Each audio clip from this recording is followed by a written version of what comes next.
including the people over on the Discord. That's not true. The YouTube, there we go. To one and all, I say, in slightly underdressed form, I say, hello, friends. Welcome, welcome, welcome. Oh boy, it's been a morning. It's been a morning. How's it going? How's it going? How's it going? Hudson PhD, it's good seeing you.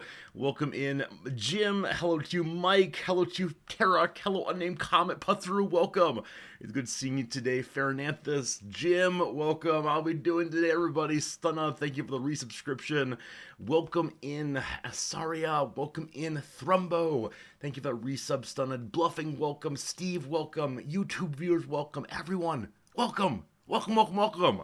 Today's the day we finally do what was long promised, namely, we are returning to strategy games. We're returning to Paradox games.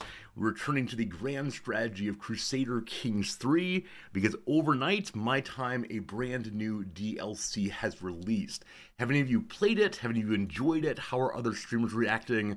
What do you know about this DLC so far? Because honestly, I've seen nothing except for the Steam page when I bought the game. I didn't have time to read any of it. It was a, like, push the buttons, we'll learn it live, we'll do it on stream, and that'd be a good thing. You've been keeping yourself busy doing a Metroidvania Sudoku? Stun, would you mind linking that? I can't even think of what a Metroidvania Sudoku would be. Sudoku would be. Like, I know these words, I'm not sure past that. Oh, absolutely. Absolutely, Thrumbo. We're just doing it live. We'll figure it out together. We'll see. You have to admit that Blueprints is melting your brain. Oh yeah, yesterday may have been the breakdown of all that is good in me. Yeah, yesterday was definitely the, I'm having a good time. Oh wait, I have lost my ability to form words. There may have been some sitting on the floor. There may have been some walking back and forth repeatedly. I really enjoy Blueprints, but I think it's a game where I need to step away to approach puzzles in a new way again. And, you know, we'll get there. We'll get there. I'll probably get back to Blueprints at some point in the future. But I'm excited to go ahead and start playing a couple weeks here, a few weeks here, a month or two in a row maybe, of Paradox games. We do have DLCs galore coming out in the next couple weeks slash months here, and it's gonna be a summer of strategy, and then probably chess on Saturdays. We'll see how it goes. But let's see here.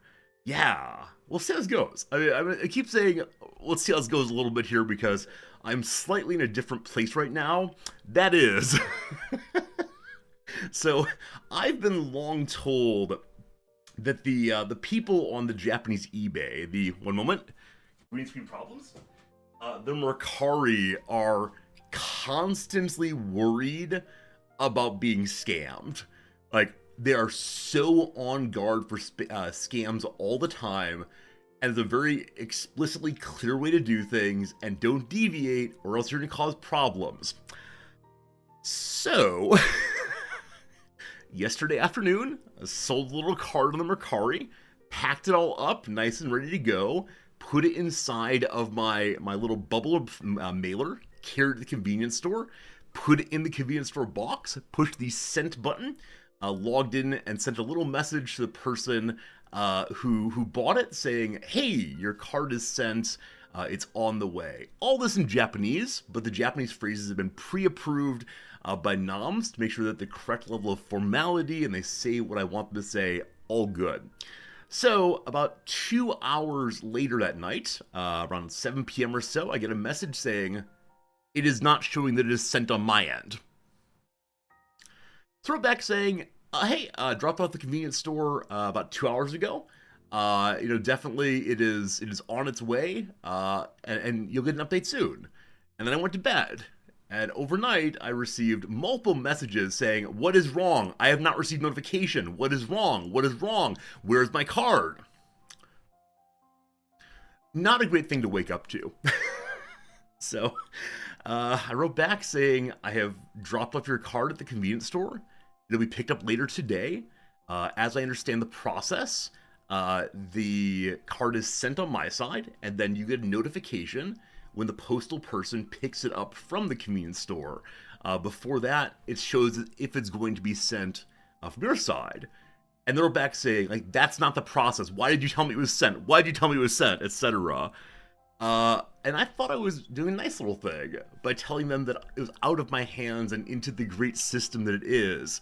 But they were somewhat upset with me for having pushed the "it is shipped" button before it was actually factually shipped inside of the postal service and not waiting in a box to be picked up by the postal service. Like, I have paid my money. It is out of my hands. And so trying to do a nice thing may have led to... So Nam said that the tone became increasingly frustrated and possibly even shading into angry towards the end there. And so finally I shifted into English and said, I'm sorry, here is the exact process of what happened. And they responded in English with, you have done this wrong. So after my 15th sale now on this site, I might be getting my first negative review. We'll see. I hope not. But yeah, I've got to find a way of phrasing that I have sent it without the person thinking that I'm scamming them. But yeah, trying to engage in a new practice in a new culture is always a little exciting. Like, I know the various kinds of pushes and pulls of what's expected on eBay, for example. I get the kind of pushes and pulls of, when exactly the what's the right thing to say and like how the process will work on eBay, but this new thing is very different. Just saying nothing? Yeah, maybe. That said, on Japanese eBay, there's a little a little indicator that says it is good manners to send a thank you message to the person who has bought your thing. And I took this to mean I should be in conversation with them, letting them know what's going on. So there's like a clear expectation on all sides. Do I get a notification when the store sends it off? I do not. No, I don't get any notifications until, a few days here I get the person has received the item and has left a piece of feedback for you. I get nothing else until that. So yeah, maybe in the future I should just say, thank you for the item, I will send it soon, period, and then nothing else. But yeah, finding oneself on the wrong side of frustration is never a great feeling, especially when boy howdy, my Japanese is not strong enough to go off script. I have increasingly more phrases. I'm enjoying learning how to talk to people, at least through my thumbs. But there's a certain point at which I pull back and say, well, there's nothing inside the old resorty machine that will be helpful here. So I don't know. Being more detached is probably a good thing. This was yesterday's topic also, that I'm not especially good. I'm not especially good as being a business person, because I'll be friendly and nice. It'll be a good time. Stop ordering magic cards. I opened no magic cards this morning. I listed some for sale and sent some out, but no. The pile of magic card boxes to open, I almost showed you, but some of you start doing math and I can't have that. There's at least one pile of one box of cards with some number of packs inside of it underneath the table where it will stay, and that's fine. That's where it lives. Fine. There's an extra mic package. So Bluffing, I thought about asking about this on the Discord. We can do it here though. Is it common / normal / good to include like something? I thought about having little cards printed off that like had thank you and then a chibi version of my face maybe to be kawaii. But is it good to also send some bonus gifts? Because I don't know what kind of gift would not be insulting. Like if I send a card that is, pure bulk, a card that costs, 3 yen that no one really wants, is this just passing my garbage from me to them? Or is it a good idea for me to instead, include, like you say, common foils, etc.? Do people want bonus gifts? I don't know. I'm not hunting for a 5-star business front. I just don't want negative reviews. So on Mercari, there's a smiley face and a frowny face. Those are the 2 possible ranks. Because otherwise, Japanese people do the Japanese thing, which is they will say 3.2 stars. This was excellent, thank you. So everyone ended up like middling stars if you don't just do positive or negative. One thing that really surprised me though is the positive face is red and the negative face is blue. And so I initially pushed blue button, good, and then only before I sent the message I realized in Japanese it said I had a good experience and a bad experience. It threw me off indeed. So it seems generous, maybe a pleasant surprise, maybe not expected, but it helped the ratings. Yeah, because it's only the positive negative. I think simply doing the bare minimum, like the expected, is right in Japan, but I would need to make a card probably that says directly, I've included this card as a present. Otherwise, they might write back with, oh no, you sent me an extra card. You must pay for me to return it to you. And so the special word would be presento or giftu. Presento is used more often. What's the other one? There's some word using gratis as part of it. So yeah. Maybe I'll do that. It could be fun. Best bet, just send the card. But I want people to look at my little name on the eBay and say, that guy. That guy's a good guy. That'll make me very, very happy. But no, I should just do my gosh darn job. And, we'll see. We'll try some things out. Later this week, maybe on Friday, I'm thinking about going and visiting the, what's it called? The card shop. Bring some cards there and talk to people. We'll see. Is there no properly Japanese word for a gift? Oh, servisu. Sorry, servisu is the word that's used most often, in restaurants at least. So the servisu is like, hey, here's a free beer. Servisu. Servisu biru. And then a giftu is used at the end of a meal often, if I want to give you something to go home with you.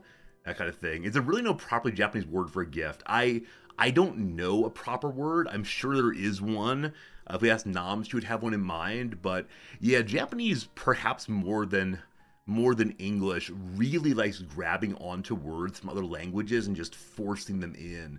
Now, there's a distinction in the writing of is the word a properly Japanese word or not so much. And definitely servisu is a non-properly Japanese word, but it's used very commonly. And part of this, just grabbing of other people's words might be because of the quick introduction. Is that right? The quick introduction of English into Japan at a certain point. Don't worry, they opened up the tourist industry. That's what's going on there. And so I think instead of working on modifications of English words into the Japanese context, they just grabbed the English word and said good enough. But there you go.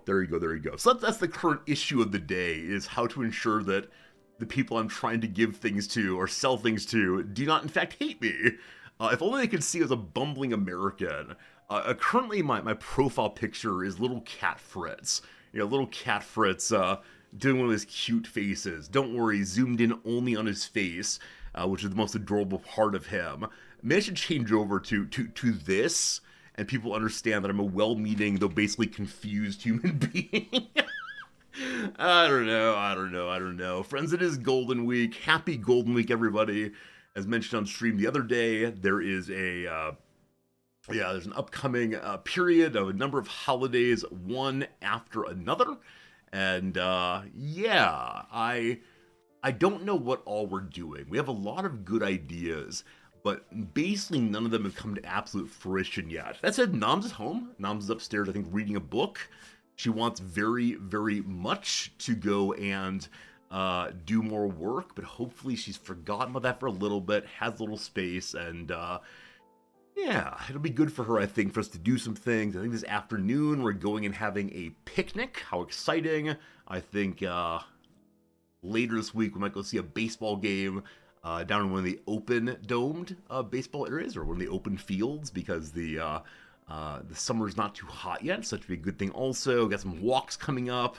We have a couple little projects around the house we intend to play and do and check out. And it's been an exciting time to spend some time together, though. For the first time ever during the long week, we've set aside one day when Noms is going to do as much work as she wants to. And the hope is, by having this one work day midweek, it'll give her some space to feel a little bit more relaxed throughout the rest of the week. Is that a reasonable plan? We'll find out. We'll find out. We'll find out. Friends, we got 1 month left on the beard. I don't mean to say it's about darn time, but you know what? It's about darn time. It's getting warm. It's getting a little excessive. I feel increasingly like a caveman on, what was it? On Saturday, we went out and about to this place and that, and over the course of an hour or so, on the train each way, I did not see any other person with a beard. And so, I don't know. We're at the point now where the beard curls in, so it doesn't look like it's getting any longer, but if I pull it out a little bit, it is indeed getting longer, to the point where it's perhaps excessive, so we'll see. Hello, Slivers! You're about to get hammered by a thunderstorm, about to lose power in the next 10 minutes. Well, thank you for spending part of your final minutes here in the internet world with me. I appreciate it so much, and yeah. I did look into the closed captioning thing yesterday. I understand what I need to do to get it active now, and so I believe this evening, after Noms and I go to the park, I will get it active for tomorrow. Now, no guarantees on that. I'll try, but definitely by the end of the week it will be done based on, the degree to which I can get things figured out. What day is it? it's Wednesday, correct? Oh, 1 second. It's Tuesday. Noms came down at a different time than usual. Usually Noms comes down and then I have my meds. There's a real possibility I've not had my meds for today. Pardon me for approximately, 1 minute at most. Chat, entertain yourself. There's a possibility that I messed up in a big way today. It's all fine, don't you worry. BRB! Ah!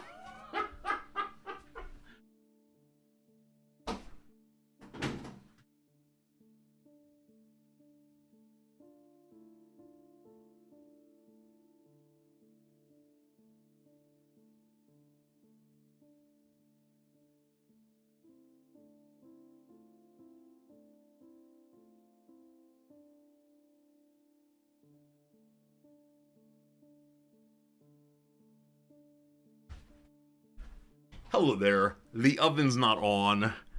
The door is locked. Everything is just fine. Thanks for the help. No problem at all. Should you post your beard in the Discord? I mean, we don't have a beard stream yet. If you want to, you're welcome to do so. But, yeah, the beard will become a piece of the stream long past.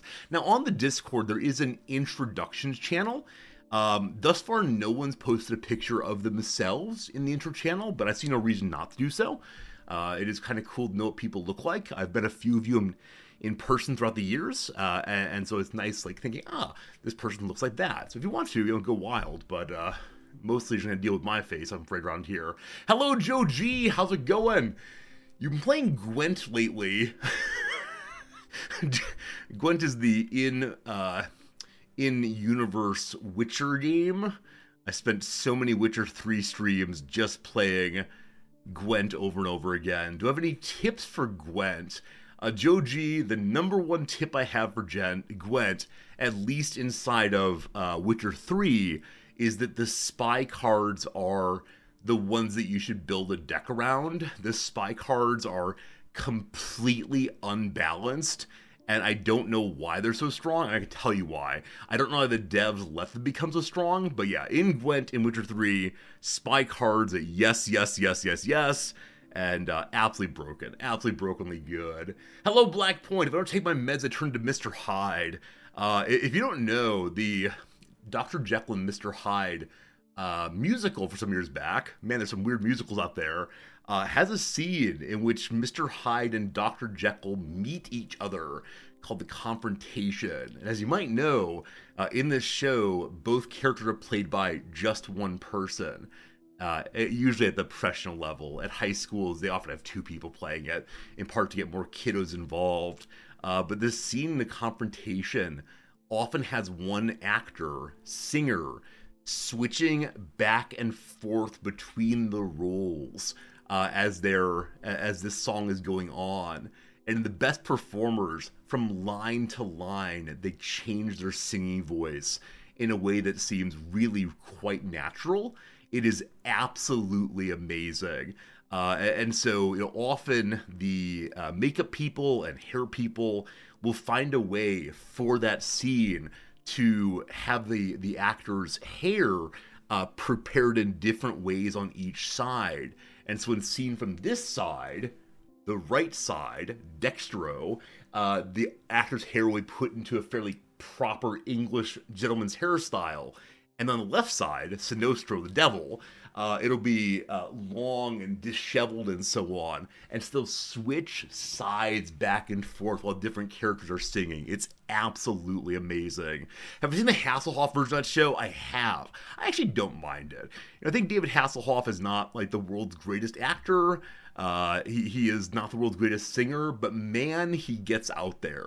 Man, he gets out there and does a really, really good job with it. And yeah, absolutely impressive to see an actor who I knew as only Baywatch guy doing things other than that. Definitely there's the... what can I say about this? Definitely there's the stunt casting vibe. Right, the stunt casting vibe of having someone from one context, surprise, suddenly in your favorite TV show, or surprise, doing a cameo in a movie. But yeah, I think when an actor or actress or person at all is willing to try something that's unusual to them, I'm so impressed always. Your son spent a ton of time getting extensions and makeup when he played Jekyll and Hyde. He did Geeter Druid? Oh, that's amazing. Absolutely amazing. And I'm envious. I think that's a role that I would love to play. My voice is kind of in the in-between baritone, low tenor, such that I do have the range for it, but with that said, it'll never happen. But so cool. Yeah, it's one of my favorite scenes in a musical, but I'm not a huge fan of the musical in general. That scene, I mean, I think any scene where there are two really contrasting approaches to the world that come into immediate conflict in a back and forth, ideally counterpoint, but one person can't do that. Ideally, back and forth singing is so cool to me. The other example is with the same name, The Confrontation from Les Mis, in which the orderly, careful, by-the-book, force of order, force of law, Javert shows up and insists on certain elements of what must be done. And then Jean Valjean, the chaotic criminal, etc., that is able to try to see things outside the law as good. So the force of like ordinary morality versus state morality, perhaps, and they just sing back and forth in a very complicated way. And what's the resolution of the conflict? Violence. The only way to resolve the view is violence in that moment of the show. It's so good. You would not have guessed my range include tenor. Low tenor. I can get to the bottom of tenor range, and not especially agile there, but there's some at least. Yeah, high tenor, not in this world. Never ever. Friends, we had the first, the very first ad break of the day, just 3 minutes of me blathering surely, and then we'll go ahead and get into doing a couple little games, and then we'll get the word of the day in, and we'll also knock out today's Redactyl. Should be fun. And then back to CK3. I have never, ever played in the area that we'll be playing in today. We're playing in Northern Asia, in the steppes, playing as a as a horde rather. I have never, ever done a horde playthrough in either of the games I've played at CK, and so there are a lot of mechanics for me to learn. I'm most excited, of course, about new storylines. Definitely every new expansion of CK3 brings in new events. It's great fun.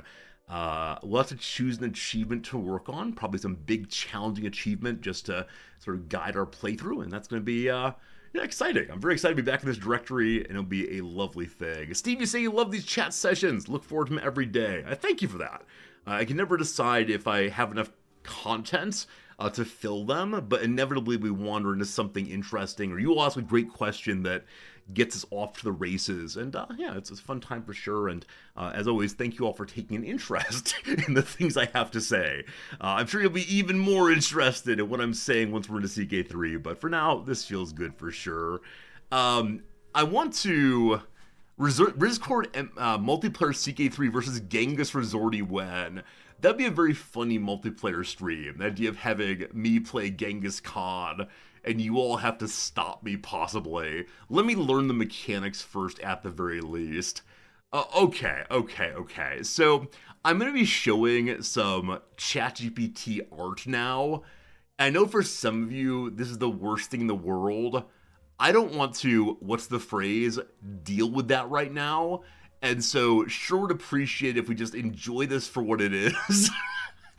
So last night, a friend of the channel, long-term friend of the channel, what's his name? George. Not that that's not George. What's his name?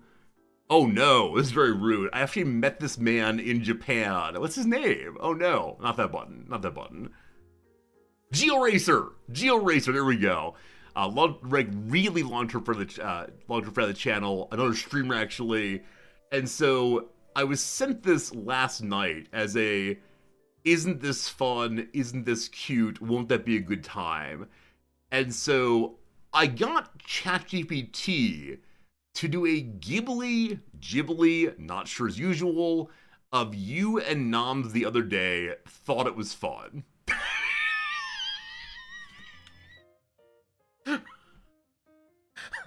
I know, we hate these things, etc.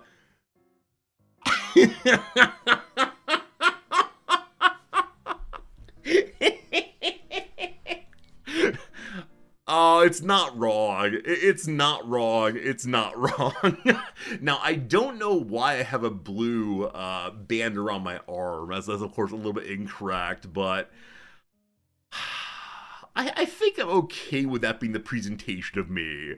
I think like hunched over, trying to like give Nom some space to talk is very common. I like the way in which I could imagine myself being like the unhappy father of the protagonist in the television show, the anime here. It's something. Whatever the prompt was, so I'm sure it's the case that GeoRacer took the photo, like made a screenshot and then passed it on. This is definitely how I look on Saturday streams. Why is my nose so... Is my nose actually that red? I don't know. Gotta work on exfoliation possibly, but... Yeah, it's one of the best things I've been sent recently. That said, while we're here, I should also mention / show, in non-political memes yesterday, our good friend Fernanthus made for us this right here, and a recognition of something in our Blueprints playthrough that I thought would be important, but wasn't quite important, and it was a nice moment. So, Fernanthus, thank you for this picture. I will treasure it for a long time. I look like a gym teacher? Wait, in this photo, I look like a gym teacher? I mean, I think the jersey does a decent amount. I also need to say, though Noms doesn't normally wear turtlenecks, I could imagine her wearing just this. Also, I think that the program was having to work just off of her eyes and north. She doesn't often show much of her neck and so on, but adorable. I'll show her later and see what she thinks of it. Send me more things to show you. Show me more things. There's a resorty message in the general chit chat. What do you want? We don't need those fools on Twitch or YouTube. Wow.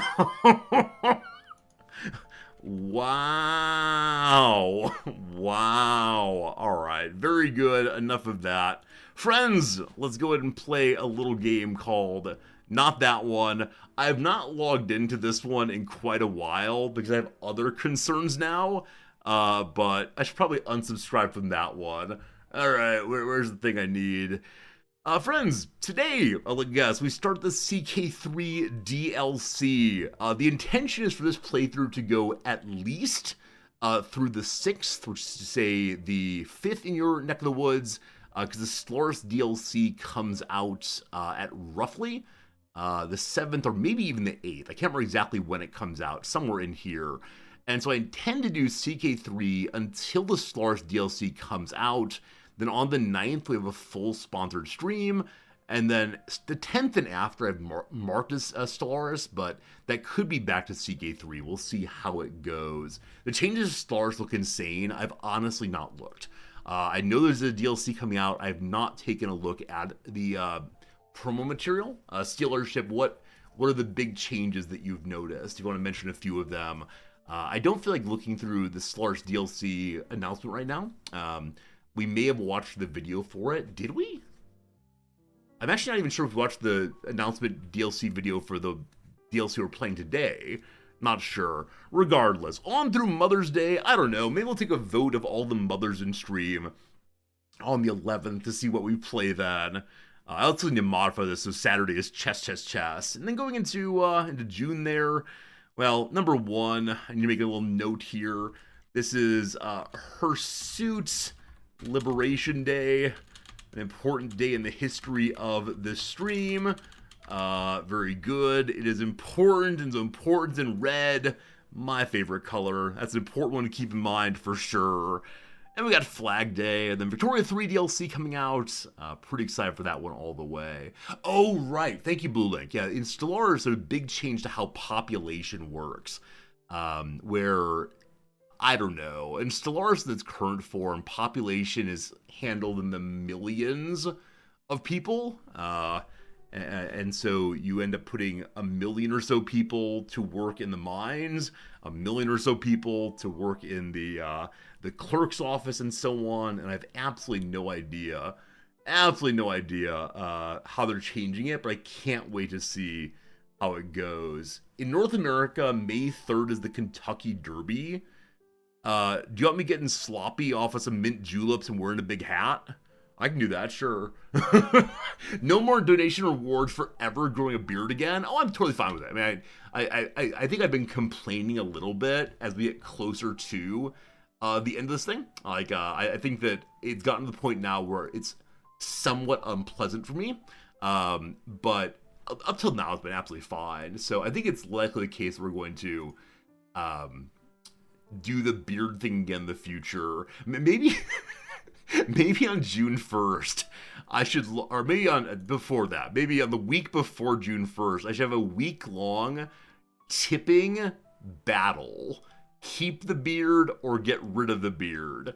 And go for the next 6 months after that. Do I keep the beard for 1 full year? And I don't know. That's like some minimum amount of money to raise for that, but we'll deal with it. When I shave on stream, initially I said yes. I think I would say no now. I've definitely shaved on stream before, and it's very, very weird. I'm considering going to my barber and saying, hi, how much to take the whole thing off? Because I don't exactly want to deal with it, but it would be part of a haircut. Might be expensive, though. I'm not sure. Blue Link saying instead of pops being assigned to jobs, they're now generating labor. The game distributes labor into the work slots. Wait. Some central planning nonsense? The game will assign workers to labor. That's too bad. I mean, labor is another mana-like resource I think is very interesting. Though there's already a fair number of mana-like resources in Stellaris right now. As you're probably aware, it includes such things as like arcane points and delving points and I don't remember what, like mana motes, and there's a lot of stuff going on. So if labor becomes one more number to care about, we'll say, I'm not going to say it's bad or good at this point. It'll be different, and I think that Stellaris has become a very different game 2 or 3 times now. Instead of getting Stellaris 2, we get Stellaris like version 4.7 and so on. Probably not that high, but it makes sense to see how it goes through the life of the game. I think there have been bigger changes to Stellaris than to either of the CKs I've played. CK tends to, bring in additional like mechanics that add on as opposed to completely replace, I think. I can't remember any big changes for CK3 at least. Regardless, let's get towards our CK3 playthrough. What country I'm playing as in CK3, I honestly do not know yet. It'll be determined by conversation a little bit, and also determined by what interesting, what interesting challenges they've set for the players. I can't wait to see that in a bit. For now, though, what is our word of the day? Hey, Mauro, good seeing you. Alacrity! Alacrity! This feels like the kind of word that we may have learned in an RPG once upon a time. Do we know alacrity? I should play as Tutorial Island? Wait, this is not my first play ever. This is not like I need to learn how Ireland works and then I play the game again and just lose. I don't think we're playing as Ireland. I appreciate it though. Here we go, here we go. Alacrity refers to a quick and cheerful readiness to do something. Here we go. I'm eager, I'm earnest. I actually wonder how it distinguishes from eager. I guess eager isn't necessarily quick. She accepted the invitation to go on the trip with an alacrity that surprised her parents, who'd assumed she wouldn't be interested. Alacrity means gullible? No. Like this one. Hey, do you want to get dessert? Oh boy, right now, yes. As opposed to, maybe later, right? I think it's gullibility to say, heck yes, let's go. At least not in all cases. Hopefully. Would I shave my head bald for stream? You don't want that, my head's very ugly. That's how it goes. Does eager suggest cheerfulness? Nah, maybe not. Well, I don't know. When I think of the word eager, I do think of kind of a happy readiness. I can't imagine, like, we go now, as being an eager claim. I may not have a precise definition, though. We'll see in a little bit. Auntie Potter, against the father, about to mount his horse, saw Pollo and Samius so close to him that the sleeve of Samius almost touched his own in the crush. Auntie Potter had graciously invited the two to view his new grandson, and a sip of cup of wine, cooled by snow, brought from Mount Ermod. The two accepted with alacrity. Oh, it is Life of Herod the Great. Okay. I was like, man, names like this strike me as being like very biblical, except for Auntie Potter, so it is Herod the Great. That's amazing. Did you know? I have not that alacrity of spirit, nor cheer of mind that I was wont to have, says William Shakespeare's King Richard III in the play that bears his name. Alas and alack, Richard! Alacrity comes from the Latin word alcar, alcere, meaning lively or eager, haha, and suggests physical quickness coupled with eagerness or enthusiasm. So it's hopping up from the couch, I'm ready right now, as opposed to, yeah, I'd love to go. Oh, one second, oh, my back, got it. Thus, a spirit that lacks alacrity, like Richard III's, is in the doldrums, in need of a little, to use a much less formal word than alacrity, get up and go. William the Shakespeare sounds perfect, right. This, of course, is the problem with reading aloud. So I was saying aloud William Shakespeare while reading up here King Richard III. And I think having names back to back caused me to import the from here into William Shakespeare's name. It's probably an important skill to learn which part you're actually reading aloud and which part you're reading with your eyes. Alright, what word beginning with D can refer to mental skill or skill in using the hands? There are two possible words here, I think. One of which I said on stream already today. Okay, a few are saying dexterity. Charisma does not begin with a D. There's one other word that comes to mind from beyond dexterity. Exactly, Fernandez. Exactly. Yeah, so I'm thinking either dexterity, which I did say earlier, referencing Dr. Jekyll, or deftness. One of those two seems right for me. Let's see which one they want. They want dexterity. Readiness and grace in physical activity or mental skill or quickness. How does deftness distinguish? Facility and skill. Okay, so deftness is the more general term, and then dexterity is more specific. So it seems that deftness is of particular tasks or ability.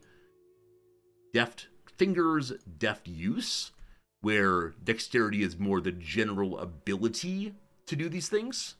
So of the individual versus the application, maybe? Huh. I don't know. I think I use them in roughly the same way, dexterity and deftness, but it may be one of these like very, very specific distinctions I don't quite have down. Delightful though. Delightful, delightful. We've learned things today. What do I want to do now? I'm not feeling like French anymore. I've abandoned the French project. I recognize it was great fun, at least for me at times. Today I'd like to do this one right here. You know this game. You love this game. What is the cover of a game here? Which cover do you recognize? I would not be surprised if this is a Doom game, but I don't remember the white part.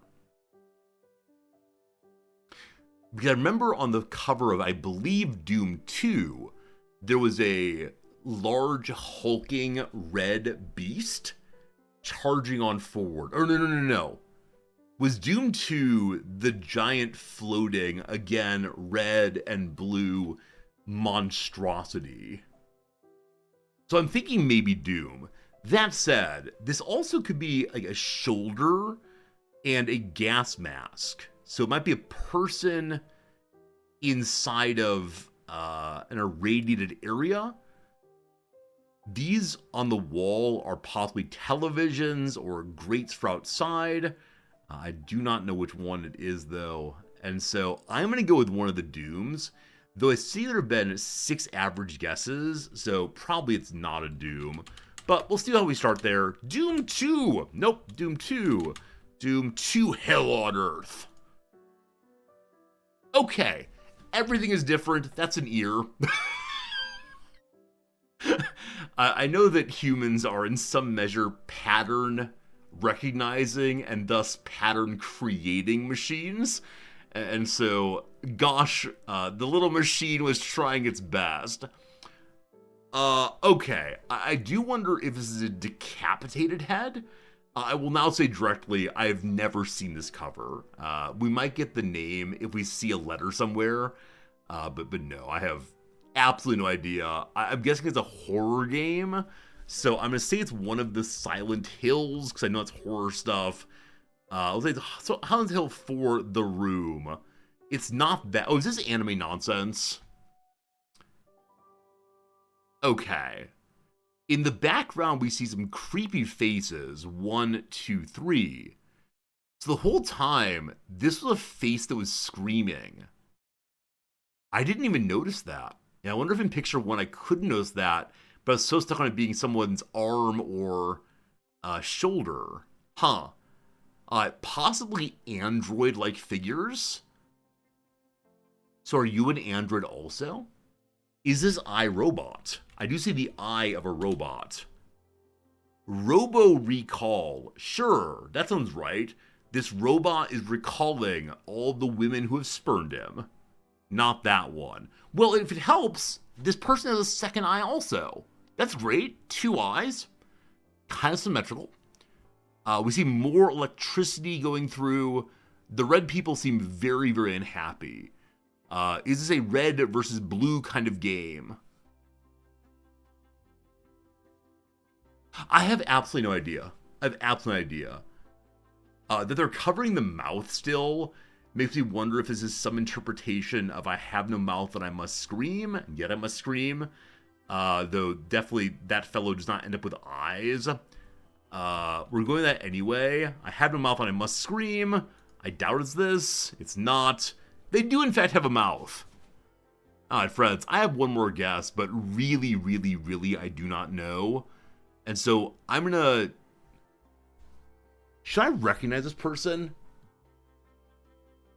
I don't recognize them at all, unfortunately. Very handsome, though. Are you dreaming? It's like a dream-based game? Dream Daddy. A dad dating simulator. No, that's not right. Nights into Dream. That sounds right. It's not. Friends, what game is this? Fa Fra Based O. Fa Fra Based O. Where did you all learn this one? When did you get it? Is it UFO Afterlight? No. Hyper Outlaw? No. Japanese horror game? Maybe. Okay. Wolfenstein. Fatal Frame. Family reunion funhouse. That one seems plausible. I've definitely had some family reunions that ended up like this. By the time that someone brings up that one time back in 1972 when an unkind word was said, and all the aunts and uncles get working, and I just want to die. So Fatal Frame it's called. What on earth is Fatal Frame? Which one is it, team? Do we know the number? There's Fatal Frame 2, Crimson Butterfly, or Fatal Frame 3, The Tormented. You know, it's 1, 2, or 3. I don't see any butterflies here. And this person does look tormented. I'm guessing it's just the first one, given I don't see the marks towards the end. So wait about 10 seconds for you all to say, no, Resorty, it's this one. All right, we're seeing the first one. Well done, team. Well done, team. Fatal Frame based on a true story. Is that marketing nonsense? Like, not to ruin your sense of things, friends, but that one Blair Witch video really happened? It did not. It is a Japanese survival horror video game debuting in 2001. There are 5 different films. You use a camera obscura, object created by Dr. Kunihiko Asu, that can capture and pacify the spirits. It has female protagonists. That's great. That's great. Okay, so based on... In the North America, it was marketed as being based on a true story. The Japanese are too smart for that. You fell for the marketing once again. This is not true in itself. Elements of the story are based on real haunted locations and local Japanese legends. Two-sided examples are a haunted mansion said to be the site of numerous murders. Well, okay, fine. I believe you, sure. Friends, let's do the redactyl. It's time for the redactyl. That's time for CK3. And that'll be a lovely thing. Yesterday's redactyl was the upright bass, the orchestral bass, the I don't recall what you called yourself bass, the double bass indeed. What will today's be? Please play. Please join me in figuring out the meaning of this one. We're now in slow mode. You have one guess every 30 seconds to discover the meaning of this one. Is a relatively long, but it has some notation, it looks like. Has some kind of systemization, maybe. I just do not know. But give me your guesses and we'll see what happens here. Oh my gosh. All right, 1 second. So once again, you all seem to be saying absolutely nothing for about 45 seconds to a minute there. I became very, very confused about why you all hated me. So, 1 second. I'm now scrolling through to see what I missed. Fine. All right, very good. Good seeing you all. Thank you for talking in chat. I thought it offended everyone. No Mongolia. Let's do ancient now. None of those. Game. None of those. Type. One of those. Iceland. No Islands. Philosophy. We have one of those. Math. 0. Process. One of those. Yara. None of those. Derivative, we have one of those. Logic, 110's logics. I was thinking that also, very good there. Some kind of logic is happening here. Realm, there are none. Theory, 5. Case, there are 27. City, none. Chemistry, none of those. Language, 18 language. Chain, none. Mechanical, none. 3, magic, 0, field, and find, 1 and 0. How about statistics? None of those. Some good guesses over on YouTube today. Thank you for that. Style, like Harry Styles, there are 3 of those. How about, did I do mathematical yet? I did not do mathematical yet. 4 mathematicals. English, 4. Alacrity, 0 of those. Biology, none. Darude, no. Equal, 1 equal. Branch, that's not how it's typed, sorry. Branch, there's one of those, good job. Canada, no Canadas. Game, none of those. Discrete, one of those. School, 1. Argument, 14, good job. Philosophy, probably. One philosophy, actually, so not that possibly. Latin, 1. Machine, none. How about the word scientific? None of those. Science? None of those. A rule, 67 rules. Quantum, none of those. How about knowledge? None of those. Compile, none. Boolean, we got 19 but not on the top. Operator, 19 is also first. 24 first. Good job, it'll help at least a little bit. I don't think I've seen this word. I did, sorry. Shadow, I missed it before. So first order logic is part of it. Is Bertrand Russell, your boy Russell in there? There's 2 Russells somewhere. Code, 0. Prisoner, no prisoners. But friends, if we ever end up in a prisoner's dilemma, I promise that I will cooperate. Really and sincerely. I will never, ever, ever betray you. I'm not joking. This is a promise. It's also the correct way to play that game. Economists be damned. Ethical, none. Professor, none. How about the word method? 4 of those. History, 2 of those. Link, 0s. Linked is also 0. Quantifier, we like it. There are 2 quantifiers somewhere. History. We did ancient before. Second, there are 9 seconds. Propositional, 105 of those. Well done. Elementary, 0 of those. Predicate, if only. There are 8 of those. Higher, 7 of those. Sure, none of those. Derivative, 1 of those. Bits, none of those. Computer, none of those. Reasoning, 3 of those. Primitive, fun, fun, fun. 4 of those. Method, no. Sentential, what a great word that is. There's 3 sententials. All right, I've missed any so far. I think we got them all right now. Oh boy, is it the calculus? Is the propositional calculus? Well done, well done.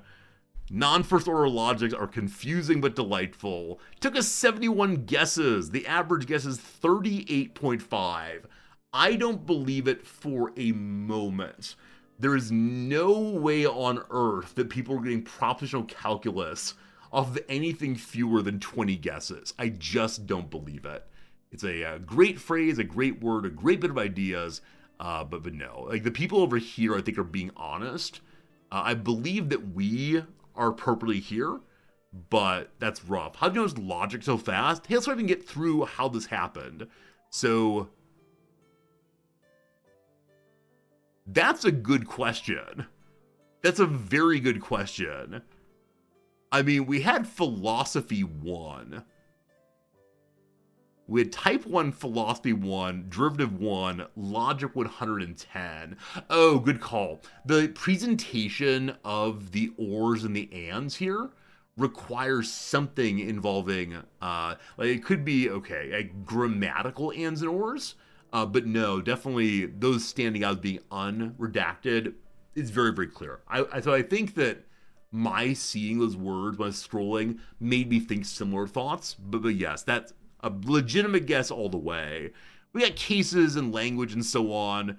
Then we wander on what kind of logic we want here. Getting rules wouldn't have helped too much. So getting first order helped quite a bit. Is having a non-first order.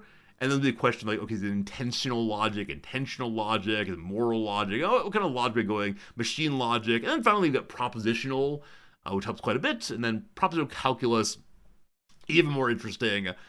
This is a word I'm not sure that I would have gotten. We have a fair number of different kinds of logics, but the ones involving calculus I'm less comfortable with. The number of books on non-standard logics and non-sentential logics that are really interesting. I can recommend some off stream, but it's pretty cool. Anyway, propositional calculus is a branch of logic. Hello, Noms, how are you? I have something to show you, actually. Oh, yeah? A viewer sent us a gift. Let me read this first. Oh, that's nice. Let me read this first, and then we'll get into the gift. So, real quick. Propositional calculus is a branch of logic, also called propositional logic, statement logic, sentential calculus, sentential logic, or sometimes zeroth order logic. It deals with propositions, which be true or false, and a relationship between propositions, including the construction of arguments based on them. Compound propositions are formed by connecting propositions and by logical connectives. Propositions that contain no logical connectives are called atomic propositions. Unlike first-order logic, propositional logic does not deal with non-logical objects, predicates about them, or the quantifiers. However, all the machinery of propositional logic is included also in first-order logic and higher-order logics too. In the sense, propositional logic is the foundation of first-order logic and higher-order logic.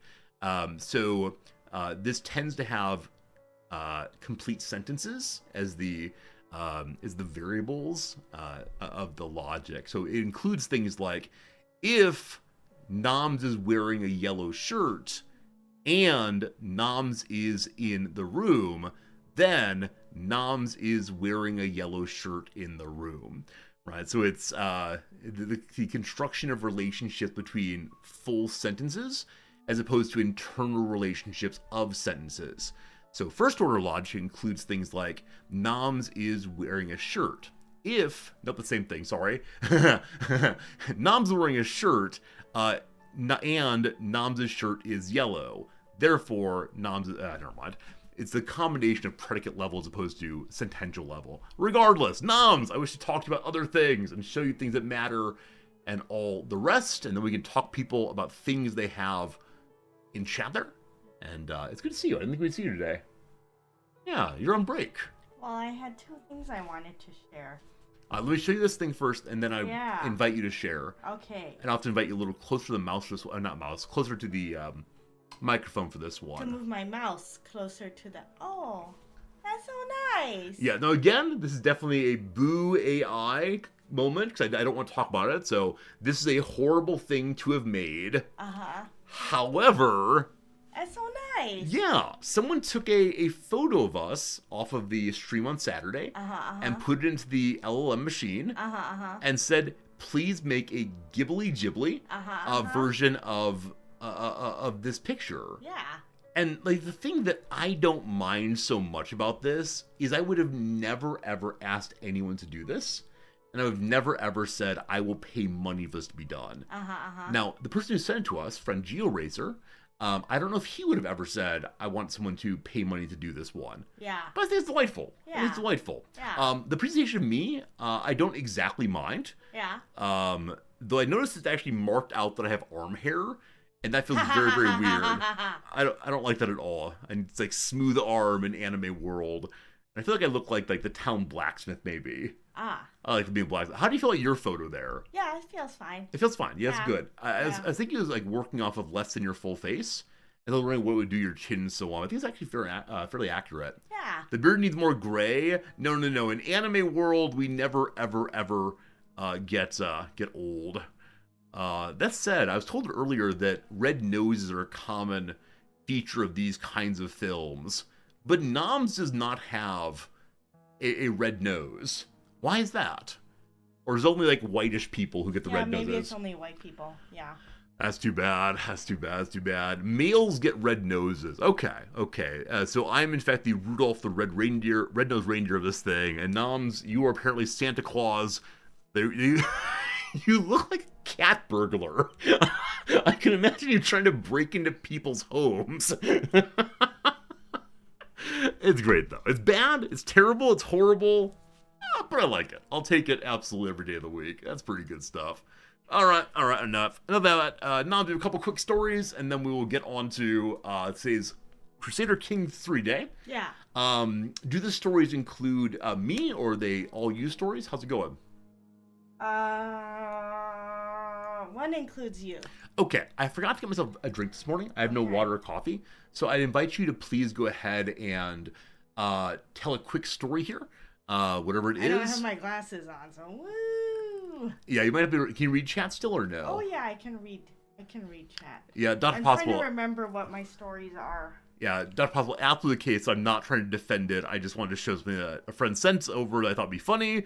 But no, I'm not trying to say this is good. I would never ever say anything is good that would make you all angry because I'm an absolute doormat of a human. That's a joke. Haha.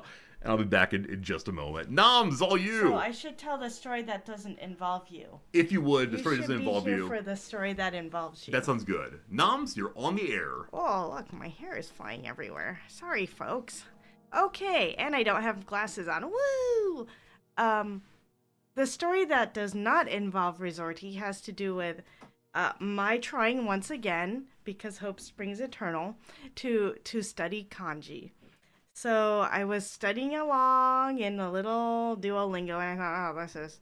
I don't really like the way that Duolingo's set up, how they try to keep you like there's so many ads so that you have to like buy their product and da da da. So I don't like that. So I thought, oh, wouldn't it be good if I got a kanji app for Japanese people instead of a app that's made for non-Japanese language speaking people, right? So I thought, oh, maybe I can get like a kanji app that's for children, that helps children learn kanji. And I thought, oh, that's a great idea.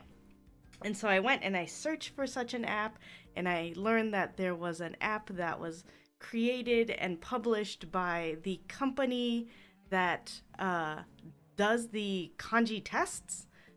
There's like national kanji tests for children all the way up through adults, so to test your kanji knowledge, and then if you pass, you can be like, "Woo! I passed level blah blah blah of the kanji test." So I thought, that is a great way for me to study. So let me download it. I read up on it, and it was like there's a little rabbit creature that's the main character, and you travel around the country of Japan looking for his family because they're aliens that specialize in kanji language learning and teaching, and they crash landed because their UFO crash landed on Earth. And in Japan, when it crash lands in Japan, not in America or Arizona or New Mexico. So I thought, oh, this will be perfect. So I downloaded the app, and I read through all of the many pop-up instruction areas, which were in Japanese, of course, where it introduced you to the different like screens. Or like, here's your home screen. This is gonna be where your like challenge screens are, like your quest screens, and then you can, if you earn enough coins and hearts and stuff, you can dress up your little bunny character with different items and blah blah blah, right? You know how these games work. And so I start my first challenge, and I go to the island of Kyushu, and I go in there, and you basically have to it kind of had a bunch of pop-up screens where it said these are the different questions you might run into, and I got tired of reading at that point, so I just kind of clicked through it, and then I wanted to start the game. So I started the game, and then all of the questions are timed. You have 14 seconds to answer, and you have to read this sentence that is entirely in Japanese containing the character you're supposed to know. And then you have to write out, you have to like use your little finger to write out how you read it, except you have to do that in Japanese too, because this is all in Japanese because it's for children.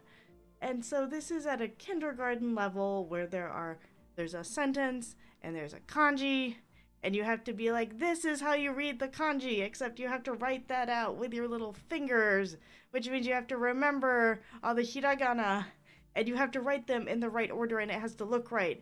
And so basically, out of like, I don't know, 10 questions or something, I got like 3 or 2 of them right, and I earned 1 out of 10 stars, which means like I am a terrible kindergartner. Compared to over in Duolingo, I'm blowing it all out of the water, and it's way too easy. I'm a like an D minus Japanese kindergartner, or I'm A plus, yes, Duolingo foreigner. So that was kind of demoralizing. That's story 1. This is why I think that you should definitely start taking the exams. They're meant for kindergartners and first grade students over and over again. So you're able to compete with people at your actual level, and like go to the kindergarten and say, "Gotcha, buddy! I'm but the first graders now." That's good. Hello to you, Digwood. Thank you for the radio host. I appreciate it. Hope you're having a good day. Welcome, Digwood viewers. I'm Resorty. I'm the usual star of the show here, but I had to get some coffee, and so. Oh, hello, Raiders. You don't have your glasses on. It's okay. I do have my glasses on. I just looked over and I thought it was maybe like a first time speaker. Oh. Friends, Yeah. truth or I falsity? don't. I mean, I don't have. Yeah, but I can read. I can read. I just wasn't looking. Hello. Yeah, right. So Hello. it's okay to. I think many newer streamers get really locked in what they're saying and doing. That's fine. Good seeing you, Digwood. Good seeing you, Snoot. Hello to you today, Kim. Welcome, welcome, welcome. This is Noms, my beloved wife. She is usually someone who is, off at work, but this is Golden Week. This is Golden Week. It's the case that we are on vacation for a couple days here, and so now I'll be stopping by and seeing this and that. So good story to come in on. Awesome. So Digwood, I see you were playing a little game called V Rising. That's the vampire like base builder, collect wood kind of game. Hope you're enjoying it. I played it only a little bit. It felt similar to me to Valheim. Do you get the similar vibe on it? Hopefully you enjoyed both. But good seeing you all, absolutely. Nam said you had one more story for us. I have one more story for you. Cool. Please. This story involves you. Please share one more story, and then I will need to move over to video game time pretty soon. Also, very quickly, while I was away, I got an email, and I want to share it with you just briefly, and that is apparently over on Humble Bundle, there's currently a bundle for all of the XCOM games. I didn't have a chance to look at it exactly, what the minimum cost is, but if you ever want to get in on XCOM, man, it's a ton of fun. Really enjoyable games for strategy and great storyline and all the rest. Definitely game to recommend, so check out Humble Bundle if you want to check that out. Very cool. Back to you, Noms. My second story involves you. That's great. Here I am. And so I heard you talking about, oh boy. Why are we all, okay. I heard you talking about your conversation this morning with the individual who was expecting their card. Yeah? Yes. In case you weren't here for that part of the show, I have screwed up in a big way on the little Japanese eBay and told someone their card has been sent, when in fact it has not been picked up by the postal office. It's waiting in a box at the convenience store to be picked up, but they're very angry that I did not, or at least despondent or disappointed or something, that I inappropriately told them it was sent before the post office actually has it. This is true. Okay. And so I was thinking about that, and I realized, this individual. See, if we were in a TV show, this individual is the compliment and the lesson for my big angry last night. Not big angry, but last night, if you recall. Do you remember what I was upset about last night? Yes. I remember that I fell asleep on the couch, and you woke me up. That was not what I was upset about. At like 11:30 or so, to go to bed, which was delightful. Excited for that, but the bedtime story last night was that you had paid for an Amazon order at the local convenience store on Saturday night. And it has not yet fully processed for some reason, and so the item that you ordered overnight on Prime, because you wanted it right now, gosh darn it, has not yet shipped. And this was a topic I did not know how to get us past. I tried empathy mode. I tried sharing the anger mode. I tried the hi sweetie is ready for bed, I'm very, very overwhelmed right now mode. And you were very unhappy, yes. Yeah, I realized I am that person. Like, I guess so. Amazon, I gave you the money. Where is my stuff? Yeah. Where is my stuff? Well, I think in the US, there actually is a where's my stuff button, correct? Yeah, I mean, Yeah. I looked into the reason I was upset last night is because I looked into the order. Yeah. And on the timeline, on the workflow of, like, you have ordered your things, you have paid your things. The next step is items have shipped. The items have not shipped. The bar has not moved to items have shipped. Yeah. And so I feel like that person today who's like, where is my card? Yeah. I'm like, where is my stuff? So I think it does say on the Amazon site that if you pay at the convenience store, it might lead to a delay. Yeah, but I thought it did say, like, originally when I had it going to my credit card, it said, your items will come tomorrow, Sunday. Yep. And then I said, okay, I want to change to pay at the convenience store. And it said, okay, that changes your window from Monday to, like, a week from Monday. And I thought, oh, well, I'm going to go pay for it right now, which means that then they'll probably ship it tomorrow and it'll come on Monday because I'm paying for it now. Not paying for it 3 days from now. I'm paying for it now. And so it should come the next day at the earliest point in the window. And it did not. And so I'm just saying that this is funny because it's like it's like that person on Mercari is like the lesson for me being like, now, where's my stuff? I see. The Yeah. lesson there is that is what It, exactly? it's a nice plot point, isn't it? Oh, It's like if someone had written this in a sitcom. I agree. I agree. But what is the takeaway at the end of the show? The sitcom resolves, and we should all feel what? I should learn to be more patient. Oh, is this the first episode in the grand life of Resorti and Noms in which Noms have been encouraged to be a little more patient? This is how the sitcom ends. Oh, that Noms. Oh, that Noms. And maybe the sitcom actually ends where we're standing in a line for coffee, and the barista calls out, "Sorry, folks, maybe half an hour or so," and then we all have a good laugh. Yeah. Ha ha ha ha. Yeah, the studio audience loves it for sure. Yeah, but you're right. You're right. And so I think like maybe there is a slight difference, which is you're raging in a large corporation, which will not change anything, and you're not sending them messages that question their ability at doing this. Where a person's sending me, little Resorty, a messages that feel pretty bad. Maybe they think you're a giant American corporation. It's just my username is just my last name in katakana. Yeah, It has a picture of a cat also. Cat Prince. Yeah, it's possible that they're trying to help you. It just sounds accusatory because you are feeling unsure and you're worried about your ratings, and two, it's going through a translation machine. It is true. It is true. And so, like, when they started saying things like, "Please push the shipping button," I felt very bad because I'd already pushed the shipping button. Anyway, yeah, definitely the intro here. Like, definitely this intro section's always a little bit of slice of life. I think it's important to me and the vibe I bring here that you know what I do day to day, because you're the only people I really speak to other than beloved noms, and so it makes you feel like a human. Thank you. With that said, there'll be a couple games next week. And friends, next week we're privately calling Sellout Week on the Jordy stream. We do have a sponsored stream of some sort, in some cases only an hour, pretty much every day next week, which is not my normal plan, but Sellout Week is coming, and so, yeah, next week there's need to be a little bit less story time, a little bit more video gaming, so we'll see. Okay, sweetie, what are you up to today, before I say time to go? I don't know. Maybe Okay. I was thinking about going for a run, but if we're gonna go for a long walk later, I'm not gonna go for a run. Yeah, sounds good. Long walk over picnic time would be great. I'll see you at about 2 p.m. noms. Okay. All right, bye, sweetie. Bye. Love you a lot. Bye. Bye. You want to wait for people to say goodbye to you, or? Okay, Yeah, bye. gotta wait. We did the Redactyl. We did the word of the day. We did lots of good stuff. And now we pivot over to the game for which we've been waiting. The game most exciting to us all. The game that some of you want me to play every single day forever. The game that's called Crusader Kings 3.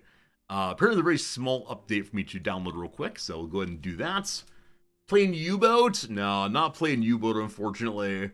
I know, you would like that also, but, can't play them all. U-Boat made me sad last time. U-Boat was so strange to me. I've been winning overwhelmingly over and over and over again, and then all at once I just started missing every shot I took. I don't know what changed at all. No change. So was a U-Boat, made some RimWorld. I don't know what we're playing. How about I do? Like, do I have a way of doing a lottery or a wheel of randomness for what game we're gonna play? I don't know.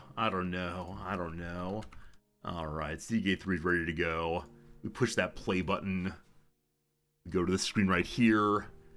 Got to get rid of the do not help me. I'm going to leave the chat box on. I'm not sure where to put it. I'm trying to decide if I like the chat box on the screen, so we'll stay with that a little while longer and see what's what. I push the play button. Again, capture this thing. Where's the game? Behind the scenes things should have been done. We'll see. You feel like we're in the golden age of strategy games. Steelers, but I don't disagree. There have been so many companies, I believe, that are attempting to do what Paradox has done. attempting to make really innovative, interesting, and valuable strategy games that were not there previously. And so I'm excited to see. I'm very excited to see what's done with this one and then what other companies do as well. Should be good. Does this expand us in Asia? No, we're in chapter 3, 4. We've just begun the new chapter of the CK3 adventure. And in this chapter, we are heading in the direction of Asia. By the end of this adventure, by the end of this chapter, we will have we'll have a more complete Asia. It's apparently going into Japan, going into China, and man, it's gonna be something. All right, what do we call today's stream? We call new DLC, same me. Very good. We then move to, I almost said Civ 7, to Crusader Kings 3. There it is. And yeah, got some fun. Pretty excited. CK3 Best 3. Call it Steppe and Wolf. Oh my goodness, it's amazing. Steppe and Wolf. Fantastic. Real-time strategy is antiquated. Yeah, I mean, this isn't exactly real-time strategy. As you're going to see in a little bit here, I will pause the game for hours on end sometimes. Maybe not quite that long, but there'll be incredibly long pauses. It's not a real-time strategy game, but alright, I'm stealing the Steppenwolf title. It is now funny enough to me that we're going to do exactly that. I need to find a way, though, to make my character somewhat lupine.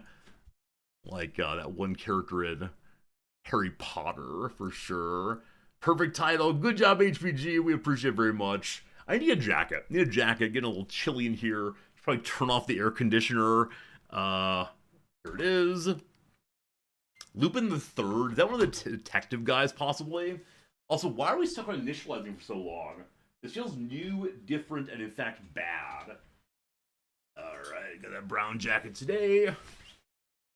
Lupin Third is best. It is like an anime game, right? Is it like this detective fellow? Opposite detective. Detective Conan is the detective one. And is there some other like detective game that was very popular for a while? Not with a child, but someone older? Lupin's a thief. Okay, a thief. Yeah, I don't know. How about Step Lightly or Watch Your Step? Oh, we're getting a little music now. The music has begun. I'm gonna go ahead and move myself into Paradox position. My friends, welcome to a little game called Crusader Kings 3. 1, 2, 3, 3. Very good. Our last playthrough apparently became the King of France. Oh! This is our multiplayer playthrough, in which I may have stolen the French title from one of you fine viewers. Whoops! Didn't mean to do that. It was a good time, though. Alright, so where is the new DLC? Cons of the Steppe, it's called. Rule or be ruled. Migrate or perish. In Cons of the Steppe, only the strongest will survive the harsh realities of life on the steppe. Will you rise to greatness, carving a legacy of conquest, or will your people vanish into the annals of history? The choice is yours. Something like that. I want to quickly watch like the promotional video for this one, because I don't think we actually did so.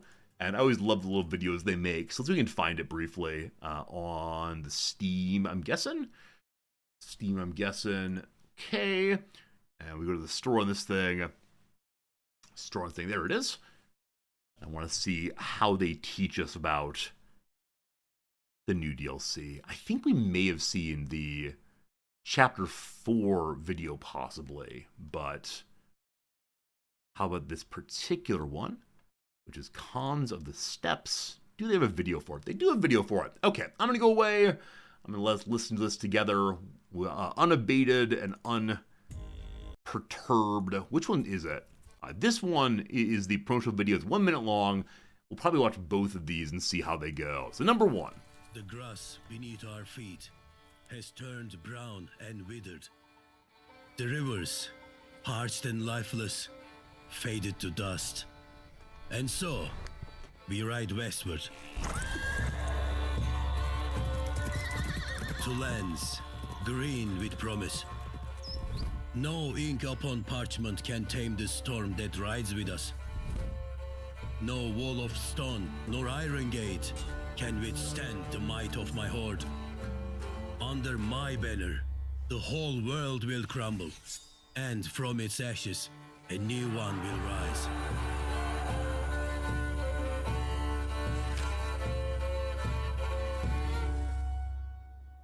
Okie dokie. So there you go. It is striking to me to see the three characters to the right-hand side there. Well, they're gone now. It was striking to see these characters right here. You know, definitely a step person at the top, and to the middle there, a Chinese emperor, it looks like, and then to the right, definitely that Japanese style. And so it'll be really fascinating to see how those three add to the world. Also, the step seems to be like very horde focused, which I look forward to learning about, but I wonder if the only way to play the steppe people is to be incredibly warlike. We'll see, we'll see. All right, second video. Steppe has shaped us. Endless, untamed, unyielding.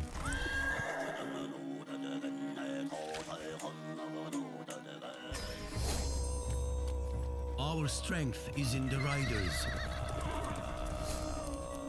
who answer my call. The land changes, and we adapt with it, seizing every opportunity. They believed they were safe, that we would turn back. They were mistaken.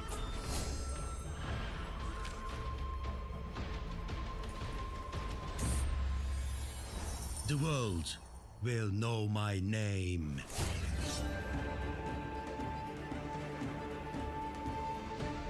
Okay, a couple of really interesting things there that I probably should have seen quite a while ago. Number one, the obvious one, somebody you mentioned it also, is fertility. What's that? So now we'll be able to see the degree to which the land can support our horde, I guess. We're not going to be able to end up with starving cows and horses, not on my watch. But I don't quite know what that'll amount to after a while, and we'll see for sure. Beyond that, I am also wondering about what appeared to be the same kind of screen for the administrative villas, for the wandering nobles, for the merchant camps and all the rest that we got in Roads to Adventure. And apparently the nomadic capital will be the same way, which does make sense. Makes sense for sure. Okay, I want to briefly look at what new achievements were added to the game. I've mentioned previously that after I have, the current YouTube video I'm making done, I'm thinking of doing a Let's 100% All Achievements series, probably on YouTube, not here. But I have a whole bunch of very easy ones that I've never, ever accomplished, and then more hard ones also. So here the newest one is Blood of My Brothers. A blood brother is a special form of friend and ally. Oh no. Oh boy. Are we like cutting our hands open and getting some kind of strange diseases? Maybe become a vampire? Possibly. Other new ones down here include anything here? Something to finish. Step by step. Starting as a nomadic ruler in the eastern steppe, migrate to the western steppe. Alright, that seems reasonable. Confed up, form a confederation. That is that. Friends, there is a case as an ad break coming in about 1 minute here. We'll take a quick little ad break. Crossword puzzle time. Words are hard, then we'll get to our actual playthrough. I promise. We'll get one more of these before then. We have so many mediums have not finished. Goodness. Build a pleasure dome of Xanadu. When we build this, I'll look up the Coleridge poem and read a fair bit of it. Use an overrun Kingdom CB to settle outside the Great Steppe. Have some tributaries. Become a settled ruler. Probably not going to do all these in one playthrough, I don't expect. Down below in the even harder ones, we have what? Have. This Chinggis everything. I love it. And Shut Up Nurgay hosts an excellent Nurgay hunt. I love it. At the very end here we have what? Despoiler of Byzantium. And lastly, the Stallion that mounts the world. This is the Do the Genghis Khan one. Are we going to do the Genghis Khan? I don't know. A lot of amazing jokes there. Chat on screen is causing pop-ups to be blocked. When you say pop-ups, do you mean like the here's more information ones? So, for example, if I do this, it's blocked and hard to read? Or is it new follower pop-ups, or what's being blocked exactly? Because I'm still working out if I want chat on screen and where it should live. I mean, obviously, in front of this guy is the right place. Help, help, I'm behind bars. Help. Yeah, I'm not quite sure what to do with chat on screen. That pop was fine. Is it Mongolia time? It is actually Mongolia time. Long as it's been promised, here it comes. We got achievements on the mind. All good. This is blocked? Yeah, so Grubzilla, if we have chat on screen, which again, I'm undecided about, in a Paradox game, something will be blocked.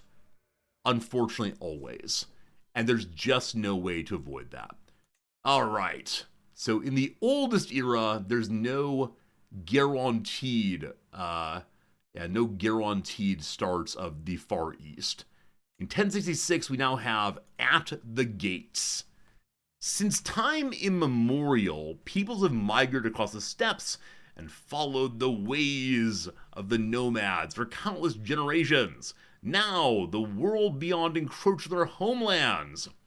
Settled empires push their frontiers further and further every year. Can the tide of settlement be turned back? Should the nomads' ways be cast aside? In towns and farms, the people of the new, of the new age. Nope, I skipped a line. In towns and farms, the people's list steppe can find new lives, but should a new age of conquerors arise, the old ways could be saved. The question of what kind of people do not be out here, from Tatus of the Pechengs through Muhammad of the Karluks, Consoro of Kumania, other folks too. Each of these, of course, has their own story to read and to learn about, and that looks amazing. But I believe we're going to 1078. Though it's an easy start, it's a hard achievement start. Oh, is it actually Conquer the World? One moment. Is it actually Conquer the World? I don't know if I care to do that.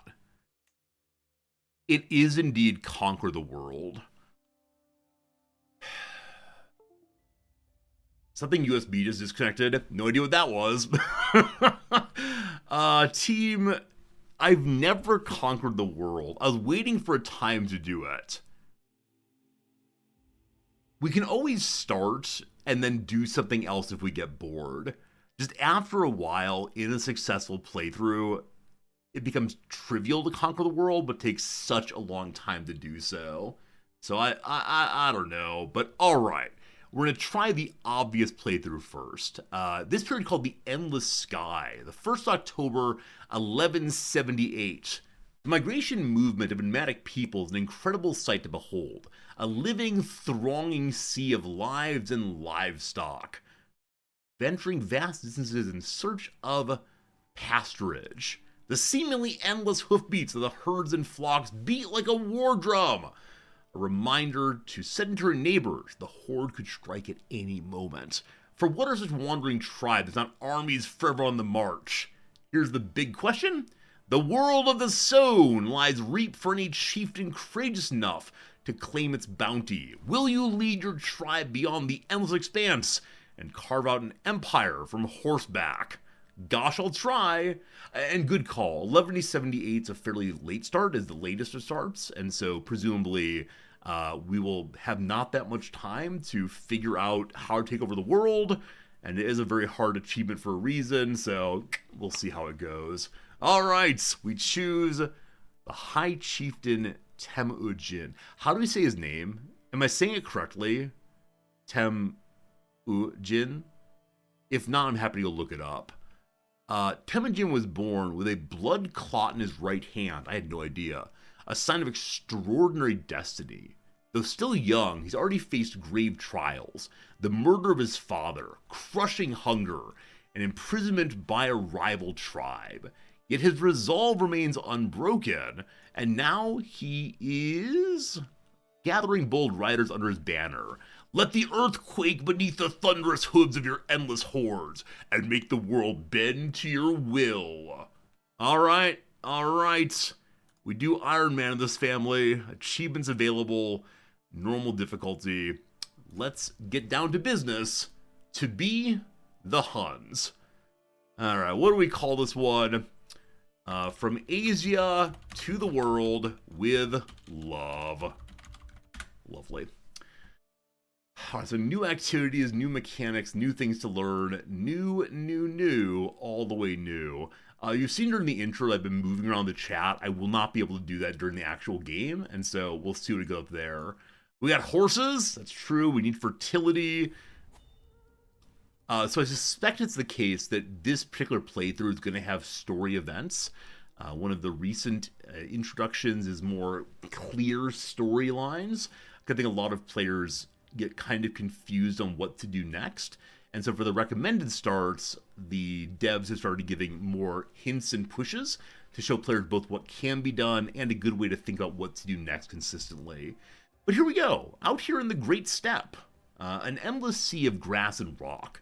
The steppe is not a merciful home. Tents get assembled and disassembled with a change of the season. Whole villages moved over a harsh blizzard or a more powerful enemy. Man is at the mercy of the beasts. What the herd needs to survive is what the herd will get. Who will conquer the elements and rise as the Khan of Khan? Alright, so let me get it out of the way. I'm guaranteed we have at least someone say this regularly. Khan! Alright, there you go. Never again, but once. You are one of the nomadic rulers of the region in the Great Steppe. Okay, so what is the Great Steppe?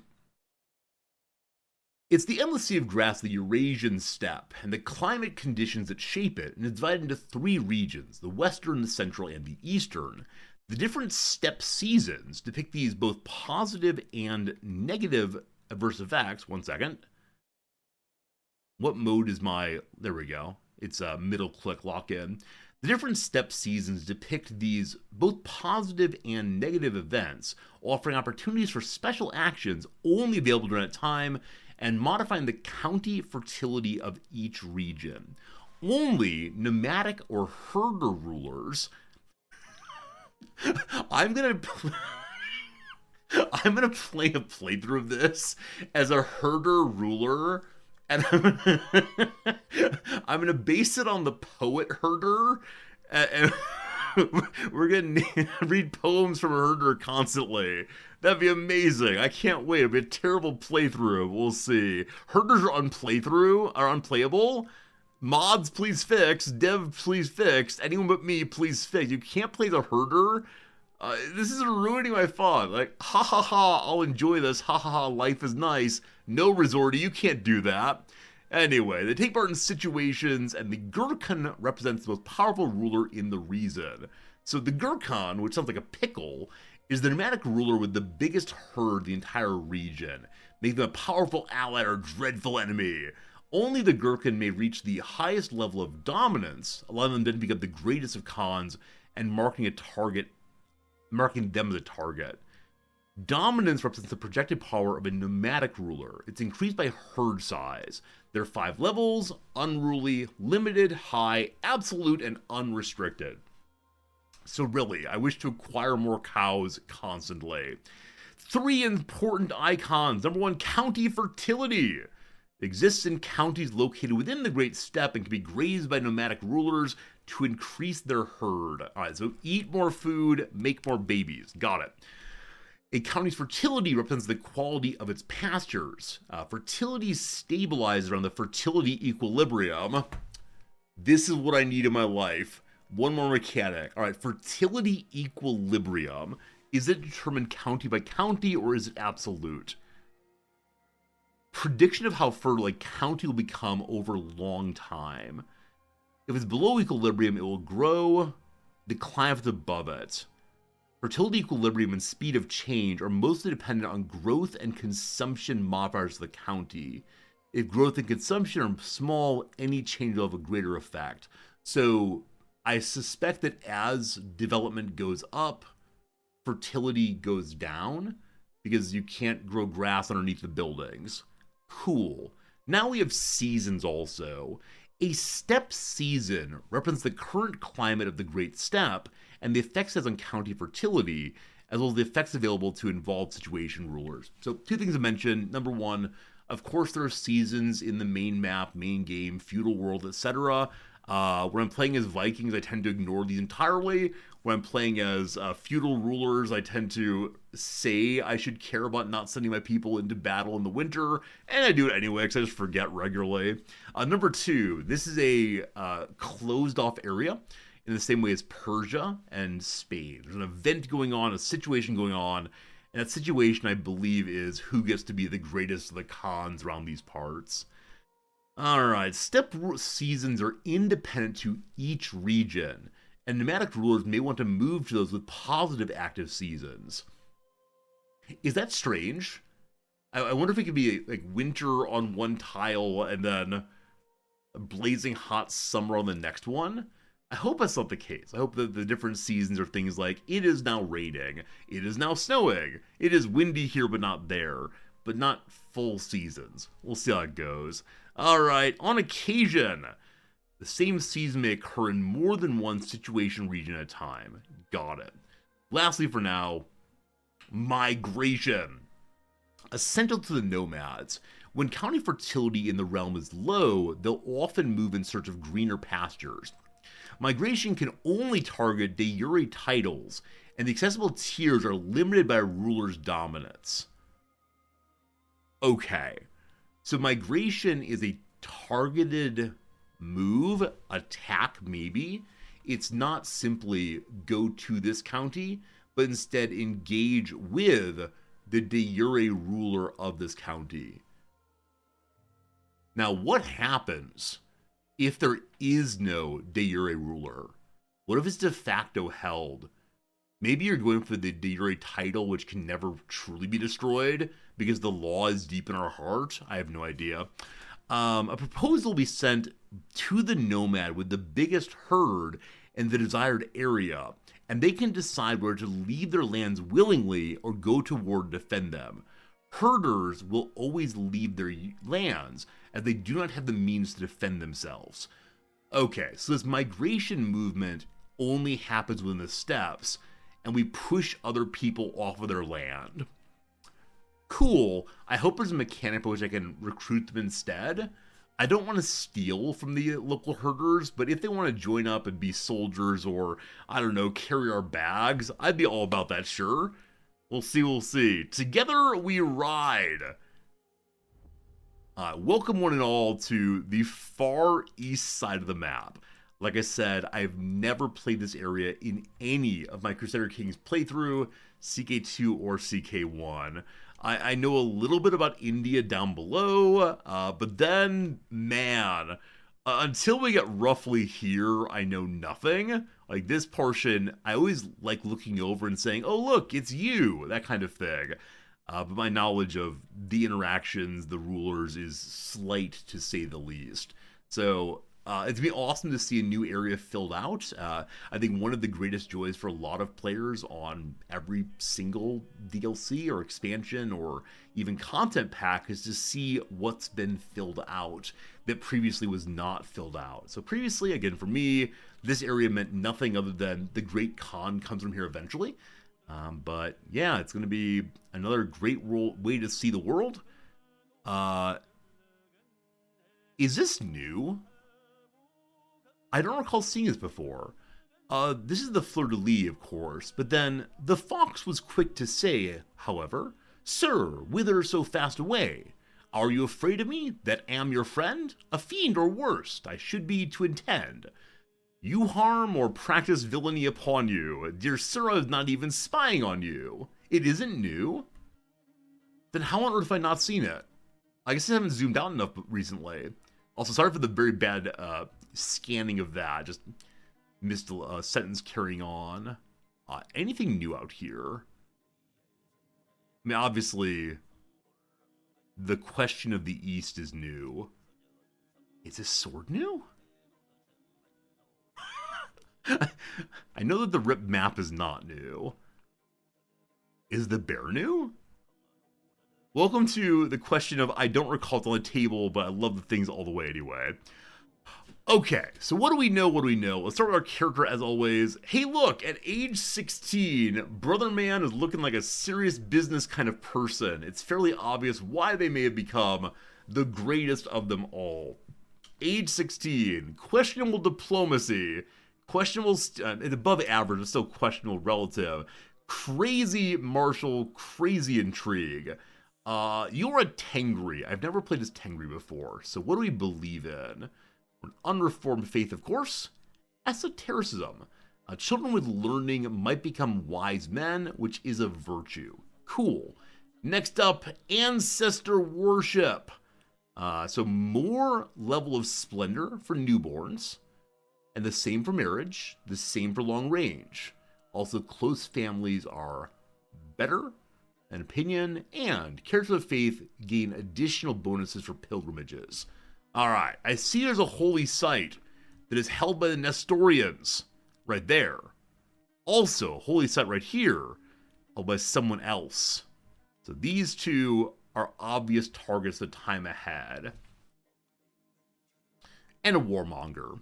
At peace opinion causes a negative to our people. Our people want to go to war constantly, and if we're not at war, they'll gradually be forming against me because, I don't know, they wish to find peace in Valhalla.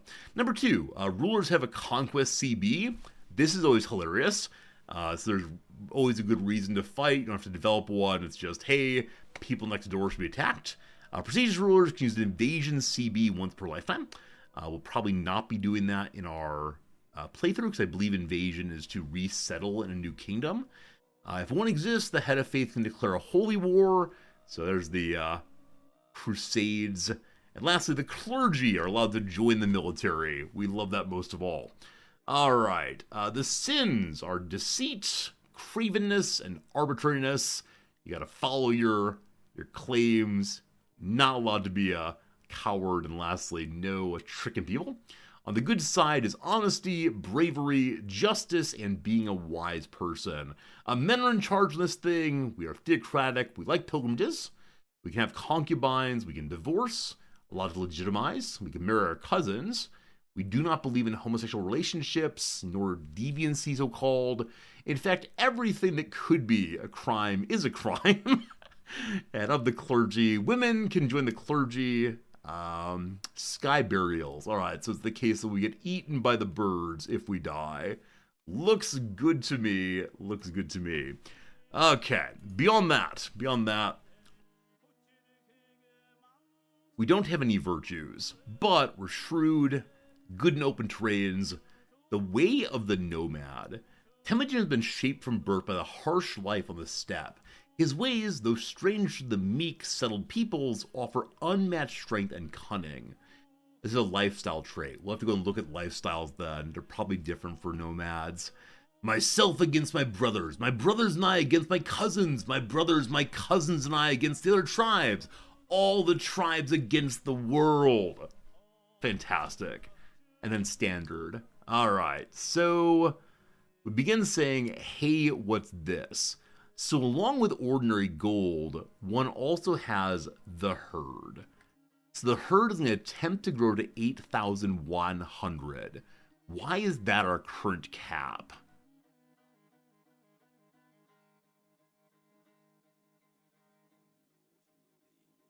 So there's some base plus bellicosity, wolves of the deep steppe, and also martial, I guess.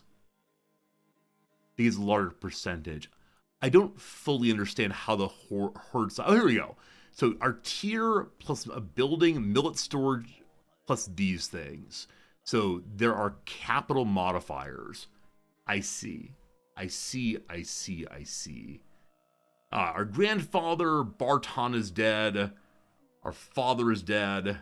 And our mother is not obedient to anyone.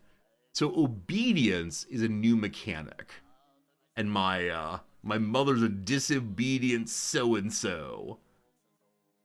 So along with opinion, there also is obedience. Special relationships help there. Presumably being being a blood sibling. Okay, also a better reason to give people court positions. So along with just are their stats good, we can also ask the question of will it help them to like us more and support us more? Possibly. Cool. Board. We then have different levels of legitimacy here, which are different than the legitimacies of a feudal ruler. Currently aspiring ruler. We're not especially dreadful. What's the level 0 called, I wonder? Level 0 is called illegitimate. Or at least we're aspiring. And so we see that it's also negative right now, from dread to marriage, etc. We just climb to level 2 to drop some of the negatives. At rightful, level 3, we get only positives. Maybe the herd refills faster, and our tributaries like us more. Eventually, level 5, we become ordained by the sky. Cool. My powerful vassals expect that I have at least level 1, and indeed we do have that. So I must find ways to increase legitimacy as someone who is not a feudal person. My concubines there, bunch of siblings, no children. We have one relationship, we have a friend. My spymaster vassal and Bogotar, that's the word for knight here, likes me quite a bit. He's my friend also. He is 16, I'm 16, great. And so I don't know how tributaries work yet. When I click in, though, I see that we are the ruler of the Borgian Mongols, and then he, my friend, looks after this portion of it. So thus far, it's feeling like nomads, at least in this area, are a mix between feudal and also roving adventurers, maybe. We'll see. El, still good seeing you.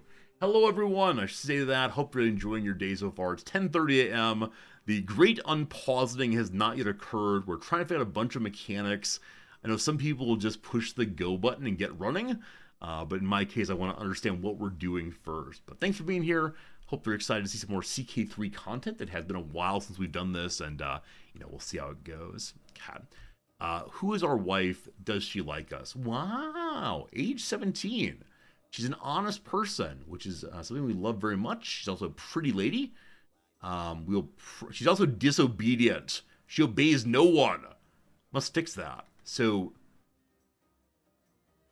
her disobedience is much like our mother's. The lack of a positive special relationship. So this is new. Oh, there's an indicator of what... Interesting. An indicator of what difficulty the relationship building will be.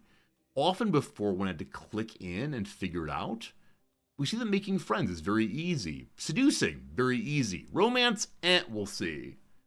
That's really cool. I'm very glad to see that. Also, apparently you can now star these, what's star? Star is different than pin, isn't it? Okay. I'm going to befriend my wife first, or we can just sway her for a while and see if we can go straight for romance. Let's sway our wife. Takes a year. Help us get some kids. We'll see. All right, one action discovered. Advice in the Great Steppe. So we learned earlier, this helped us to learn about county fertility, which I believe is this button right here. Here is the fertility of the steppe.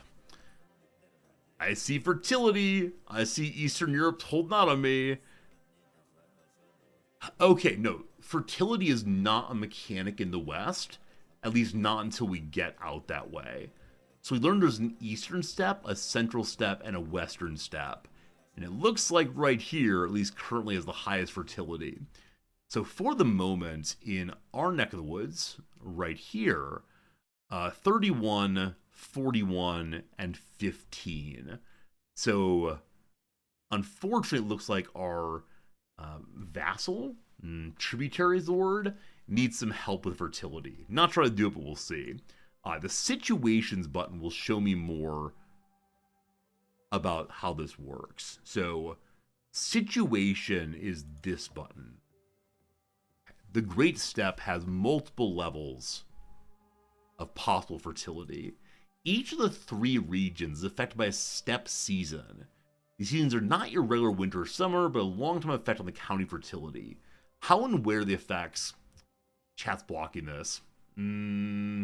Sorry, chat. You're just going to block us for now. How and when the effects will affect you is visible through the season effects. For example, living in a region with abundant grazing will have an impact on fertility for your herd to graze, but also affect the opinion of the people following you. So, I believe it's the case that the season affects only the place where your capital is, but I'm not sure. The effects are higher fertility. The effects are our vassals will like us more. We can also demand herds, cheaper warfare, and lastly, hunts are cheaper also. I know some of you are obsessed with hunt mechanics. We have found a place where you get even more hunts. More hunts, more good. Alright, I assume that this person's someone important in our culture. The Borgul Arlot is a stargazer. Okay, this is our weatherman. Our weatherman here. He's a irrational knave. His next prediction, 89% chance, is the White Zud. In the time of a White Zud, snow settled over the grazing lands, covering them completely in a layer that can be feet deep. The livestock cannot reach the grass and thus die of starvation. I think we need to make a gigantic leap forward in horde-based technology. Either a plow that is carried in front of the horse, or, perhaps better, the snow shovel. I wish he had a snow shovel so we can begin digging out the snow. Or an 11% chance of having an everlasting summer. Temperatures are perfect for livestock, and the grass replenishes with ease. So 89% chance things will get real bad real quick, probably encouraging us to start moving a little bit. We'll see. Okay. The other regions, the central, a White Zud or a Cold Zud, currently abundant grazing, and the far west, the everlasting summer, and probably severe drought next. Got it. Below that, we see that there is a head nomad. He's the Kagan Konchek of the Kumans, maybe. Konchek, not sure. And his horde size is 7,728. My horde cap is 8,100. I don't know what his, not horde, herd cap is. Our new mana up here. Or not mana, I guess just soldiers, possibly. Okay. Currently, we are not in the top 5. But if we want to, we can look through and see where we are with our tiny little 1341. Oh, we're scrolling. Oh, this feels bad. 1343. Hey, it me! Alright. Doesn't give me a number, but we're in the upper half, but barely, maybe. Alright. My guy's hat looks good. As long as this the winter, I think so. In the summer, I'd be all sweating inside that thing. To plan ahead, look at the Stargazer. Who gets to be the Stargazer? Oh, it's a court position. So it's our local weatherman. I need to make sure we get a better one, because this guy's a knave, a fool. Okay. To get an overview of how nomads in the Great Steppe work, I think we're okay on that one. Other regions, click here, we're fine. Find new lands, they're bountiful through war or migration. Got it. So that's done. Okay, Nomad Council's next. Now we know that some people are herders and some people are nomads. So how do we learn who the herders are? Okay, you're a nomadic realm. You are nomadic also. Hey, a shepherd. Okay. So this poor person is just hanging out with his sheep. Rams? The St. Louis Rams are hanging out here. And though they're very good at, like, slamming into each... Is it still St. Louis Rams? I think so. And, like, slamming into each other, they're no match against pikes and horses.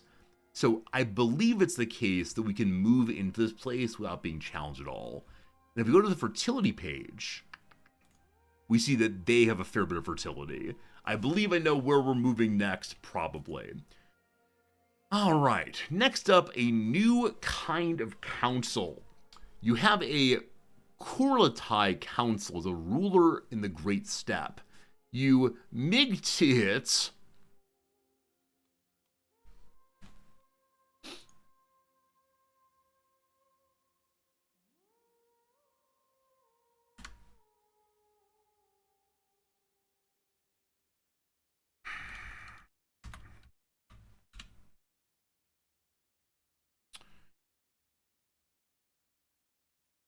2,690 yen today. I spent on this thing. How do I leave a review? You MIG hits. Be familiar with having a council. When playing the Nomad, you have a new type of administrator that will focus more on supporting the county fertility growth or the herd. You can have 4 Kurlatai members in the council, together with the spouse and the spy master. Spy master is now on top. Got it. The Kurlatai can have various tasks attached to various skills. For example, manage fertility is based on Kurlatai's stewardship. There should be a punctuation mark of possession there. If you have a Kurlatai assigned, you can click the button in the bottom left corner to swap out their tasks. The Kurlatai work on their assigned tasks, but the biggest impact on succession in the realm. Each character in the Great Steppe can be obedient to one ruler, and their obedience matters a lot, specifically for your Kurlatai members and their say in who your heir will be. Go to the realms page. Boop. Okay, different kinds of succession than usual. Currently we're in chaotic succession out here. At the top of the panel, you can see succession is considered stable or chaotic.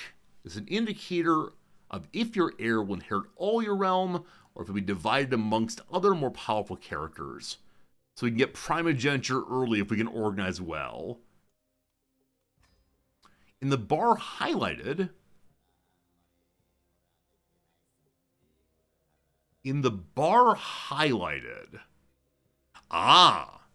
no.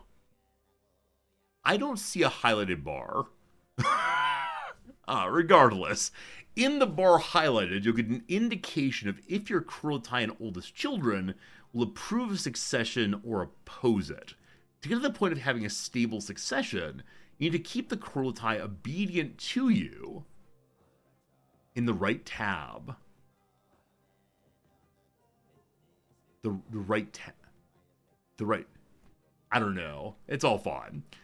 If the current season affects your lands in a bad way, like the Zudwood, your people think you, uppercase Y, you, I'm the main character, are being punished and will question your rule and decision of who will succeed you. To stay in control of succession, keep your people obedient and migrate to lands that are in your favor. Okay, things have been learned. So, we need to put together a Kurlatai council out of whoever we got right now. Our wife likes is okay, not obedient. Our spy master looks okay, and is in fact a little happy puppy dog. He's at 146 out of 70 points in obedience, in fair measure because he's our friend. He's very, very bad at spy mastering, though. He's very good at military and halfway decent at stewardship. So I want to move him to this role, I assume. And we have other people who could spy master better. The fellow who called himself Torgai the Evil, do you think he'd be good as leader? The Evil, they say. I like Strongarm. He's at all times ready to throw hands, most because he knows he'll win. Alright, you, my friend, become our spy master, please. Wrong button there, sorry. You become... Oh, anyone can be a spy master, including women, actually. Okay, well... You'll be fine for now. I should have switched where my brother friend was. That's fine. You get back on there. I'm so sorry for throwing you off. He's fine now. So Curly member number 1, you are not good at much. The chieftain here is good at stewardship. So we can support the herders. This leads to more herd gain and capacity. We might increase herd size. Number 2, domestic affairs lead to the other Kurlatai liking me more. Is that true? Direct vassal opinion goes up, in this case by 0. He's not that good of a diplomat. Manage fertility. Based on stewardship, fertility goes up by 21% here. Exploit the lands. We get more and more more money at a lost fertility. I don't know, like cutting down grain maybe. Do some raiding. Help the weather person. Fair. I think for right now, I just want to make the herd as big as possible, even though we're eating all the grass. Beyond that, we have our player heir, who's terrible at genuinely everything. So have you go do diplomacy, what will happen? Increase by 0.12 per month. Possible side effect is lowering vassal opinion. Nah, help with the herd also. And then, I don't know. I'm going to leave the other spot open for right now. We'll see what happens. Cat. We need a lifestyle. So, there appear to be differences in the lifestyle tree than previously. Maybe? I assume. We'll start with martiality. Okay, they're still called strategist, overseer, and gallant. The names all look the same here. So it may be the case that martiality is just the same. Has anyone looked through and know for sure about the way in which these have been changed or no? Cutting wood. I think that might be new. As a different name, like what? Stone something, I believe, in feudal playthroughs. I honestly can't remember. I know there's the wanderer traits out here. Yeah, there must be something different. And the wandering traits, we might do eventually. I don't quite know how they work. For now, pure martial. Thank you. It's called cutting corners usually. 1 hour per trait. How'd you know that? You're absolutely right. Cutting corners versus cutting wood. A nice switch there for sure. For now, though, we must make people fear us. And so, I don't know. Do I actually go in for dreading control? Is control a thing in this game? Like this part of the game? Let's see. Okay, I don't see... There it is. Control 100. So as we move into new places, probably control will have problems. But your martiality is currently at 22. Adding 1 more will probably not help much. So I don't think herd is based on martiality at all.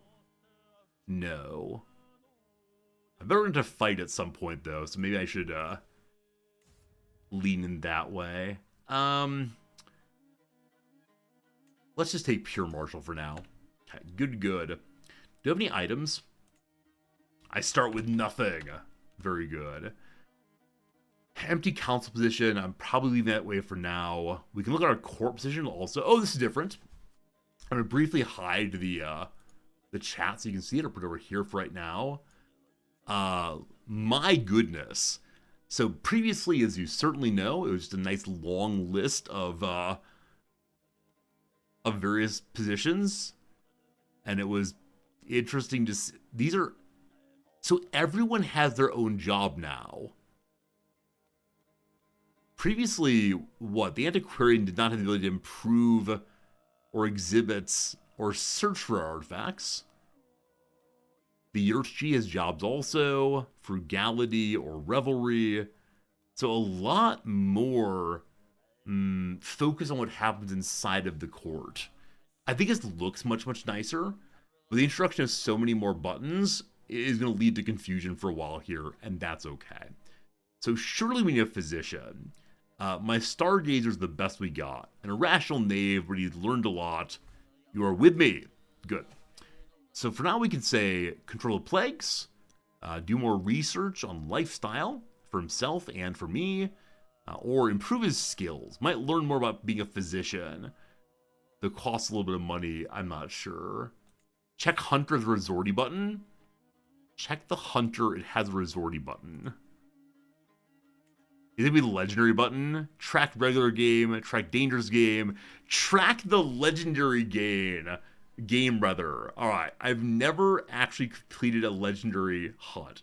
Maybe. So the Yeki Jarkushi is what? What do you do? So you raise the control where we are. You move across the board in L's only. You oversee the law of the land, the Yasa. As the eyes of the liege, they make certain all follow the rules of the clan. Okay. So, a woman's allowed to take that role. My spy mistress enforcing the law seems wonderful. Cool. So we can organize the court, which causes more stress for her. We can manage the domain.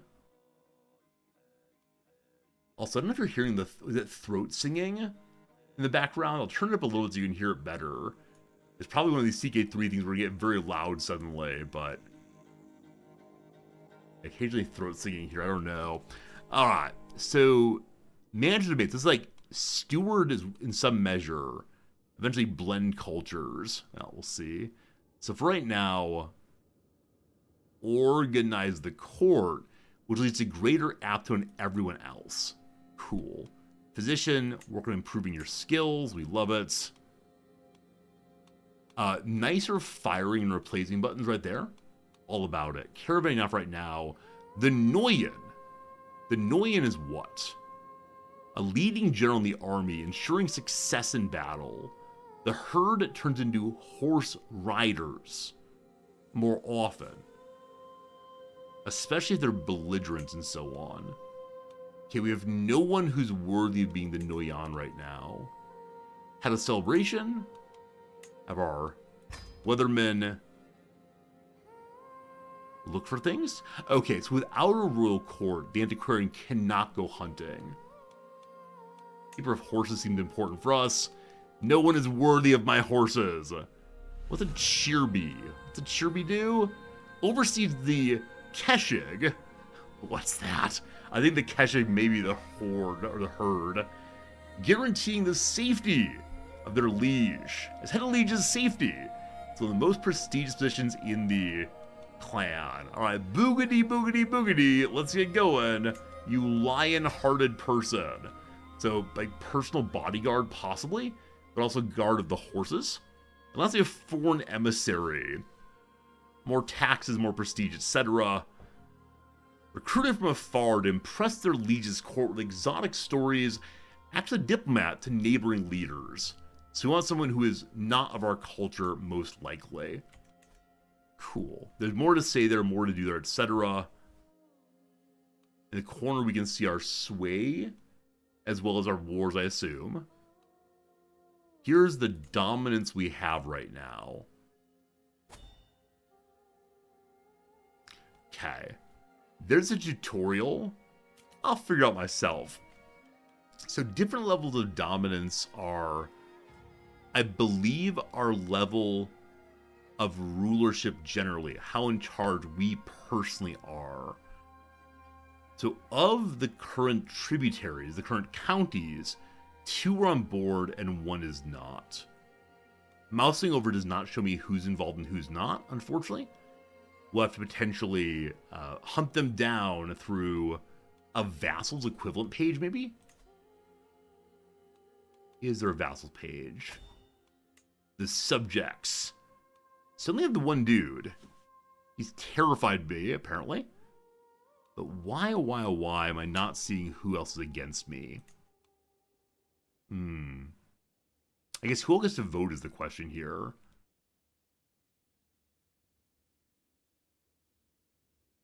I'm guessing it's tributaries, vassals, mother, maybe. Find eventually, whichever way, my cousin, half-brother, gets to be next in line. Fine. We'll figure out eventually. Fine. Go away lessons. Gotta find an heir for our brother, May after a while. Is it time for the grid unpausining? It might be time for the grid unpausining. No, it's actually not. I apologize. So we also have this thing. A nomadic capital. Much like in the Wandering Adventures and so on, we have a capital that unfolds as a little picture instead of as just a list of things to do. So a small main yurt on wheels. I see a future in which this yurt is converted into a tank. Level 2. So each level of yurt gives additional herd capacity and income and so on. More importantly, larger domicile slots. So each level gives more as usual. There are internal upgrades also. Some which give better loot and pastures and I have no idea how to think about any of these things. We can like go fishing if we want to. Do alchemy, get more piety, make people more loyal to us. With some kind of yurt of unquestionable loyalty. Probably like a torture chamber. Better defense, better spirits, higher legitimacy. Wow. So many choices on what we would want to have our yurt focused on. I have no idea where to start on that thought. We have a millet storage building. What it does is raises herd capacity and lowers how much we consume. It looks like. Hey Joe, good seeing you. Yoa. Okay, we have a OVOO also. Uvu? Uvu? Okay, of the words in the game, I do not know this one at all. So welcome to Let's Learn Things with Resorty. My name is, you know, Resorty. So OVOO. Cairns uses border markers. Literally a magnificent bundle. Shrines in Mongolian folk practice and the religion of Mongolic peoples. Obu, Ubu, Ovu, Obu, or Obo. So this kind of pile indicates this place is important to me, either geographically, politically, or spiritually. I'm glad to know that. That would not be the first thing that comes to mind for me on those. So this pile of fun stuff gives us control and income and so on. Herd income. Herd income is based on just a base. 0.6 herd income. How is that related? I don't know. And then you'll see also that we get horde riders gradually converted from the horse. Cool. A very small army right now. We could add a new building if we want to. The Khan's Champion. You get horses at the Champion's Yurt. At the Champion's Yurt, though, you get bodyguards, more knights brought in, etc. So it's like big knights, big fun. The Square of the Tumen. Heavy horse archers, better damage throughout, raiding faster. We can do raiding. Introduce the heir, a barter stall to bring wealthy visitors around. It's only 20 money for these basic elements. Because I want to take over the world, I'm afraid it's time for us to think about only martial concerns here. And what those will be... Do I want more knights or better cavalry and nomadic horde damage overall? Okay. So flat damage for everyone's pretty darn cool. I get so selfish for knights, but today we'll do better movement speed, more men-at-arms, etc. Good. Now, in-ray men-at-arms. Okay, so there's 3 possible ones via upgrading. Torchbearers. On the boundless steppe, there's no need for siege towers or catapults. A blazing torch and a swift horse enough to set every yurt aflame. So, these are our siege weapons, it looks like. Men with torches. They're then steppe raiders, which are like cavalry. Lancers are heavy horse archers. And then the Mongduai, archer cavalry. Brave volunteer riders, called Those Already Dead, are the first to crash into the enemy, and by their ruin, draw the foe into reckless disorder. So use archer cavalry to bring people in close. And then have our raiders and lancers go through, I guess. Fair. I see no reason not to have the torchbearers to help with sieging if need be. Okay, 6 things to be concerned about. 1, it is chaos. We can demand obedience or impose obedience in hunts. Cool. May I demand obedience of my wife? We can negotiate it for right now.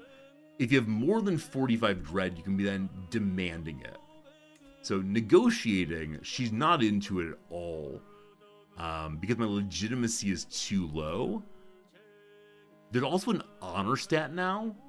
So she'll accept more the higher honor she has.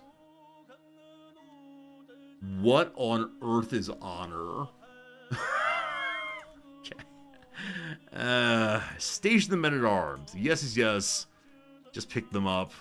They'll hang out. I don't know. All the same to me. Hey, Dougster, good seeing ya. Thanks for stopping, everybody. We're figuring out the new game, our new DLC. Enjoy it very much. Raise ye an accolade. This is free, correct? I believe so. So highest marshal becomes the Great Knight. He's a contender and also a scoundrel. I'll be a marauder or charmer. What's marauding do? More prestige per dread.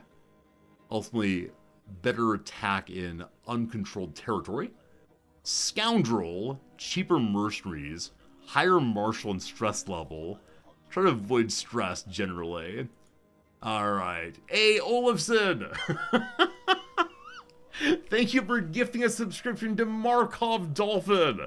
My favorite and yours. Markov, good seeing you.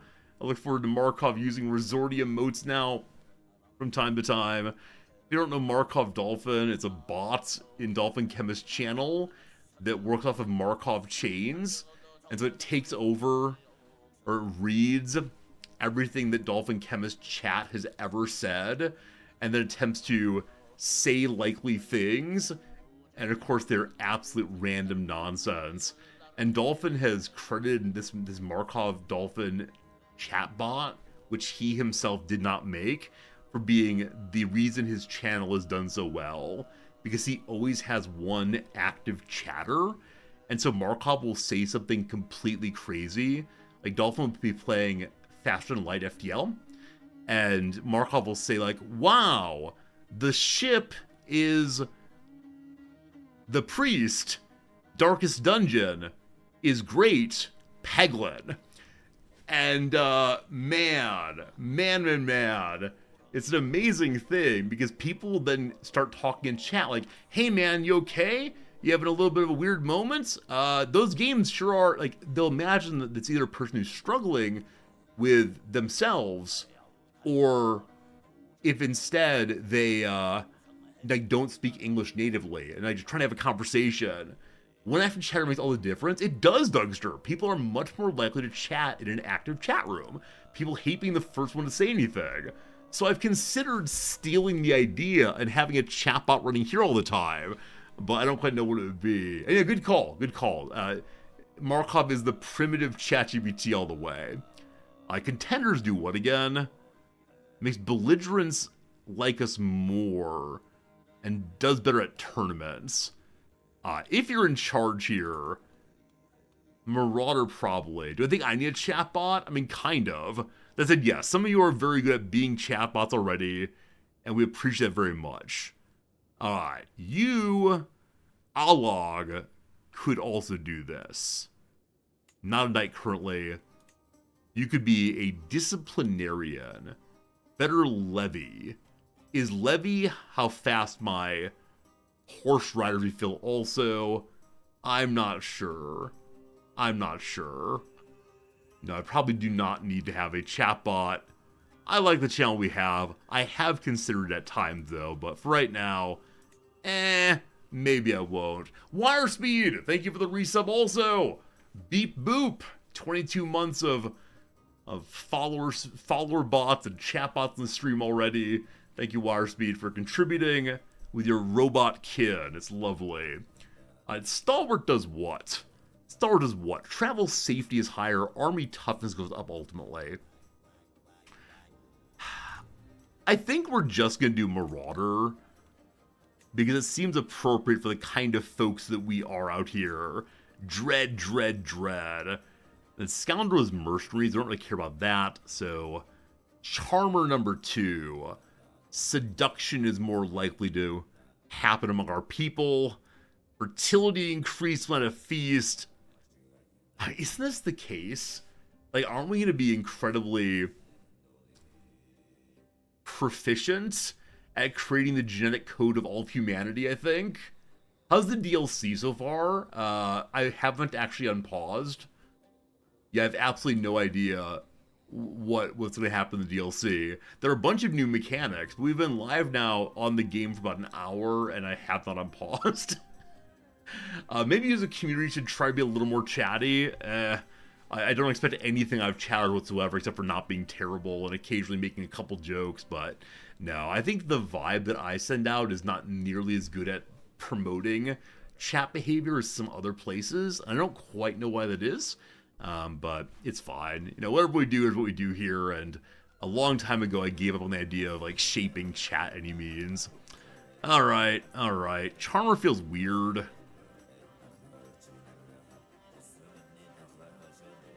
What is this song?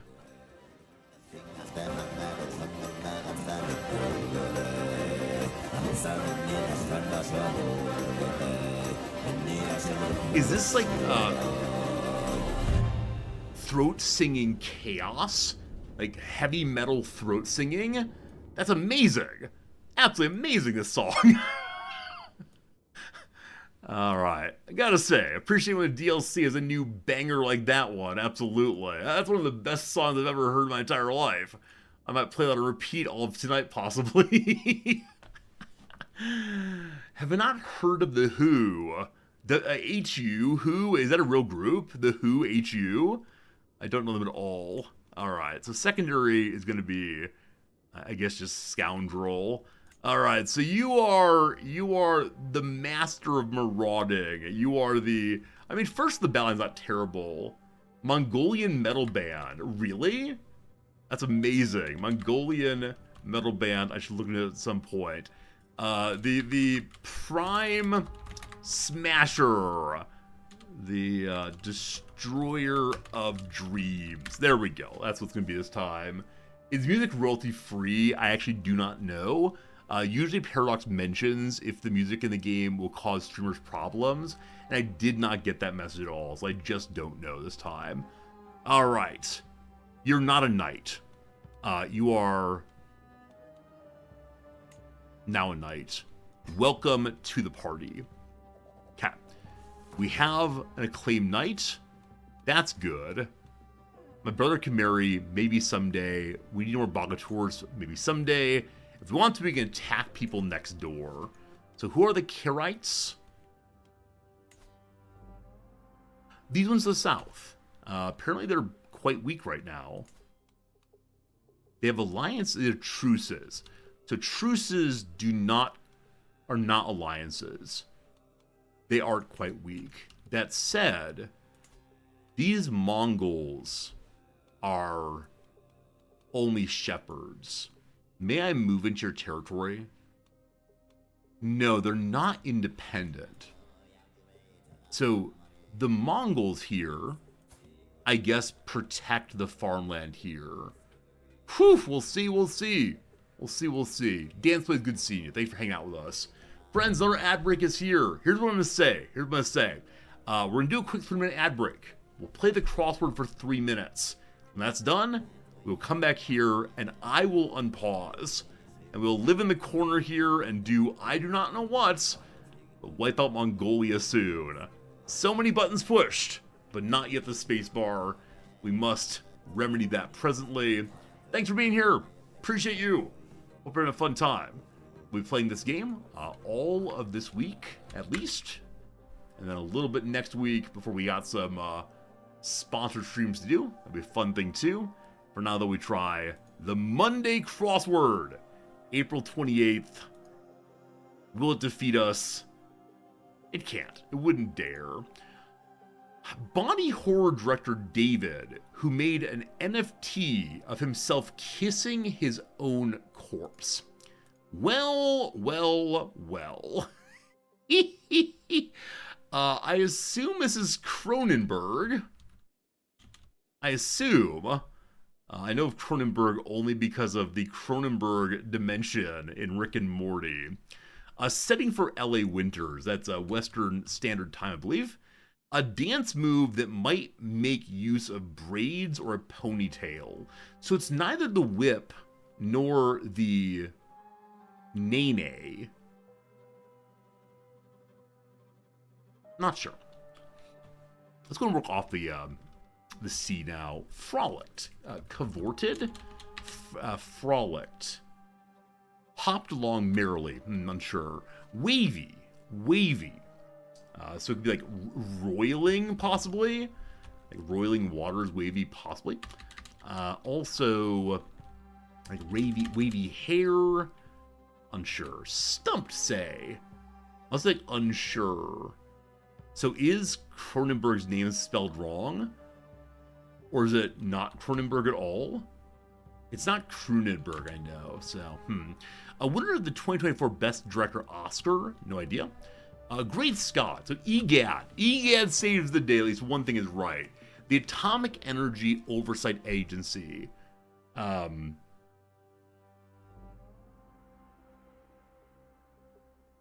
mean, it's the part of the Department of Energy. I know that. The end probably stands for like nuclear something. No idea. Dixie and Cry. Bah humbug. Lead into center or gram, epi in both cases. Hungarian blank, a set of leased pieces. Is it rhapsodies? Rhapsodies, maybe. Pure blank, pure gint. Dance move that might make use of a braids or a ponytail. Yeah, something discography, baby. Let's go and do 3 more and then back to the game. Pennsylvanian mountains. Are these near Pittsburgh? Everything's near Pittsburgh. I actually don't know. Huh. Respectful greetings. Salutes, possibly. Fly that's a vector for trypanosomes? Ozomes? So like chromosomes. Trypanosomes. Fine. It's be the tsetse fly, I assume. And so with that, can I now get this across? International Body of Western Hemisphere Nations. Oh, no clue. No clue. All right. Very good, very good. It might be something involving South America. I wouldn't doubt it at all. But a fine start for a Tuesday. Let's see how it goes. Team, welcome to the Great Unpausining. It is now happening. I promised it, and now it will occur. After... Okay, here's the migrate button. So, welcome to migration. Don't care. Okay. If I migrate to the Mongols here...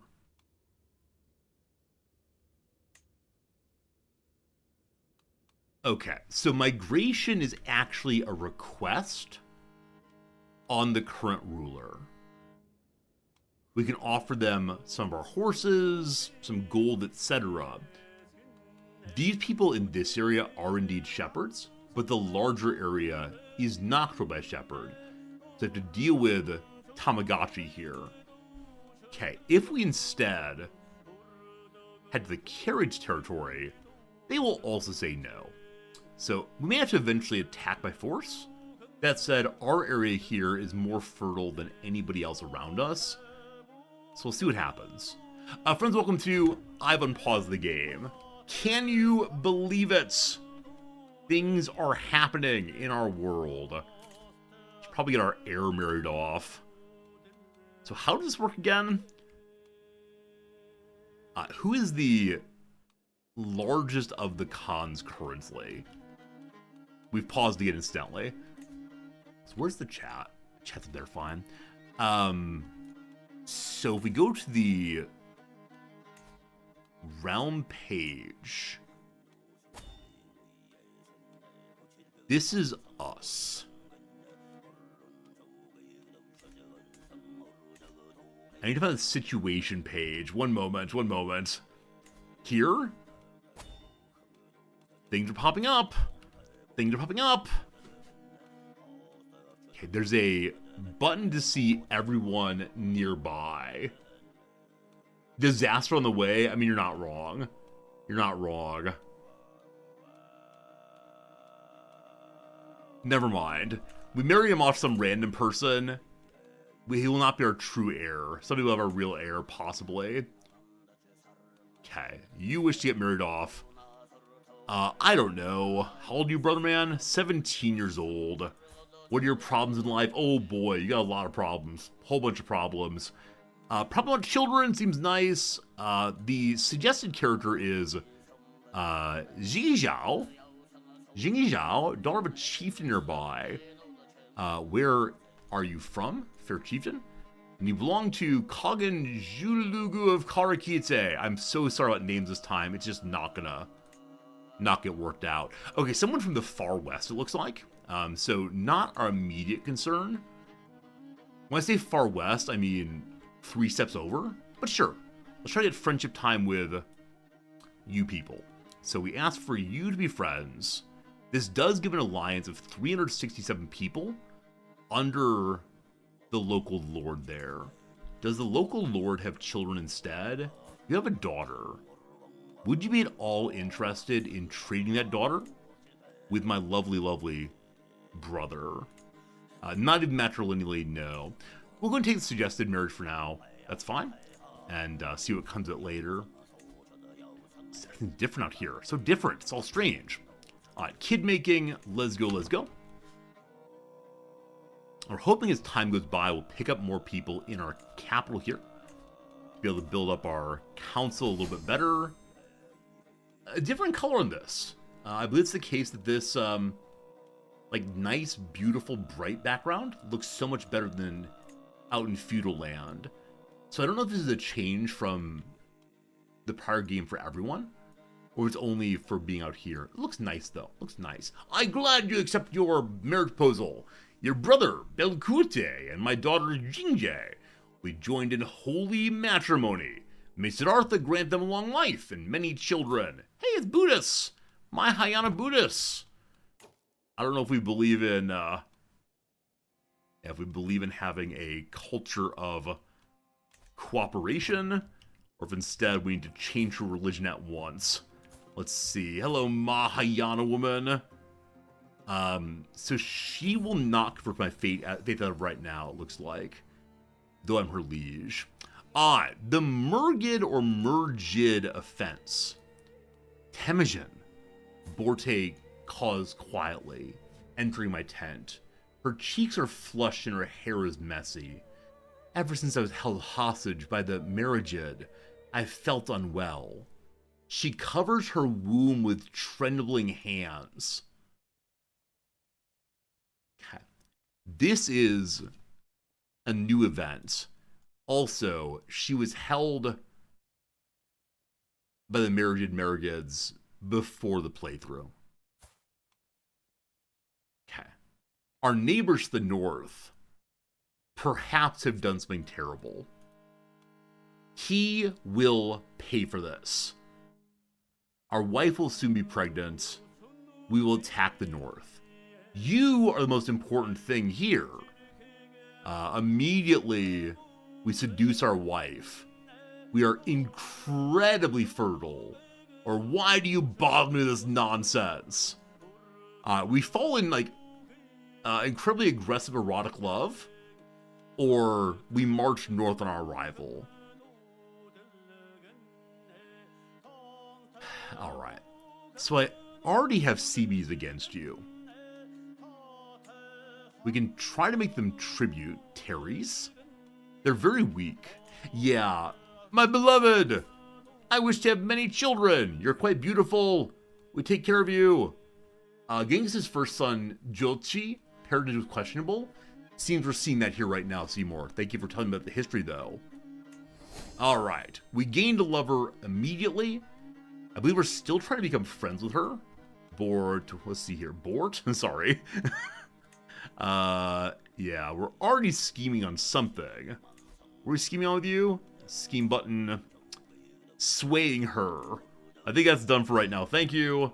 Next up, may we become romantic too. True soulmates. The time has come that my feeling for High Chiefess Borte be known. I want her to remember this day for the rest of her life. Hey baby doll, this is Tem Majin. I know your name is Borte, but let me in. I want you to know that deep in my heart, you're the only one who has the skill, the fort. We don't say forte, the word is said fort, thank you. We sing a love ballad. I found a classical Mongol love ballad which suits Borte perfectly. I now wish to engage in some throat singing.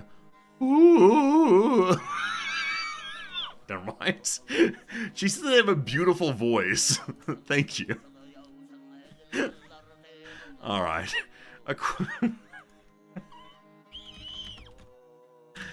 Oh boy. Alright. It's known as overtone singing. It involves producing multiple notes simultaneously. Specific vocal techniques. I want to learn Mongolian throat singing. There's one from many years ago that helped me do it properly. It's typically called Tuvan throat singing, not Mongolian. The easiest way I learned to do it is to drone a guttural noise with pushing the tip of your tongue onto the back of your bottom teeth.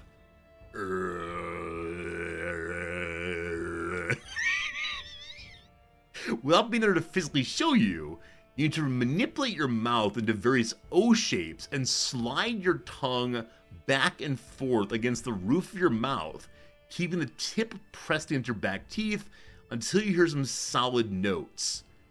Keep experimenting until you hear something good or you pass out, whichever one comes out. This, though, is a description of Sigets.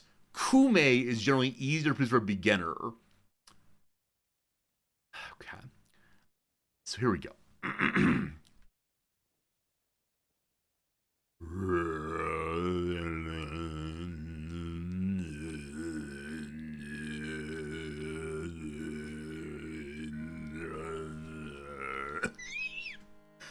I want to say it's not half bad. I want to say I've learned something important today. Friends, overnight I will work on my throat singing. This is the content you pay for. Exactly right. I say, don't worry, friends. We're here to play video games. Then you got this instead. The dreaded time has come.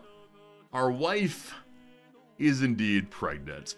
What's done is done. We love her. We will love the child. That's how it goes. We've finished building the square of the two men.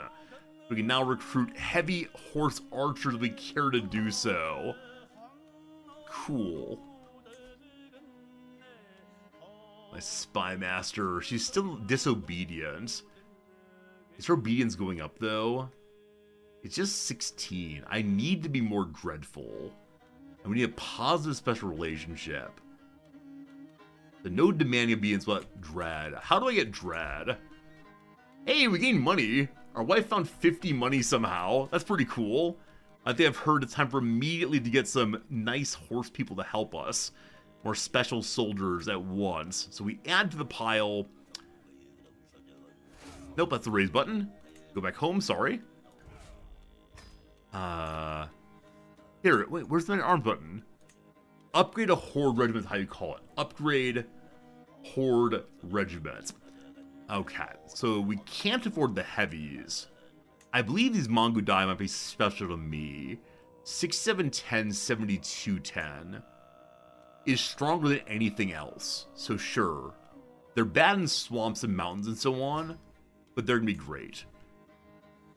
So they're shirtless. They go knowing they're gonna die, like those dwarven characters in Warhammer. Speaking of which, my wife borrowed from the library a book on like the construction of games, what makes a game, and this book was written the past year or so. And so after the very basic chapters, it starts having more and more examples from video games and other contemporary games. And so to learn what the book is, Noms picks it up, turns to a random page, and sees a photo of Warhammer miniatures.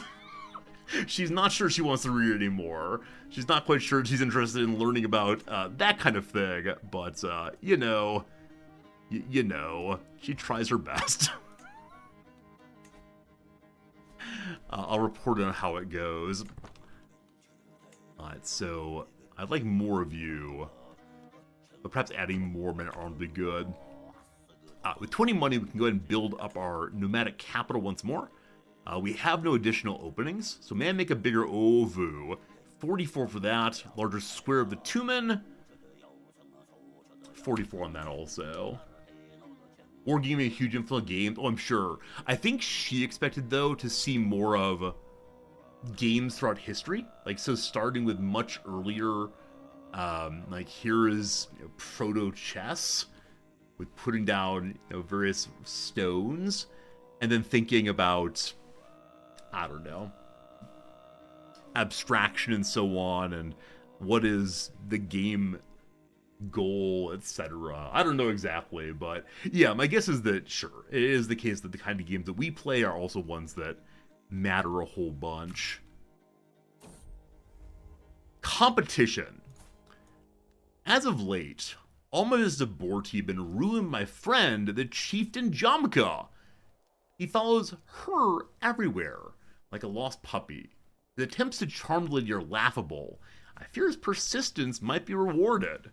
Number 1, a duel. We're 24, he's a 25. We will likely win, and he will stop being our competitor.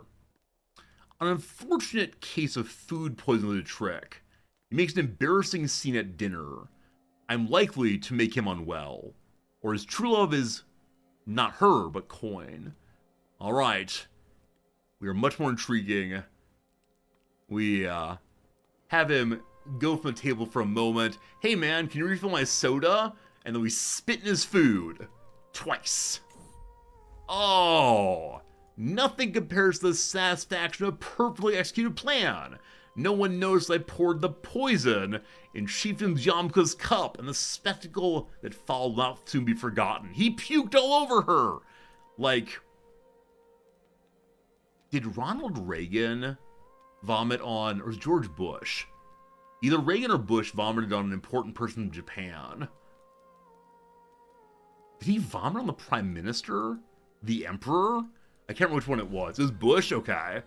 She'll never look at him again the same way. We unlock a little bit of an intrigue perk. It was near him. Bush Sr. near him. Got it. Thank you. Thank you. So fabricate hooks, more fertility, faster seduction, torturing or dreadful. I need dread to rule this thing, so dread. And who was it? Who he's near? Was it Ambassador? I was thinking of the Emperor, but that seems very unlikely. That would have been the Emperor Showa Hirohito. That seems very unlikely. I don't remember now. I don't remember. Wow. Okay. Things to do. We can declare wars. Maybe. We exchange hostages. Never. I mean, why not go to war? Why not learn about war mechanics here? So the kill rates apparently are much weaker than we are. At 436 overall. The Mongols at 260. The Marigan Mongols are the ones who despoiled, treated my wife very poorly. They have no money, they have few troops. I just kind of wonder, will we get a story event to invade them in a moment? So, hello Mongols, I need your name. I don't know if Mongolia is actually part of my thing, but I wish to bring you under tribute. 100 prestige. Here we go. It was the Japanese Prime Minister he vomited near. Vomited onto Kiichi Miyazawa's shoes. So his pants, rather. Wow. Wow. I believe the Japanese just said, oh, that's terrible. They didn't take it as an insult, but it's unfortunate seeing our leader act in such unfortunate ways. Alright, a war has been declared. It's time for us to do that Mongol thing you do. We need to move our great stack here. We do have a siege group. I don't know if we need the siege group at this point, but they are horse people. Let's go, let's go. Bring me the horde. And I lead the horde for now. Hello, 413 hordesmen. So the entire herd does not come forward. But, interesting. When you go to battle, 25% of the herd shows up to fight. So you need to be relatively careful not to have the herd completely destroyed, as herd just is prestige here. Someone might join the war as my foe. Huh. Okay. Yasuge the Brave has joined in. He is the one from the north who I hate. Well, these two numbers together, not ideal. Also, it looks like we don't need to attack each county. I don't know how horde wars work. I think wiping out his forces would be very good, though it's probably a better idea to deal with the person who's joined in most recently. That also gives me access to his capital. Now, don't you move. Is that a river? I don't think so. He might be going for my capital. I'm not sure. Some of us will die here. For a moment, it showed that we were going to catch him. It does not now. So attacking in this way, it is a river crossing. So it is. Some of you will die, but we will win. Or better yet, wait for a second. He'll lock in. Good. We'll meet him here. We'll not be defending the crossing. We'll get him on open land. My son and heir. We ask no questions. Oh, Borte, you've been so brave, so strong. Words cannot describe my love for you, and now we have a perfect little son. One day, chieftain, one day, child, you'll carry my legacy. What name would befit a high chieftain? Friends, was whose son the first name? The first son of Genghis Khan? Or is this me making a dumb little joke? Whose son? Whose son is it? I don't know. But whose son seems like a fine name for the boy. May you grow to be strong and wise and all that good stuff. Proper heir all the way. Okay. So that's the DLC so far? I'm just getting started, but I do indeed. Wow! That fight went incredibly quickly. And we already have half of the points all the way. So, we don't capture horses, it looks like.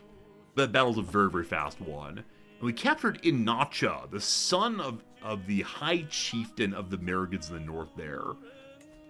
Is this how we start getting dread?